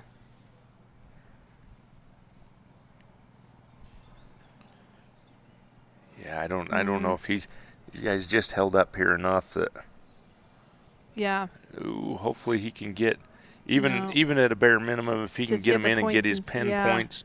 There you go. Which he's got him in, and now this can go pretty darn fast, but he's got about 3 seconds, 2 seconds, and he's timed out right there. Just not quite there, but he did get his points for the load. Should give him around to like a 240-ish, 245. If you're interested, you can go to plaidperks.com and sign up for the reward program. You can earn points for any of the food that you buy for any of your animals, not necessarily feed is usually what they call it. Feed. It's been a long day. I couldn't think of the word. Anyway, all you have to do is you just sign up for it, and then you just scan your receipt, and it will automatically pick out those items that you get rewards for, and it will add it to your points. Yeah. Also, a huge thank you to Afton, Wyoming for the use of their facilities. It's pretty. It's not as warm as it usually is in July when we have the finals here. We moved it to June, but it's so pretty here. It's green, and it's been the cooler it's green weather. And rainy, and the snow is deep, and the winters are long, and so you probably don't want to move here, but sure, come and visit. Right. If you are here, though, come on down to the fairgrounds and visit us. Yeah. We were talking about this earlier during the futurity. It'd be so cool tomorrow for the cattle finals if we could fill these grandstands. So if you're around Afton, it's completely free. Bring your family down, bring your friends down. Your kids, there's free face painting and bouncy houses tomorrow here at the fairgrounds, and so you can bring them and you guys can come in and watch some dogs. The cattle finals are always so fun, and we just seen it in the futurity as well. Even though you might be coming in maybe like a lower place, everything can change and you can move up to those top spots. So we have Johnny Callahan and Cleo. Yeah, from Wilton, California, and he's calling for his cattle, and they are off and running. That dog has a little bit of white tip on its tail. Yeah, and that calf right there just kind of felt good and randomly kind of just took off on a jog. Yeah. Bucking and jumping a little bit right there. He was feeling good. Yeah, I was feeling all right. It's like it's his time to shine. Excited to be out there. Yeah. Now if Cleo can get over there and put these guys back together. So we've talked about this a lot this week. In this situation, when you have one separated, do you bring that one to the two, or is it better to take the two to the one? Well, that's always, that's the call that a handler has to make on the fly out there, and that's one of the parts of trialing and the pieces that you have to manage. So Johnny looks like right there that he made a pretty good idea, going and picking up that one and bringing them back to the two, and he's off and through his fetch. And that fetch right there, if you notice, it is a pretty narrow fetch right there. It is. Not very wide to be able to make it through, but he does a good job hitting the center of it. And so he's waiting here coming into his number 3, and it's got that back opening that you can see really, really well on the camera right there. Number 2. Yep. Not number 3. Oh, did I say number 3? Sorry, this Yeah, is number 2. you're jumping ahead of That yourself. blaze face calf right there is lined up just nicely. Yeah, if you can get And those the other rough part two. is they sometimes get in there and then they start looking around and kind of make up their own course. And Well, and especially when you have 2 that are behind a little bit. yep. That. And now he's going to Yeah. want to kind of step over. Nice job. Yeah, there he goes. And Just bring that one back. yeah, get him back over here with these other 2. And Now he'll head for 3. And that's one thing that'll make a really big difference, especially this novice class is, transitioning. And we talk about this quite a bit in all the other classes, but the ability to transition from one obstacle to the next, so start soon as you're coming into this, he's going to want to get, Oh, that one just snuck by. yeah, getting a little tight right in there and getting around the outside edge. But, Cleo and Johnny just going to want to, as they come out of one obstacle to the next, trying to shape your cattle so that you can start lining them up for your next obstacle. Making sure that your dog's in the right place to be able to flank him and start getting them thinking about that next spot that we need them to be to. And Cleo's going to get down here and get these 2 picked up and bring them back. Yeah. And this Cleo's running quite a bit because these cattle are getting a little bit staggered from each other, and that takes a toll as well. But he's giving it his all. He's a fast dog. And doing a nice job there. He's getting a little long on his flanks from maybe where, and it's hard to be able to hear him. I'm not sure if maybe Johnny's asking him a little further on his flanks, but he's flanking a little too far in some of these spots. But these cattle are starting to feel a little bit of that pressure that Cleo's putting on them, and starting to get trotty. And as they do that, then they kind of start getting a little faster, a little wound up, and kind of confused on where they should be going. Yep, send Cleo. So see if we can send Cleo around here and get in front of these 2. And is sometimes right there's kind of Cleo gets a ways away from these leaders, and then all of a sudden they don't quite know where that dog is, and then he shows up and they see him, and it just adds to the excitement that these cattle are feeling.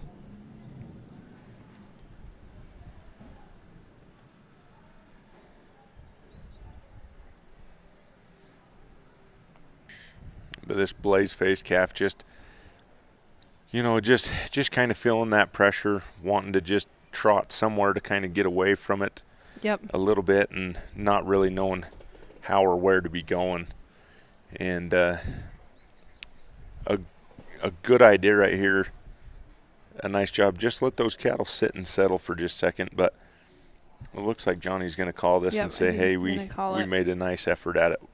But we're going to we'll wait and see what we can do next time. Well, and we've seen that this week. Even though it might take a couple of seconds, I feel like it's kind of always paid off in those situations where you take that couple of seconds, you let the cattle settle, you let your dog kind of reset, and then you go back into it. But yeah, I think it's worked out. Huge thank you to Country Vet Naturals for being a sponsor.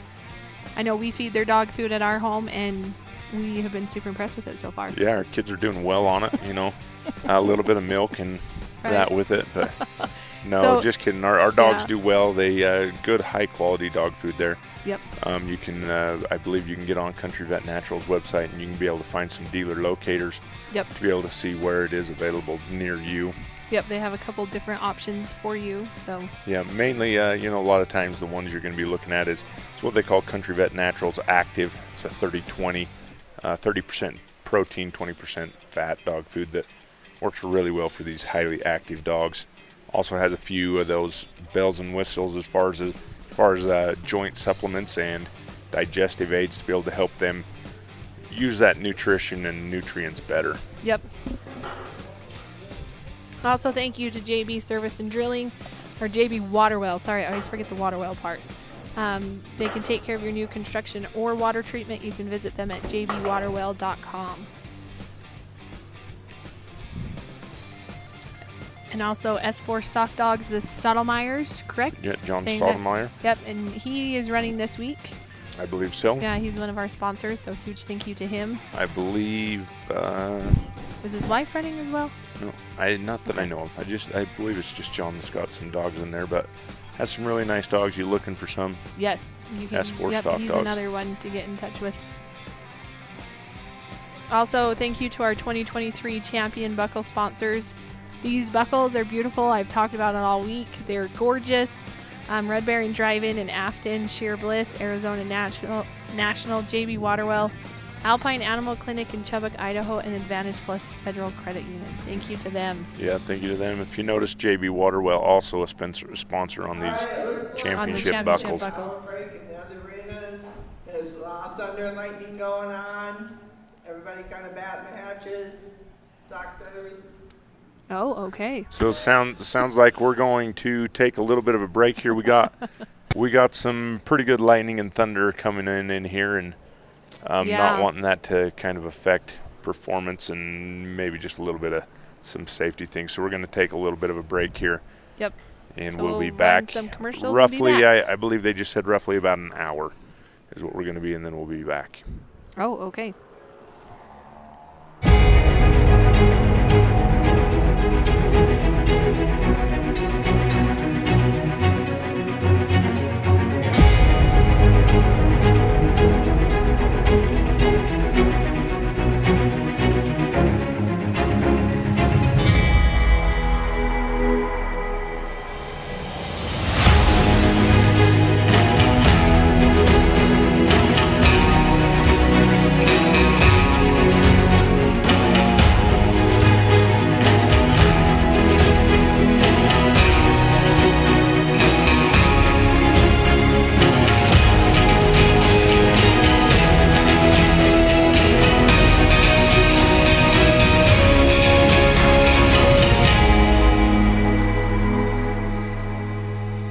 We use our dogs every day. You know, on the ranch, we run a lot of cattle here that would take 7 or 8 full-time cowboys, and we have no full-time cowboys. It's just me and my family and one hired guy. These dogs come out and handle these cattle and pen these cattle. We move 500-600 in a group at a time with 1 or 2 dogs quietly. We breed and strive to breed working cattle and sheep dogs that are versatile enough and that have enough trainability and are biddable enough that you can work both stock with them.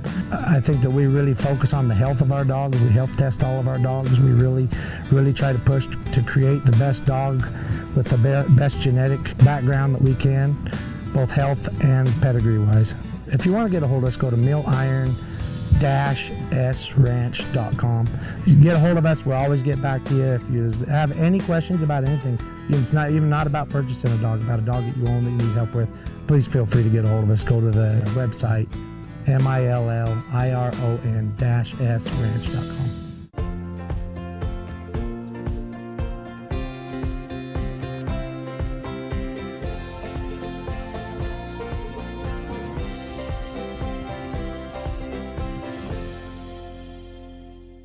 Hey everybody, it's Steve White with the Mountain State Stock Dog Association.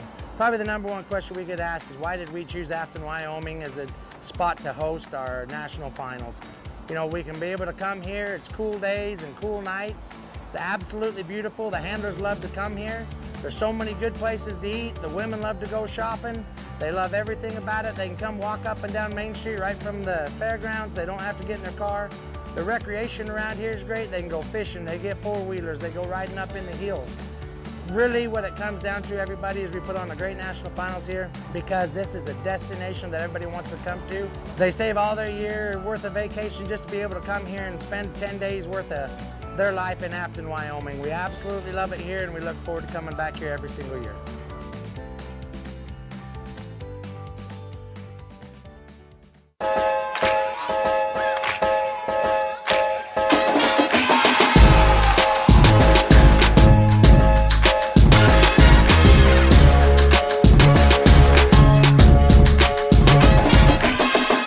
Thank you, Charlie. Thanks, Rocky. Thanks, Cooper. You too, Toby and Jody and Daisy and Sadie and Gracie. Your loyalty means everything to us. which is why we perfected the recipes behind our food and included special support for mobility and immunity. Find premium nutrition near you at neutrinaworld.com/loyallife. Neutrina, what's inside counts.